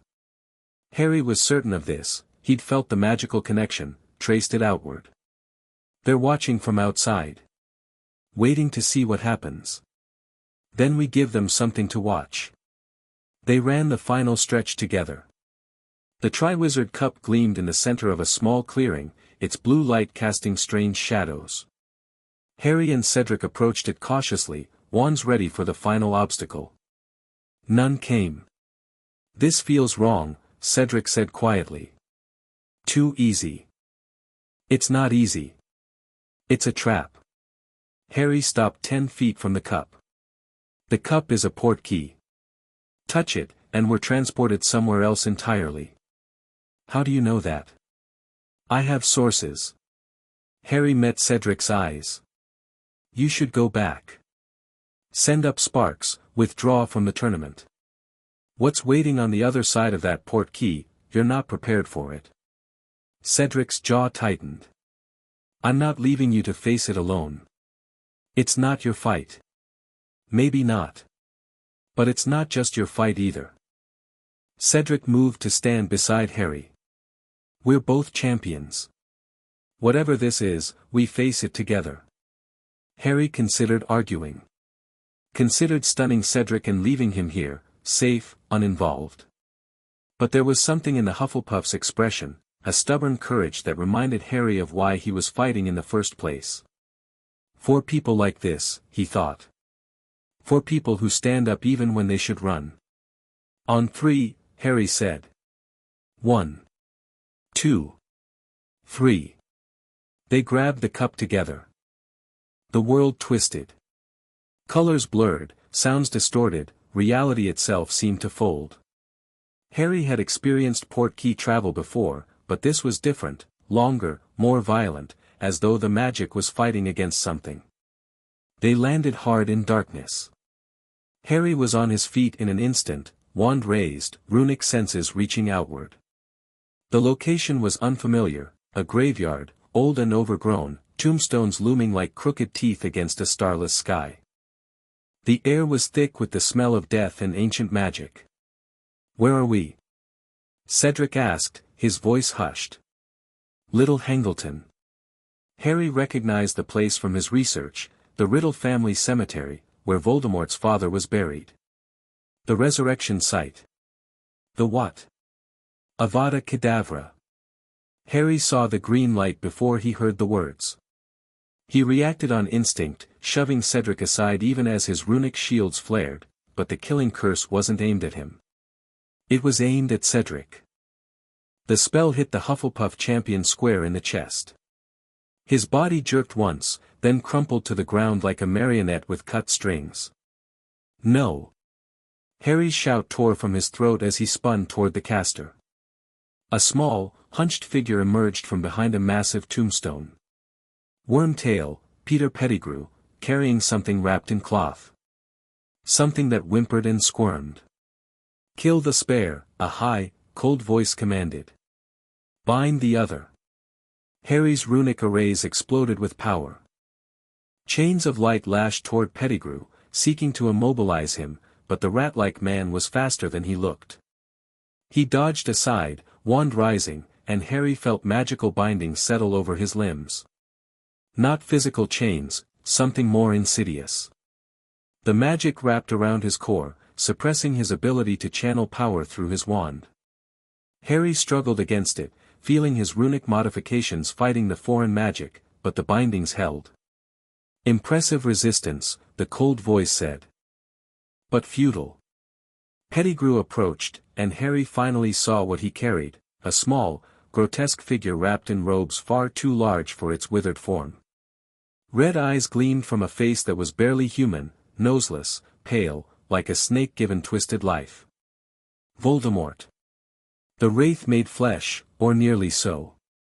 "Harry Potter," Voldemort whispered. "We meet again." Harry bared his teeth.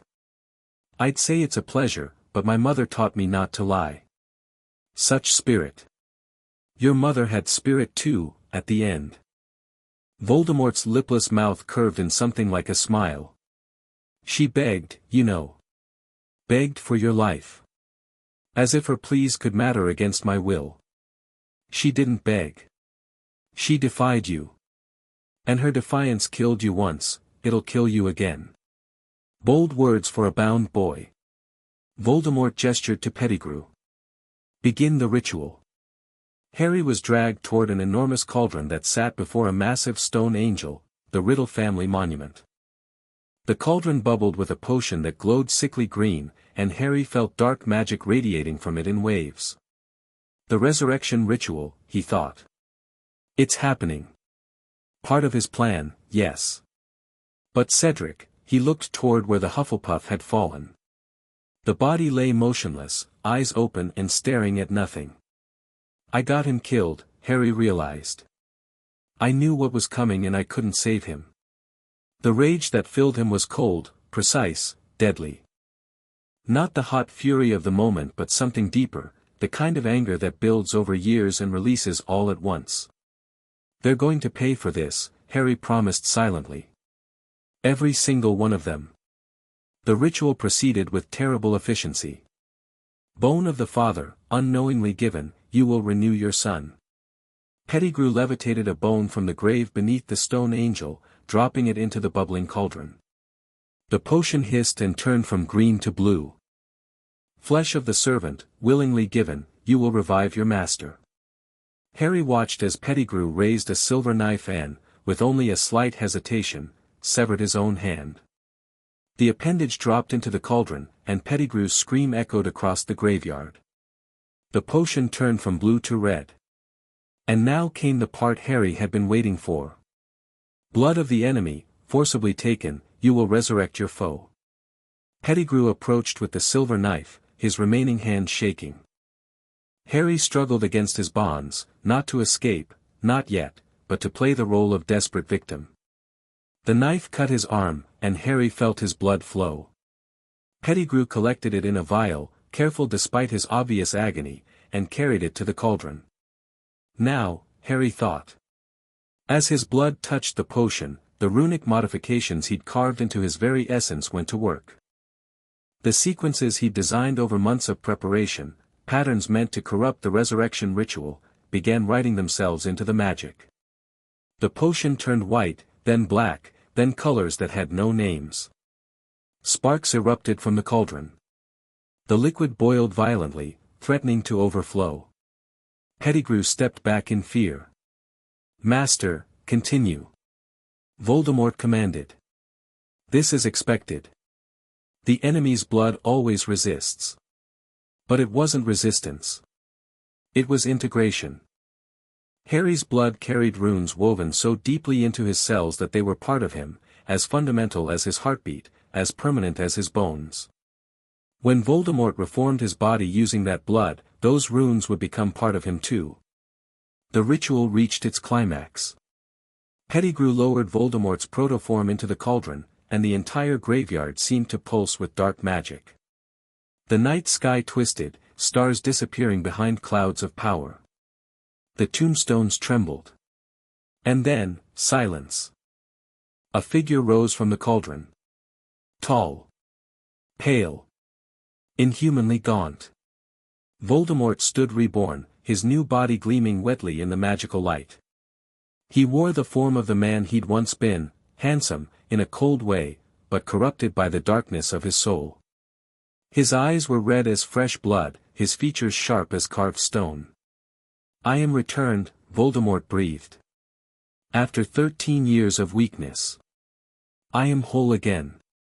He stepped from the cauldron, ignoring the potion that dripped from his naked form. Pettigrew groveled, offering robes, which Voldemort accepted with casual contempt. My wand, Wormtail. Here, master. The wand changed hands. Voldemort caressed it almost lovingly, then raised it toward the sky. Morsmordre. The dark mark blazed to life above the graveyard, the skull and serpent, signaled to his scattered followers that their master had returned. Come, Harry thought grimly. Come and die. They operate in clusters. Death Eaters materialized around the graveyard, their black robes and silver masks glinting in the mark's unholy light. Harry counted them as they appeared, 20, 30, more. The inner circle, the most devoted, answering their master's call. And every single one of them had already been marked by Harry's runic traps. Welcome, my friends. Voldemort's voice carried easily across the silent assembly. 13 years since we last gathered. 13 years of waiting, planning, suffering. But tonight, our exile ends. Tonight, we begin the final phase of our conquest. The Death Eaters murmured appreciation. Harry watched their masks, trying to identify individuals. Malfoy was there, the distinctive platinum hair visible beneath his hood. The Lestranges, all three of them. Crabbe and Goyle's fathers. Not Avery. McNair's brother. So many, Harry thought. But not enough to matter. Before we proceed, Voldemort continued, there is unfinished business. He turned toward Harry, still bound before the cauldron. Harry Potter. The boy who lived. The one who destroyed my body 13 years ago. The Death Eaters shifted, attention focusing on Harry with predatory interest. He came here tonight believing he could trap me. Voldemort's smile was thin as a razor. Yes, I know about his preparations. His pathetic runic modifications, his network of allies, his grand plan to corrupt my resurrection. The smile widened. Did you think I wouldn't notice? That my servants wouldn't report your activities? Harry said nothing. Let the man gloat. You are clever, Potter. Cleverer than your parents, certainly. But you are facing power beyond your comprehension. Voldemort raised his wand. Your blood flows in my veins now. Your protection is mine. And whatever traps you've prepared, he paused, frowning. Something was wrong. Harry felt it too, a pulse in the Dark Lord's new body, a resonance that shouldn't be there. The runes he'd embedded in his blood were activating, spreading through Voldemort's form like roots through soil. What? Voldemort looked down at his hands, where faint golden lines were beginning to appear. What is this? Countermeasures, Harry said calmly. You're not the only one who prepared for this moment. Impossible. I would have detected, you detected what I wanted you to detect. Obvious traps, easily neutralized. The real work was deeper. Harry smiled, and it wasn't a pleasant expression. The blood you stole was willing given, Voldemort. I chose to come here tonight. I chose to let you take my blood. Because that blood carries runes woven into my very cells, runes that are now writing themselves into your new body. Voldemort's face twisted with rage. He raised his wand, pointing it at Harry. Crucio. The spell struck Harry's bindings, and stopped. The golden lines on Voldemort's hands flared, and the Dark Lord screamed as his own magic rebounded into him. That's the first modification, Harry said, pushing against his bonds. Whatever magic you direct at me hurts you instead. I'm inside your defenses now, connected to your very essence.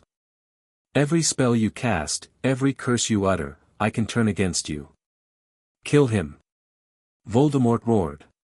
Someone kill him. The Death Eaters raised their wands. Harry triggered his runic arrays. The graveyard became a battlefield. Harry's bonds shattered as he flooded them with power, and he was moving before the debris hit the ground. The Death Eaters' curses flew toward him, killing curses, cruciatus, raw destructive magic, but his shields held. Runic barriers flared with each impact, absorbing energy, redirecting force.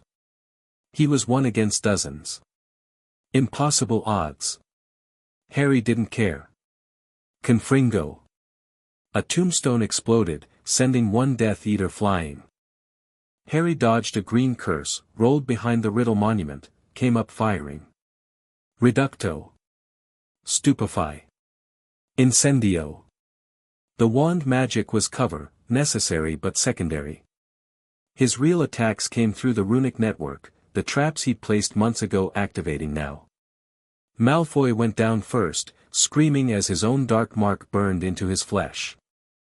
The rune Harry had embedded in the Malfoy tent at the World Cup had found its way home, traveling through proximity and magical connection until it nested in the mark itself. Crabbe Sr. dropped next, then Goyle.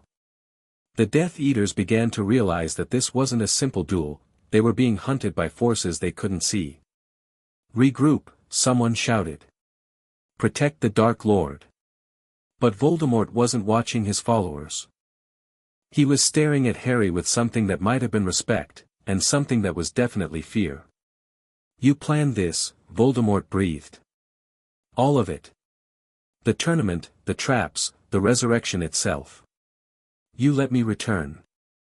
"I needed your followers in one place," Harry confirmed. "And I needed you in a body that I controlled." "You don't control me." "Don't I?"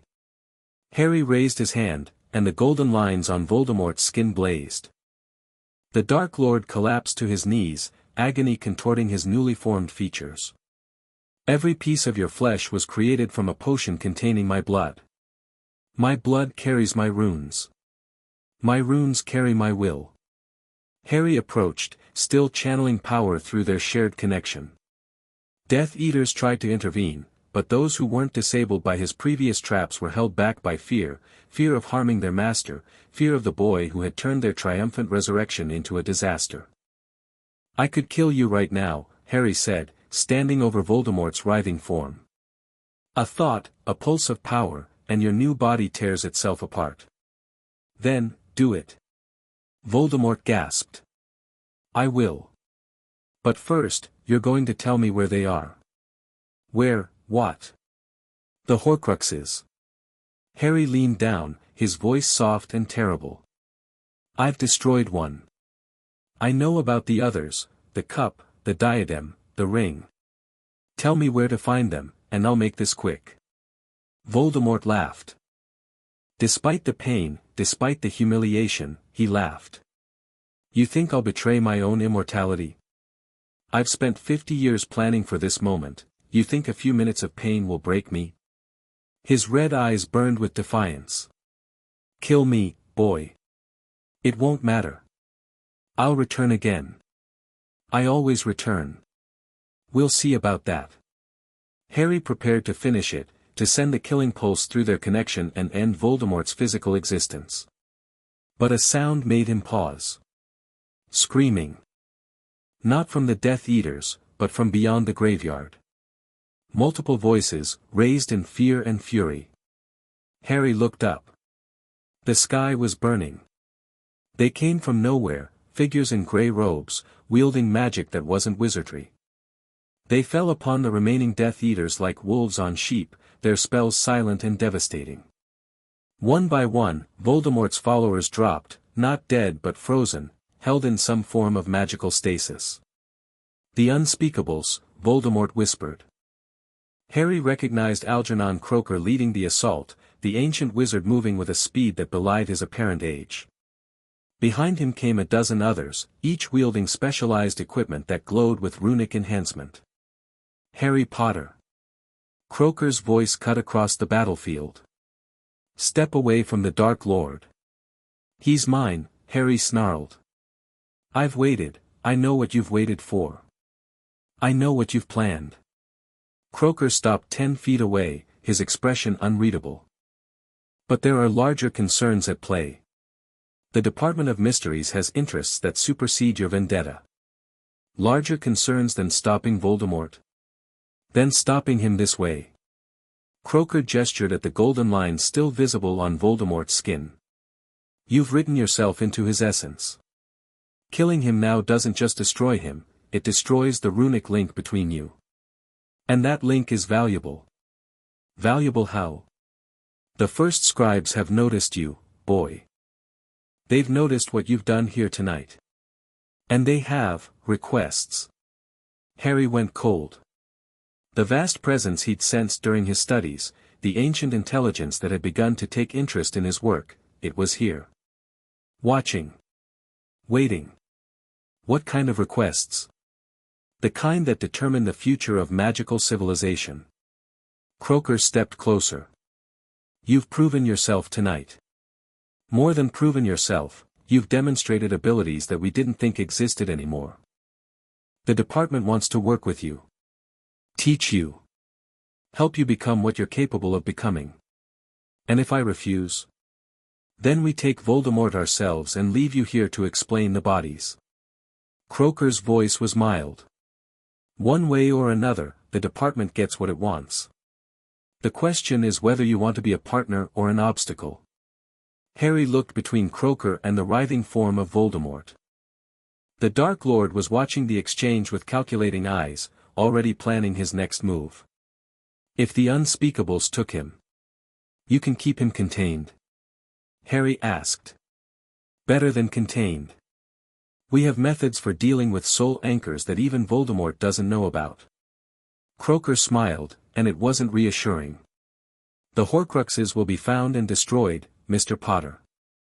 All of them. Including the one you haven't discovered yet. The one I haven't. Harry went still.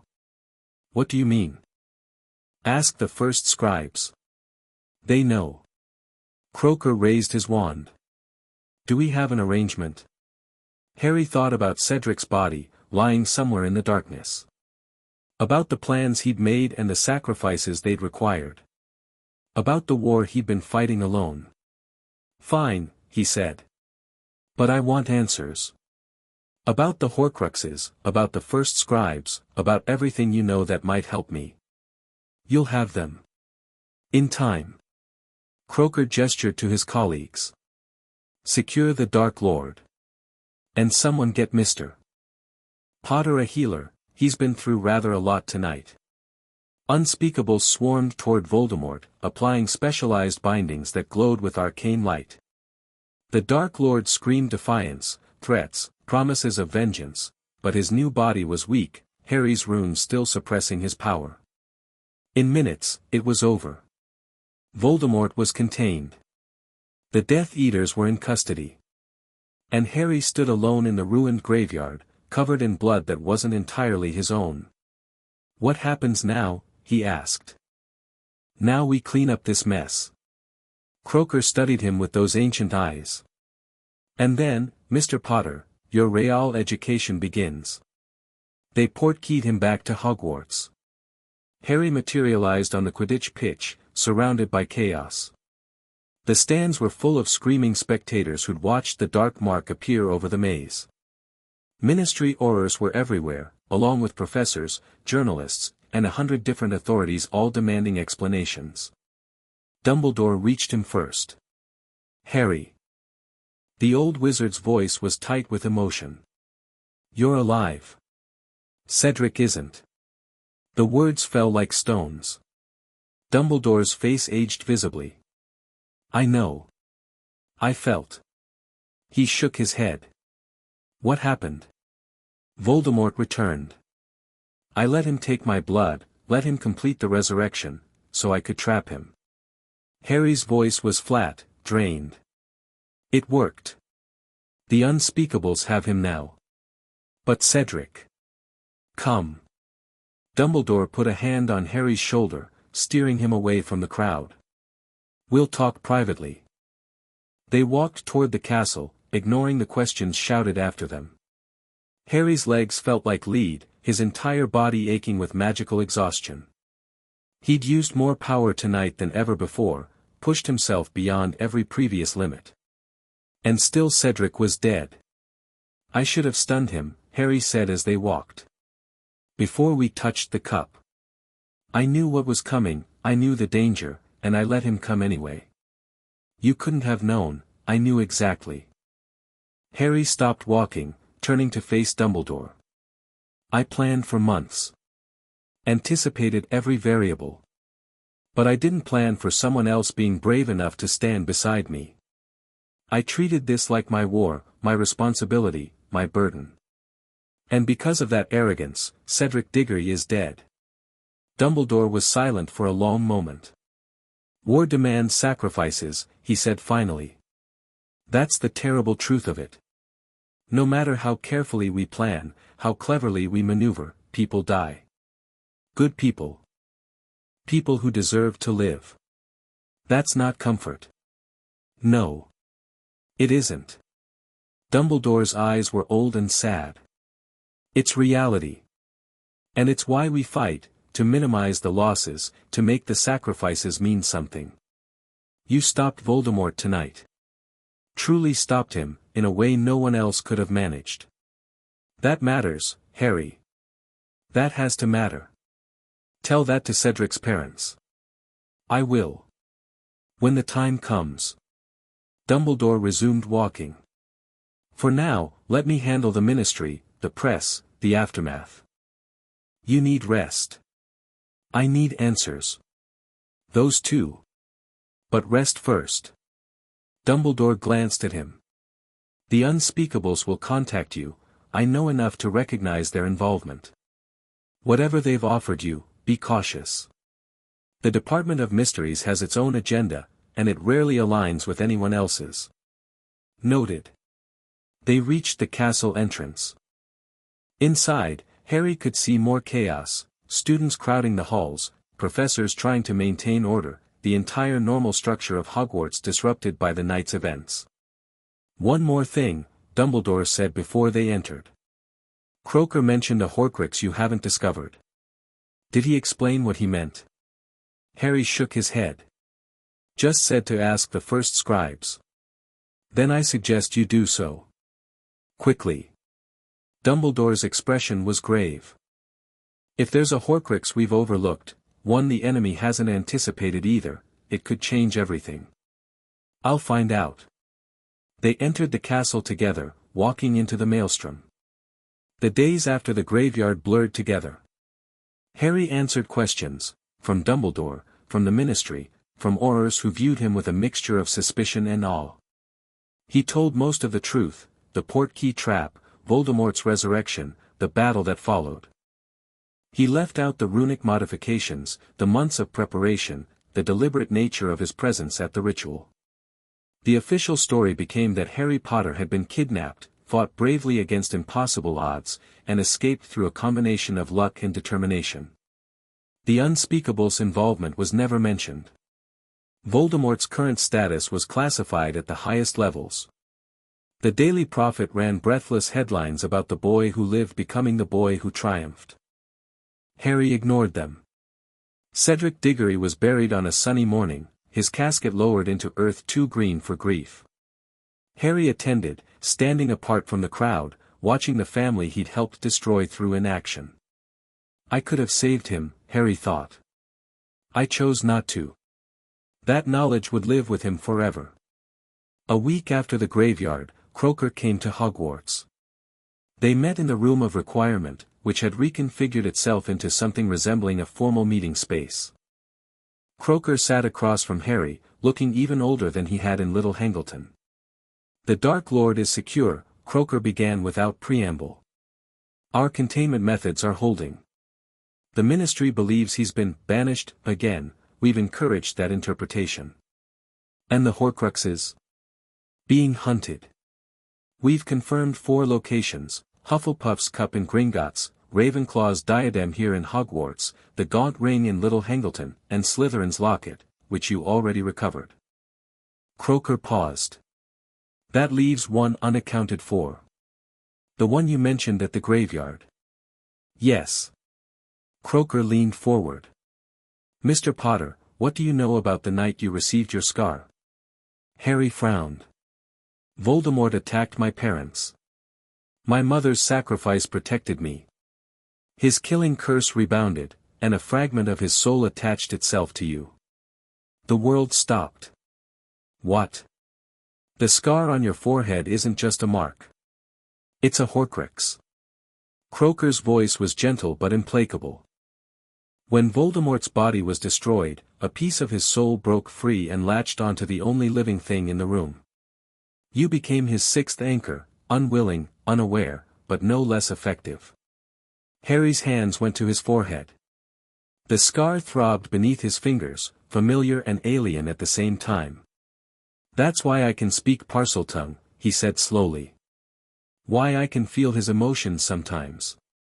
Why the connection is two-way, yes. His magic flows into you, as yours flowed into him through the blood ritual. Croker nodded. The First Scribes knew, of course. They'd been watching this particular situation for 14 years. They knew. And they didn't tell me. They told you what you needed to hear, when you needed to hear it. That's how they operate. Croker spread his hands. The question now is what to do about it. Harry stood abruptly, pacing the room. A Horcrux. He was a Horcrux. Part of Voldemort's soul lived in his head, had always lived in his head, shaping his thoughts and abilities and, is this why the First Scribes took interest in me? Harry demanded. Because I'm carrying a piece of their enemy? Partly. They also see potential in you, genuine potential, separate from your contamination. Croker watched him pace. The good news is that the soul fragment can be removed.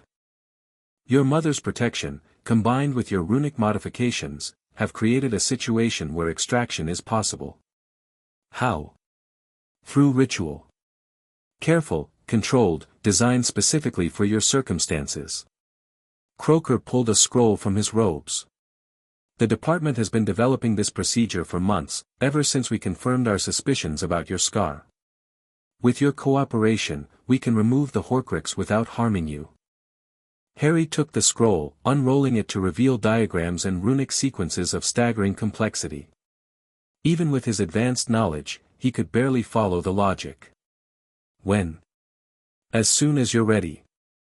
Preferably before the enemy realizes what we've planned. Croker stood.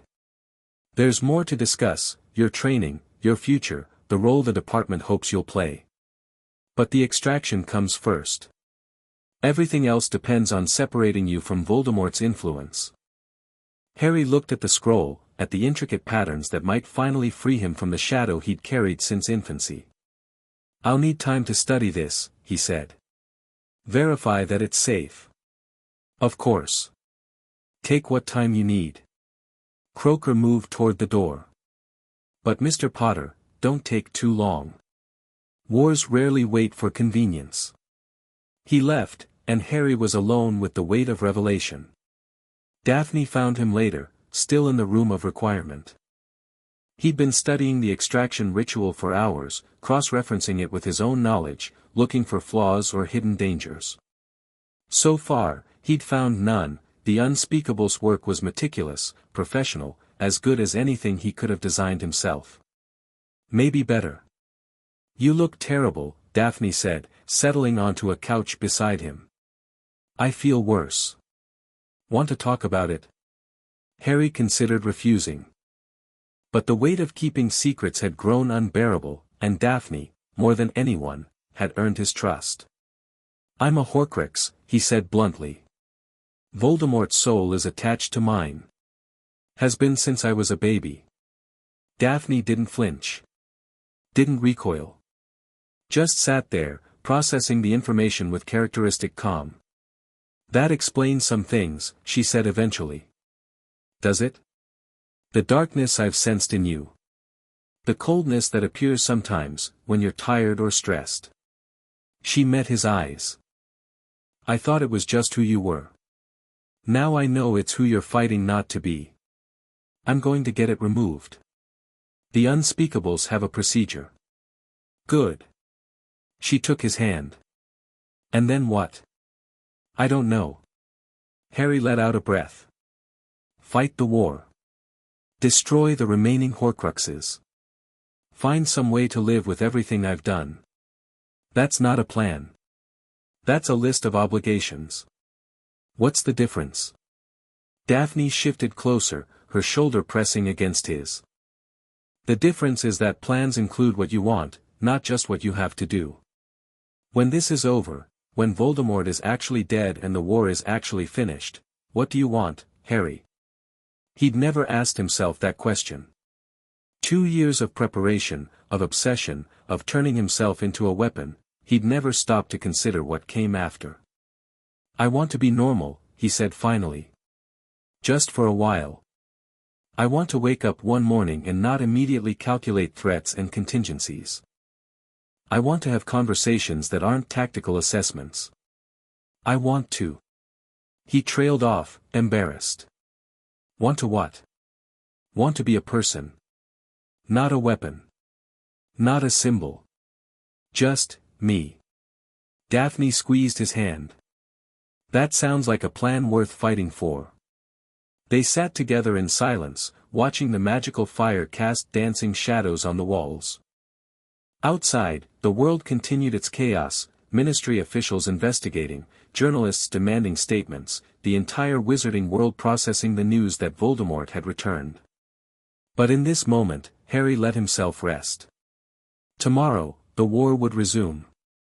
Tomorrow, he'd continue being what he'd made himself. Tonight, he could just be Harry. Chapter 5 and Chapter 6, The Graveyard and What Came After the Extraction Ritual was scheduled for midnight. Harry stood in the Department of Mysteries, surrounded by Unspeakables in grey robes, watching them prepare the most complex magical working he'd ever witnessed. The chamber they'd chosen was deep beneath the Ministry, a circular room lined with runes so old that some of them predated written language. "You understand the procedure?" Croker asked, checking the ritual circle one final time.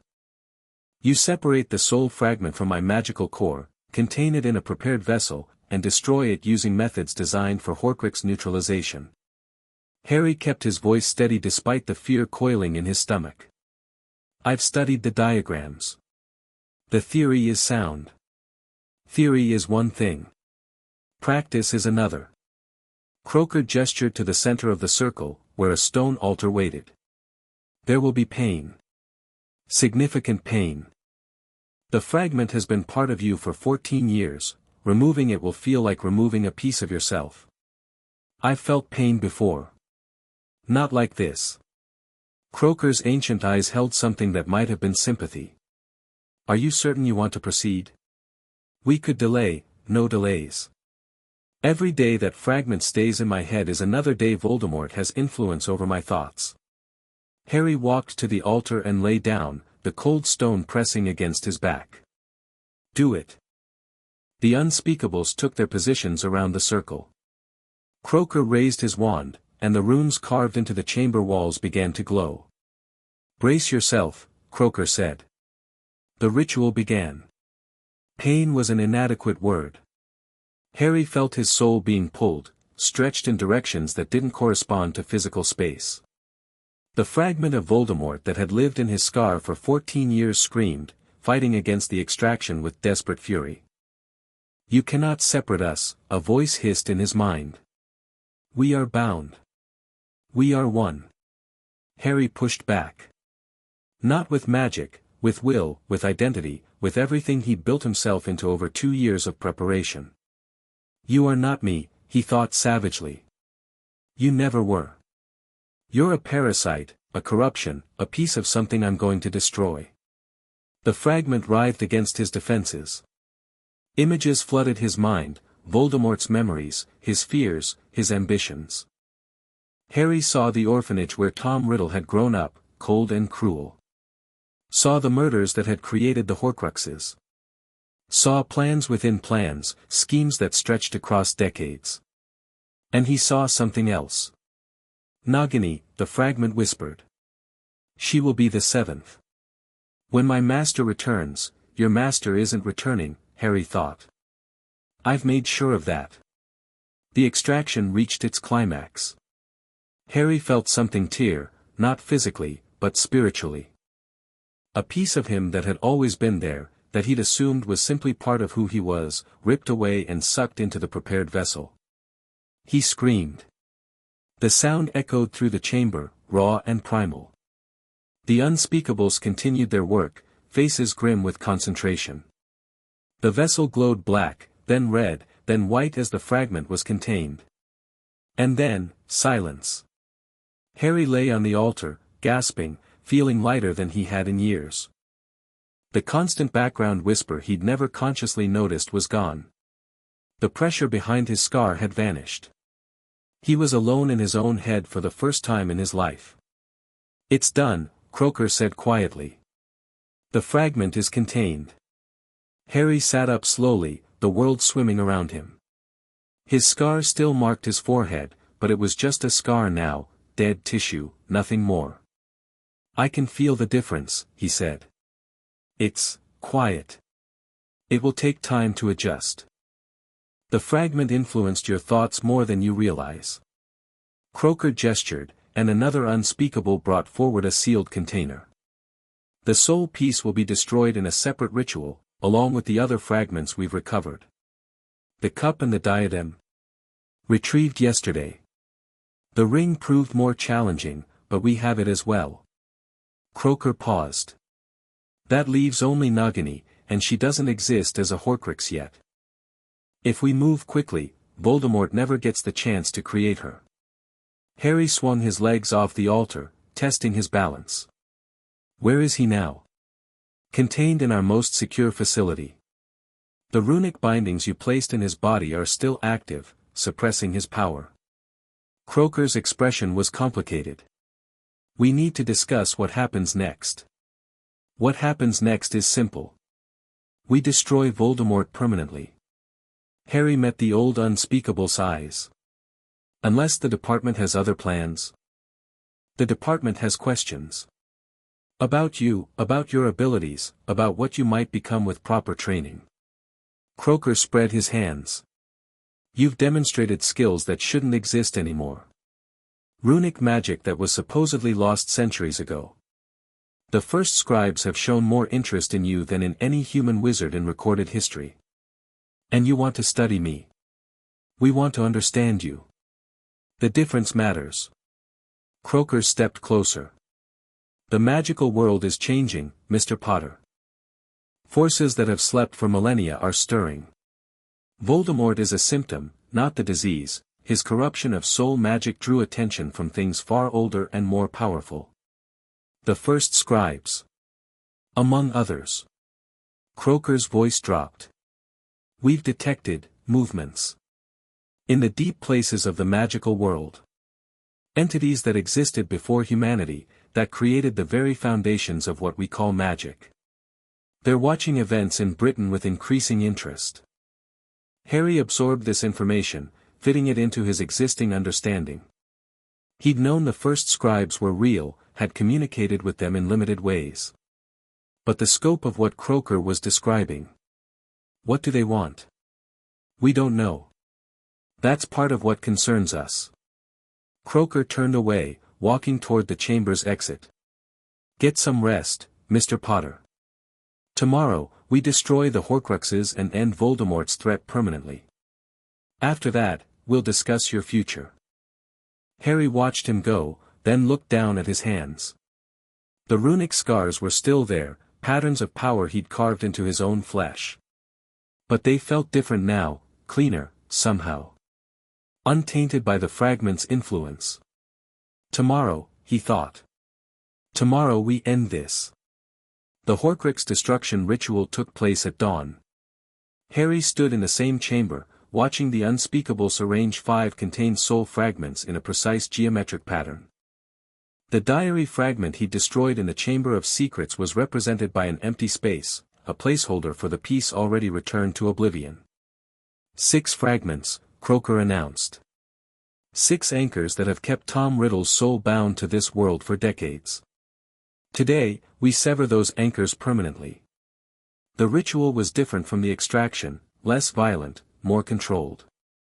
The Unspeakables channeled power into the containment vessels, and one by one, the fragments began to dissolve. Harry felt each destruction as a distant tremor, an echo of the presence that had once shared his mind. The ring fragments screamed with Voldemort's voice, cursing them all. The cup fragment tried to tempt the Unspeakables with promises of power. The diadem fragment simply wept, its brilliance fading to nothing. And then it was over. The soul anchors are destroyed, Croker said. Voldemort's immortality has ended. What about him? Harry asked. The original, in your containment. His soul is now singular, vulnerable. He can be killed by conventional means. Croker turned to face Harry. The question is who will do it. Harry didn't hesitate. Me. That's what we expected. Croker nodded to his colleagues, and they began clearing the chamber. There are formalities, of course.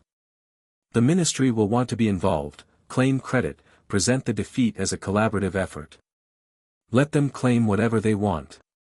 As long as Voldemort dies, the politics don't matter. Such refreshing practicality. Croker almost smiled. Come. Your enemy awaits. The containment facility was buried even deeper than the ritual chamber, a space that existed slightly outside normal reality, accessible only through specific magical pathways. The Unspeakables led Harry through winding corridors, past wards that made his teeth ache, until they reached a door that seemed to drink light. Beyond this point, you'll be alone with him, Croker said. We'll maintain the external containment, but inside, it's just you and Voldemort. That's how it should be. One last thing. Croker handed Harry a wand, not his holly and phoenix feather, but something older. Darker. This is the Elder Wand. One of 3 legendary artifacts created by Death himself, or so the story goes. In practice, it's simply the most powerful wand ever made.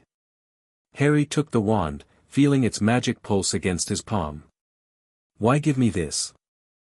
Because the runic bindings in Voldemort's body won't last forever. If he breaks free during your confrontation, you'll need every advantage. Croker stepped back. Good luck, Mr. Potter.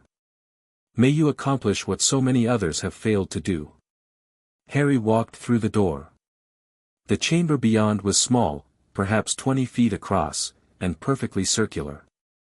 In the center, suspended in a web of golden light, Voldemort hung motionless. He looked diminished. The body Harry had watched rise from the cauldron had been terrible in its power, but now that power was suppressed, contained by runic bindings that Harry himself had designed. What remained was thin, pale, almost pathetic. Potter. The voice was weak, barely a whisper. You've come to gloat. I've come to finish this. Harry walked closer, stopping just outside the containment web. Your Horcruxes are destroyed. All 6 of them, including the fragment that lived in my head. There's nothing left to anchor you to this world. Impossible. I would have felt, you felt nothing because you're trapped in a body I designed. Every sensation, every magical impulse, filtered through runes that I control. Harry raised the Elder Wand. This is the end, Tom. Voldemort's red eyes narrowed. You think you've won? You're a child playing with forces you don't understand.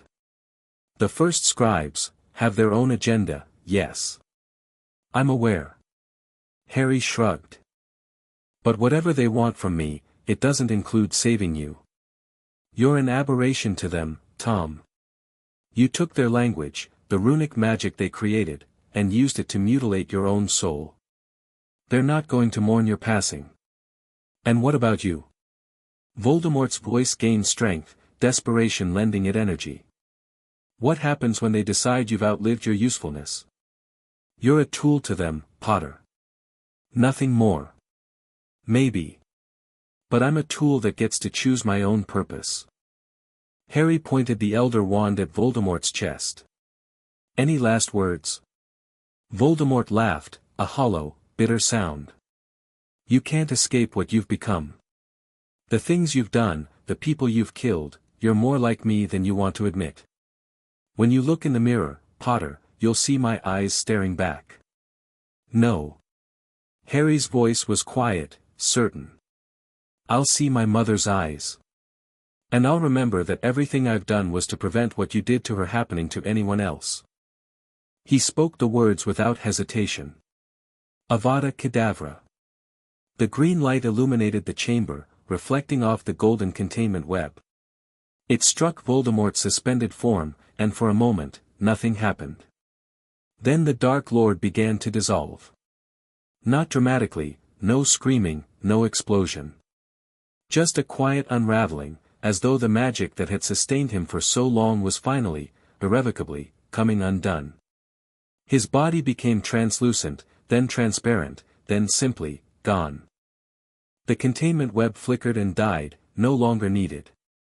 Harry stood alone in the chamber, the Elder Wand warm in his hand. Tom Riddle was dead. The aftermath was chaos.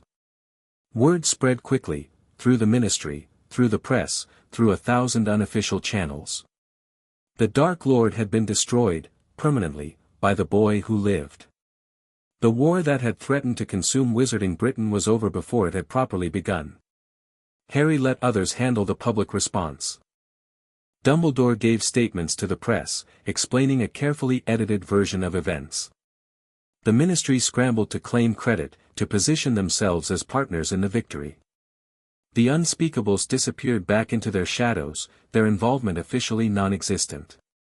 Harry retreated to Hogwarts, seeking quiet he couldn't find. "You should be celebrating," Ron said, finding him in the room of requirement. "You killed you-know-who." "Actually killed him, for real this time." "I killed a lot of people." Harry stared at the wall, at the list of names he'd compiled over months of hunting. Not just Voldemort.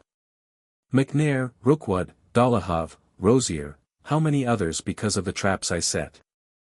They were Death Eaters. They were people. Harry closed his eyes. "I know they were monsters. I know they deserved what they got. But I'm the one who killed them, and I have to live with that." Ron sat beside him, uncharacteristically quiet. After a long moment, he said, "You know what I think?" "What?" "I think you're too hard on yourself.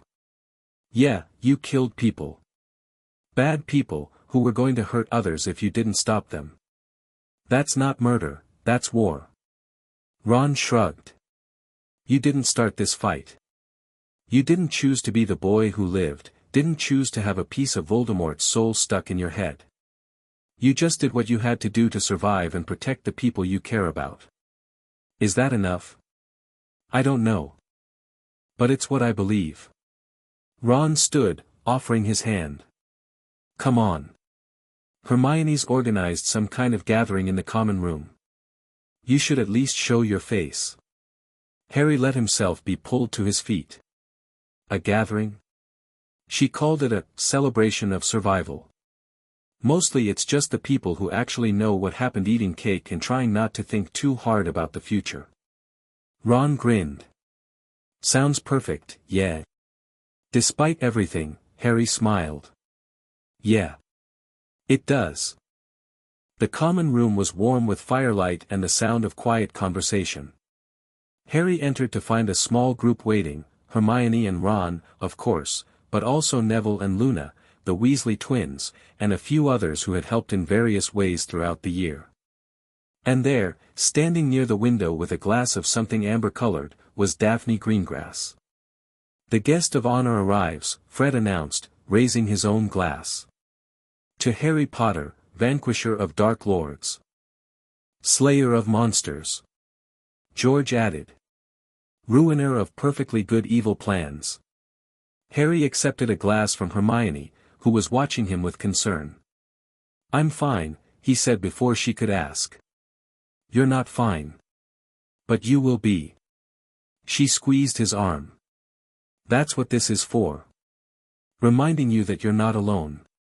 The evening passed in a blur of conversation and laughter. Harry found himself relaxing despite everything, surrounded by people who cared about him, who had chosen to stand beside him even when they didn't fully understand what he'd become. Daphne found him later, on the edge of the gathering. "You're brooding," she observed. "I'm thinking. Same thing, with you." She leaned against the wall beside him. "What happens now? The Unspeakables want to train me. Study my abilities, help me develop them further." Harry shook his head. "I haven't decided what to say." "What do you want to do?" "I want to rest. For just a while." He looked at her, really looked, taking in the sharp intelligence of her eyes, the composed elegance of her posture, the warmth she only showed when they were alone. "I want to figure out who I am when I'm not fighting a war." "That sounds healthy." "It sounds terrifying." Harry managed a small smile. "I've been this weapon, this soldier, this hunter, for so long. I don't know what's left underneath." Daphne took his hand, her grip firm. "Then we'll find out together. Whatever's there, whoever you become. I'm not going anywhere. Even if I'm broken. Especially then." She stepped closer, close enough that he could feel the warmth of her body. We're all broken, Harry. The difference is whether we let the breaks define us or whether we choose to become something new. Harry looked into her green eyes and saw acceptance. Understanding. Maybe even love, or the beginnings of it. Okay, he said quietly. Together. He kissed her, or she kissed him, the distinction blurred and unimportant. When they separated, both of them were smiling. Get a room. Fred shouted from across the common room. We have one, thank you. Daphne shouted back, not looking away from Harry.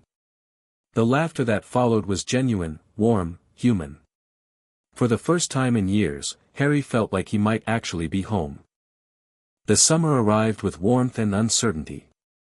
Harry stayed at Hogwarts for the first few weeks, working with Dumbledore and the Unspeakables to tie up loose ends. The Death Eaters in custody faced trials, real trials, not the farces of the First War. With Voldemort's soul destroyed, their dark marks had faded, the magical compulsion that had bound some of them lifted. Not that it saved most of them. The evidence Harry had gathered was damning, and the Wizengamot was in no mood for mercy. Lucius Malfoy received a life sentence in Azkaban. So did the Lestranges, the Carrows, and a dozen others. Some of the younger Death Eaters, those who could prove coercion, received lesser sentences. A few, like Draco's mother Narcissa, escaped prosecution entirely through a combination of legal maneuvering and Harry's quiet intervention. You didn't have to speak for her, Draco said when they met, one last time, in an empty corridor. She helped me. In her own way. Harry shrugged. Besides, you did what I asked. Provided information that saved lives. That deserves something. It doesn't feel like enough. It's not. Nothing will ever be enough. Harry met Draco's eyes. But it's a start. That's all any of us can offer, a start. Draco nodded slowly. He looked older than his years, the arrogance of his childhood stripped away by everything he'd witnessed. What will you do now? He asked. Rest. Study. Figure out who I want to be. Harry paused. You. Help my mother rebuild. Try to salvage something from the wreckage of our family name. Draco's laugh was bitter. It'll take generations, probably. But Malfoys are patient. So I've noticed. Harry offered his hand. Good luck, Draco. They shook, former enemies, now something more complicated. Not friends, perhaps. But not enemies either. You too, Potter. Draco walked away, disappearing into the shadows of the corridor. Harry watched him go, then turned toward his own future. Sirius's cottage sat on a cliff overlooking the sea, wind-worn and beautiful in its isolation. Harry arrived in July, carrying a single bag and a desperate need for quiet. Not much to look at, Sirius admitted, meeting him at the door. But it's private. No reporters, no ministry officials, no one expecting you to be anything other than yourself. It's perfect. The first week was difficult. Harry slept badly, haunted by dreams that mixed memory and prophecy. He wandered the cliffs during the day, staring at the endless ocean, trying to process everything he'd done and become.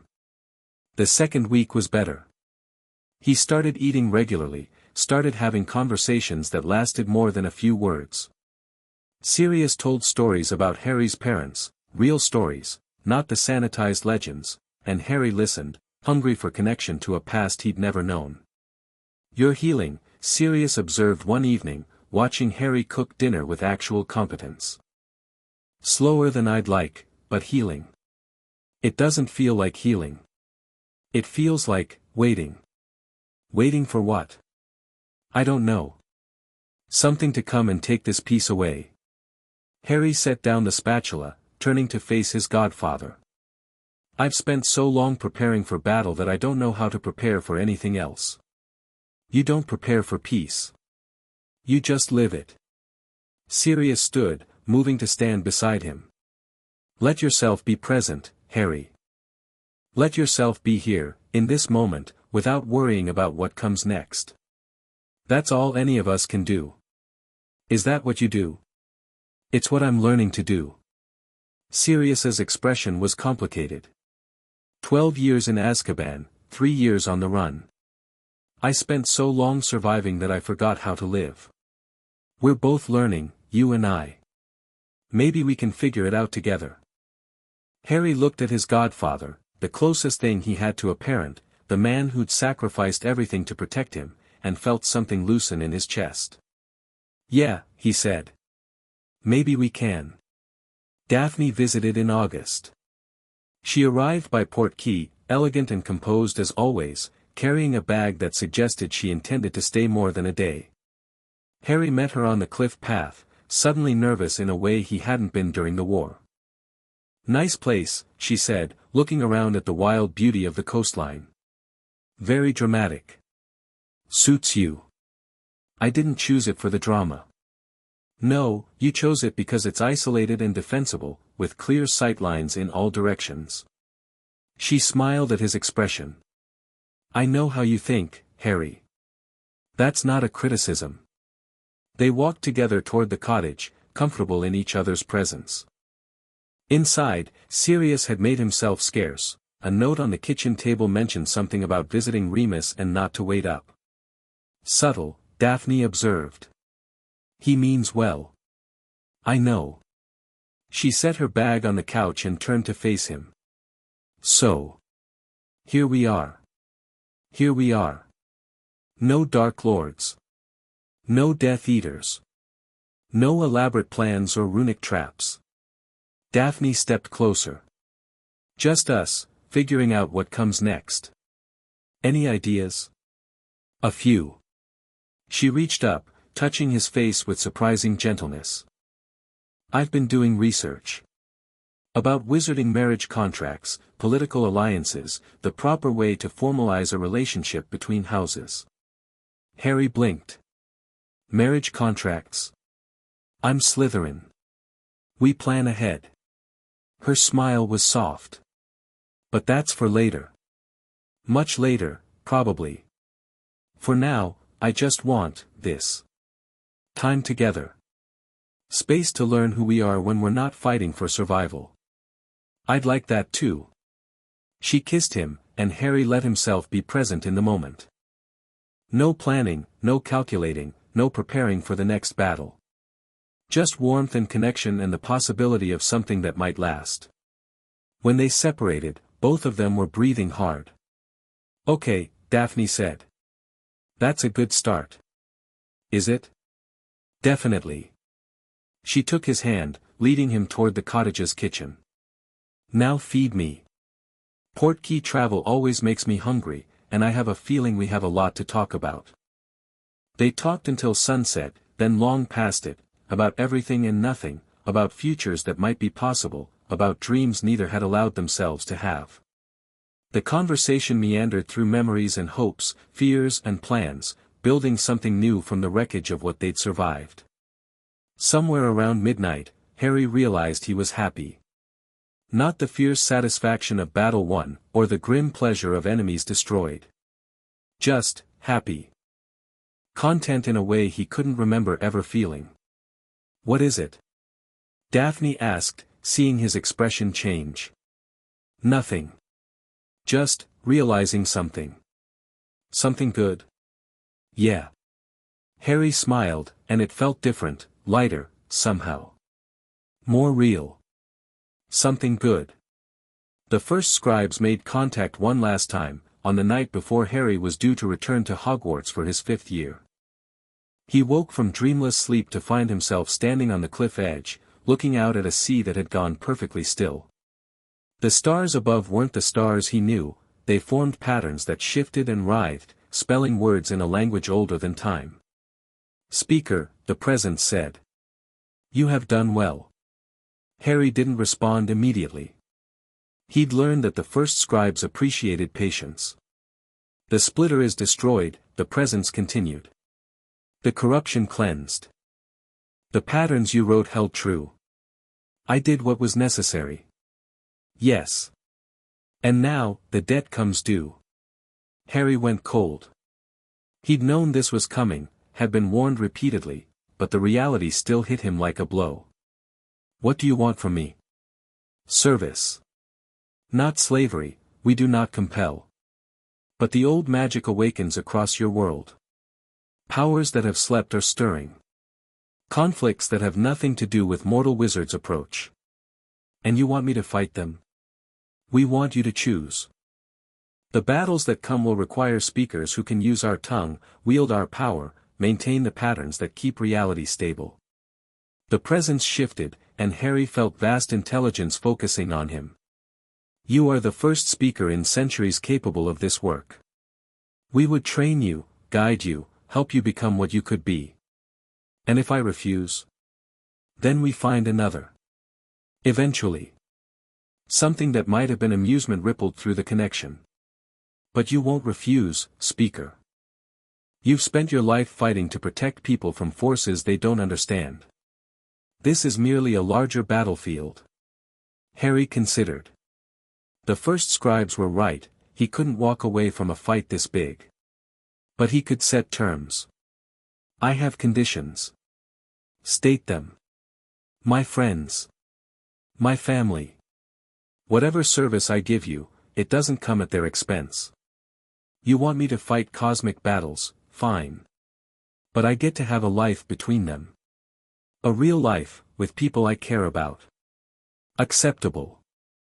What else? I answer to myself, not to you. You can advise, suggest, even request. But the final decisions are mine.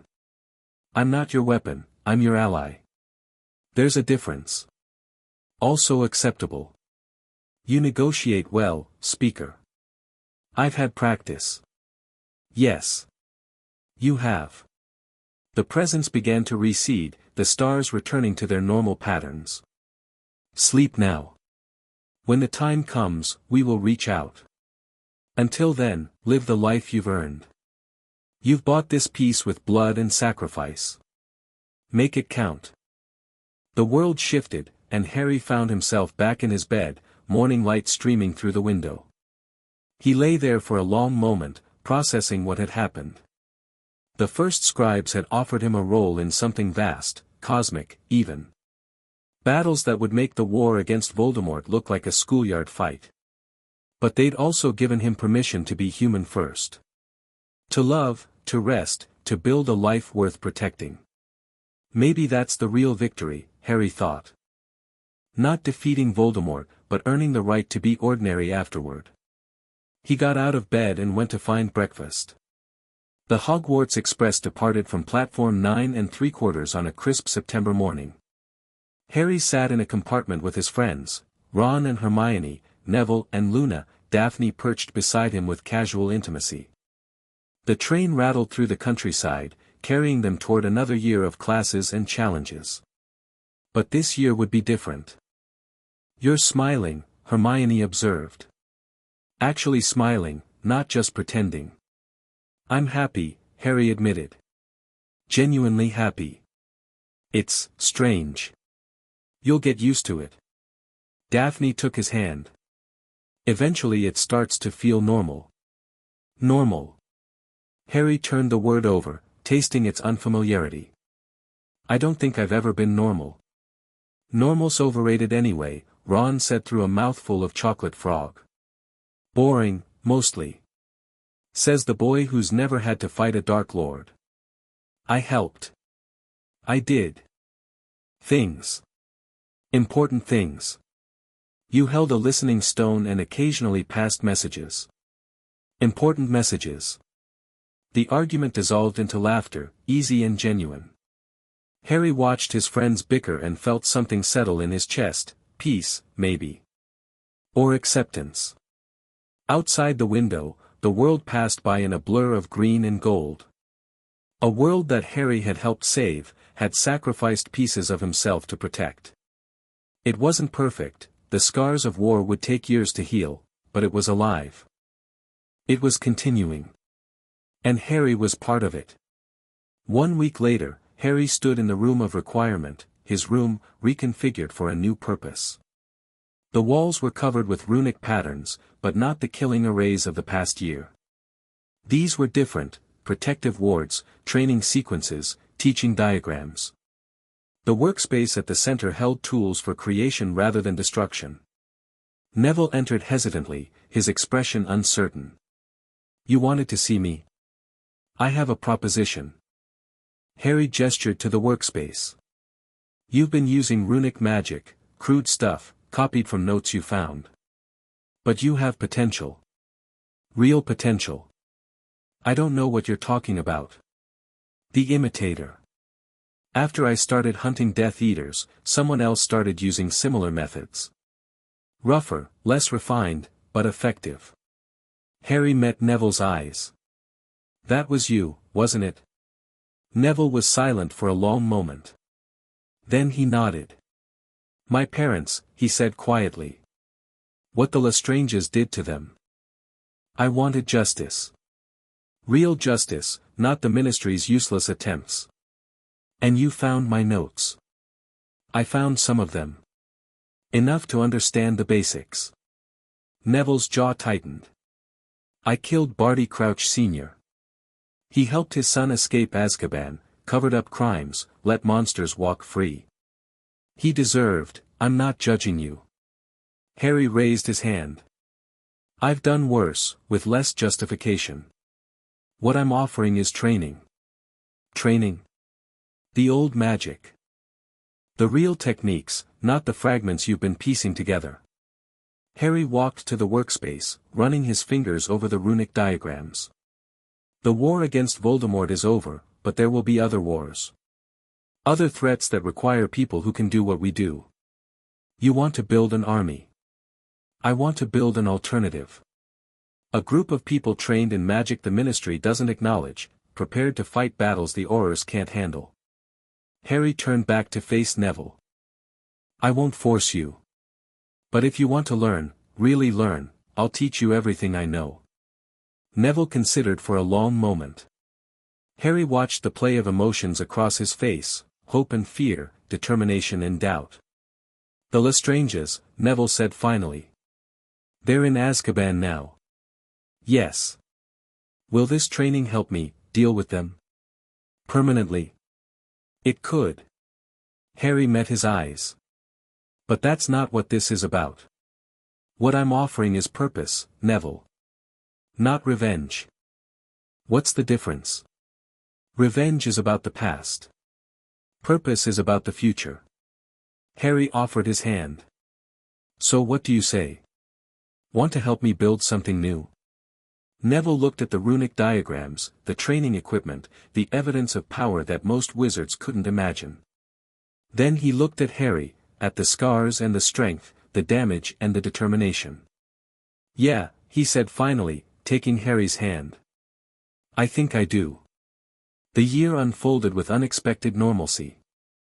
Harry attended classes, studied for OWLs, navigated the ordinary dramas of teenage life. He trained Neville in the evenings, building the foundation of something that might one day become significant. He spent time with Daphne, learning how to be in a relationship that wasn't based on mutual survival. The First Scribes remained silent, waiting. The Department of Mysteries made periodic inquiries, which Harry politely deflected. Dumbledore watched from a distance, no longer trying to guide or manipulate, simply observing what Harry was becoming. And Harry, for the first time in his life, was simply living. He hadn't known it could feel like this. The absence of constant threat, the freedom to plan for tomorrow without worrying if you'd survive today. It was strange and wonderful and occasionally terrifying, but it was his. One evening in late spring, Harry stood on the astronomy tower, watching the stars emerge. "You're brooding again," Daphne said, appearing beside him. "Thinking." "Same thing." She leaned against the parapet. "What about this time?" "The future." Harry smiled slightly. "I used to plan for every possible threat, every conceivable danger. Now I'm planning for life. Ordinary life. Careers and relationships and growing old. Is that so bad?" "It's terrifying." He turned to face her. But good terrifying. The kind that means something matters. Daphne reached up and kissed him, slow and gentle, unlike the desperate kisses of wartime. You've earned this, she said when they parted. Whatever comes next, whatever battles wait in the future, you've earned the right to have ordinary problems for a while. Only ordinary problems? Well. She smiled, sharp and warm. Maybe a few extraordinary ones. To keep things interesting. Harry laughed, actually laughed, free and genuine, and pulled her closer. Above them, the stars wheeled through their eternal patterns. The First Scribes watched and waited. Somewhere in the Department of Mysteries, files on Harry Potter grew thicker with speculation and possibility. But in this moment, on this tower, Harry was just a boy in love with a girl, looking forward to a future he'd fought to create. It was enough. It was more than enough. A week later, Harry sat in the room of requirement with his closest allies. Ron and Hermione occupied one couch, their friendship having weathered storms that would have destroyed lesser bonds.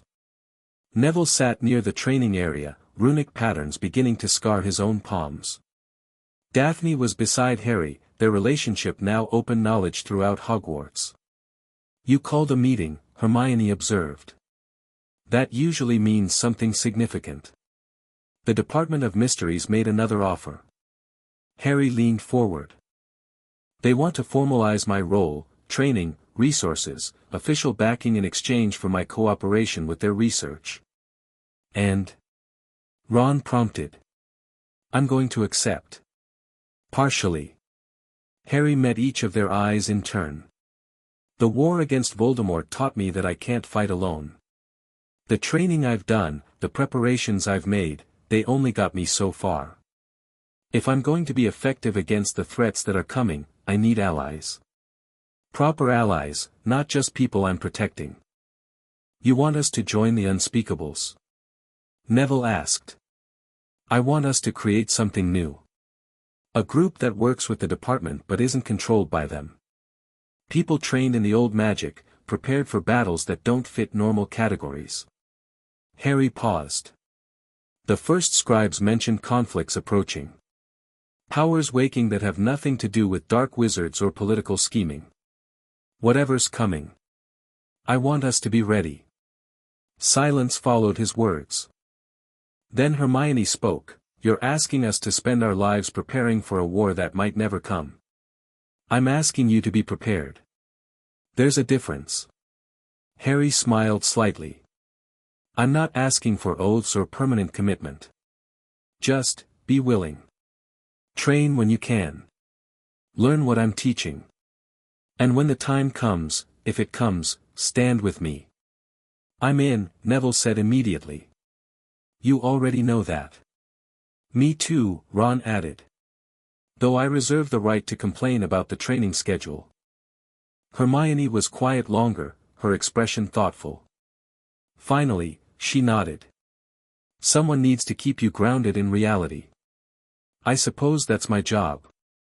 Harry looked at Daphne. You didn't need to ask, she said. I chose my side a long time ago.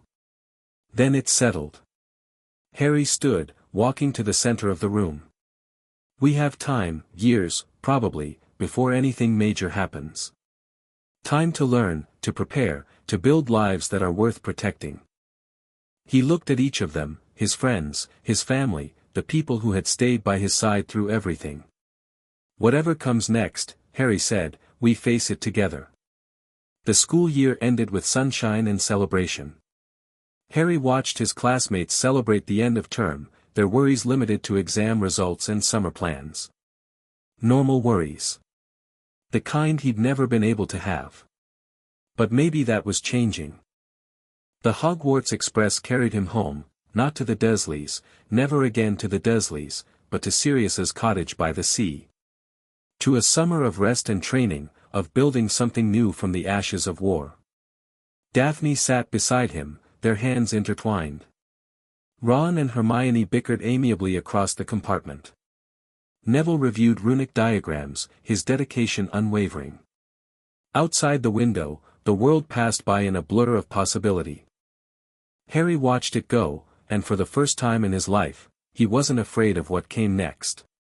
He was ready for it. The cottage was warm with firelight when Harry arrived. Sirius met him at the door, looking healthier than he had in years.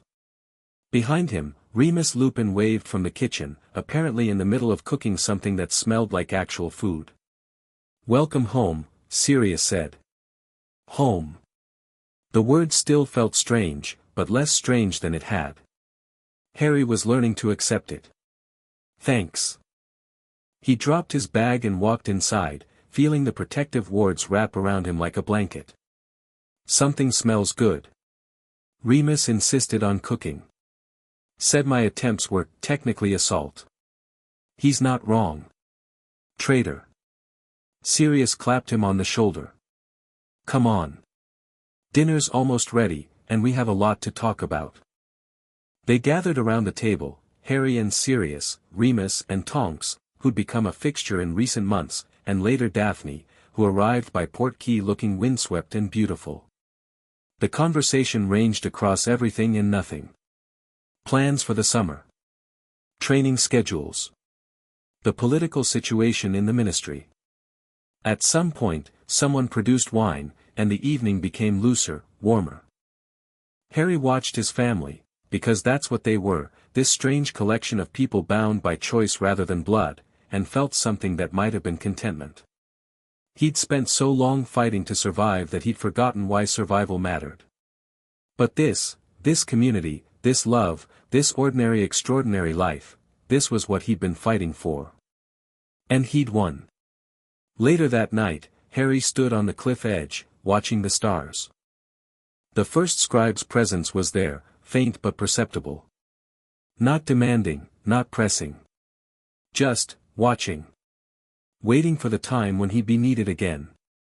"I'm ready," Harry thought. "Whenever it comes, whatever it is, I'm ready." The presence seemed to acknowledge this, a ripple of approval that faded as quickly as it appeared. Daphne's voice came from behind him. "You're doing it again." "Doing what?" Standing dramatically on cliff edges, staring meaningfully at the sky. She joined him, wrapping her arms around him from behind. "It's very brooding, hero. Old habits. We'll break you of them eventually." She rested her chin on his shoulder. "Come to bed. Tomorrow's another day." Harry turned in her arms, looking into her eyes. "I love you," he said. It was the first time he'd said it aloud.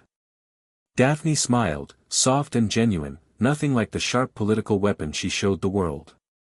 "I know," she said. "I love you too." They walked back to the cottage together, leaving the stars to their eternal patterns. Whatever came next, cosmic battles, ancient powers, the ordinary challenges of building a life, Harry would face it. Not alone. Never alone again. Together. Chapter 6 End Runes of Vengeance. The end. Harry Potter sat in the room of requirement, 1 year later, reviewing reports from the network he'd built. Neville had become a formidable practitioner, his dedication to the old magic surpassing even Harry's expectations. Hermione had developed runic theory that the Department of Mysteries called revolutionary. Ron had found his calling in tactical planning, his chess player's mind perfectly suited to coordinating complex operations. And Daphne had become his partner in every sense, political, magical, personal. Together they navigated a world that was slowly changing, preparing for threats that most people couldn't imagine. The First Scribes had been quiet for months, but Harry could feel them at the edges of his awareness. Waiting. Patient as stone, ancient as stars. Something was coming. He could feel it in the patterns, sense it in the deep magic that flowed beneath the surface of reality. When it arrived, whatever it was, he would be ready.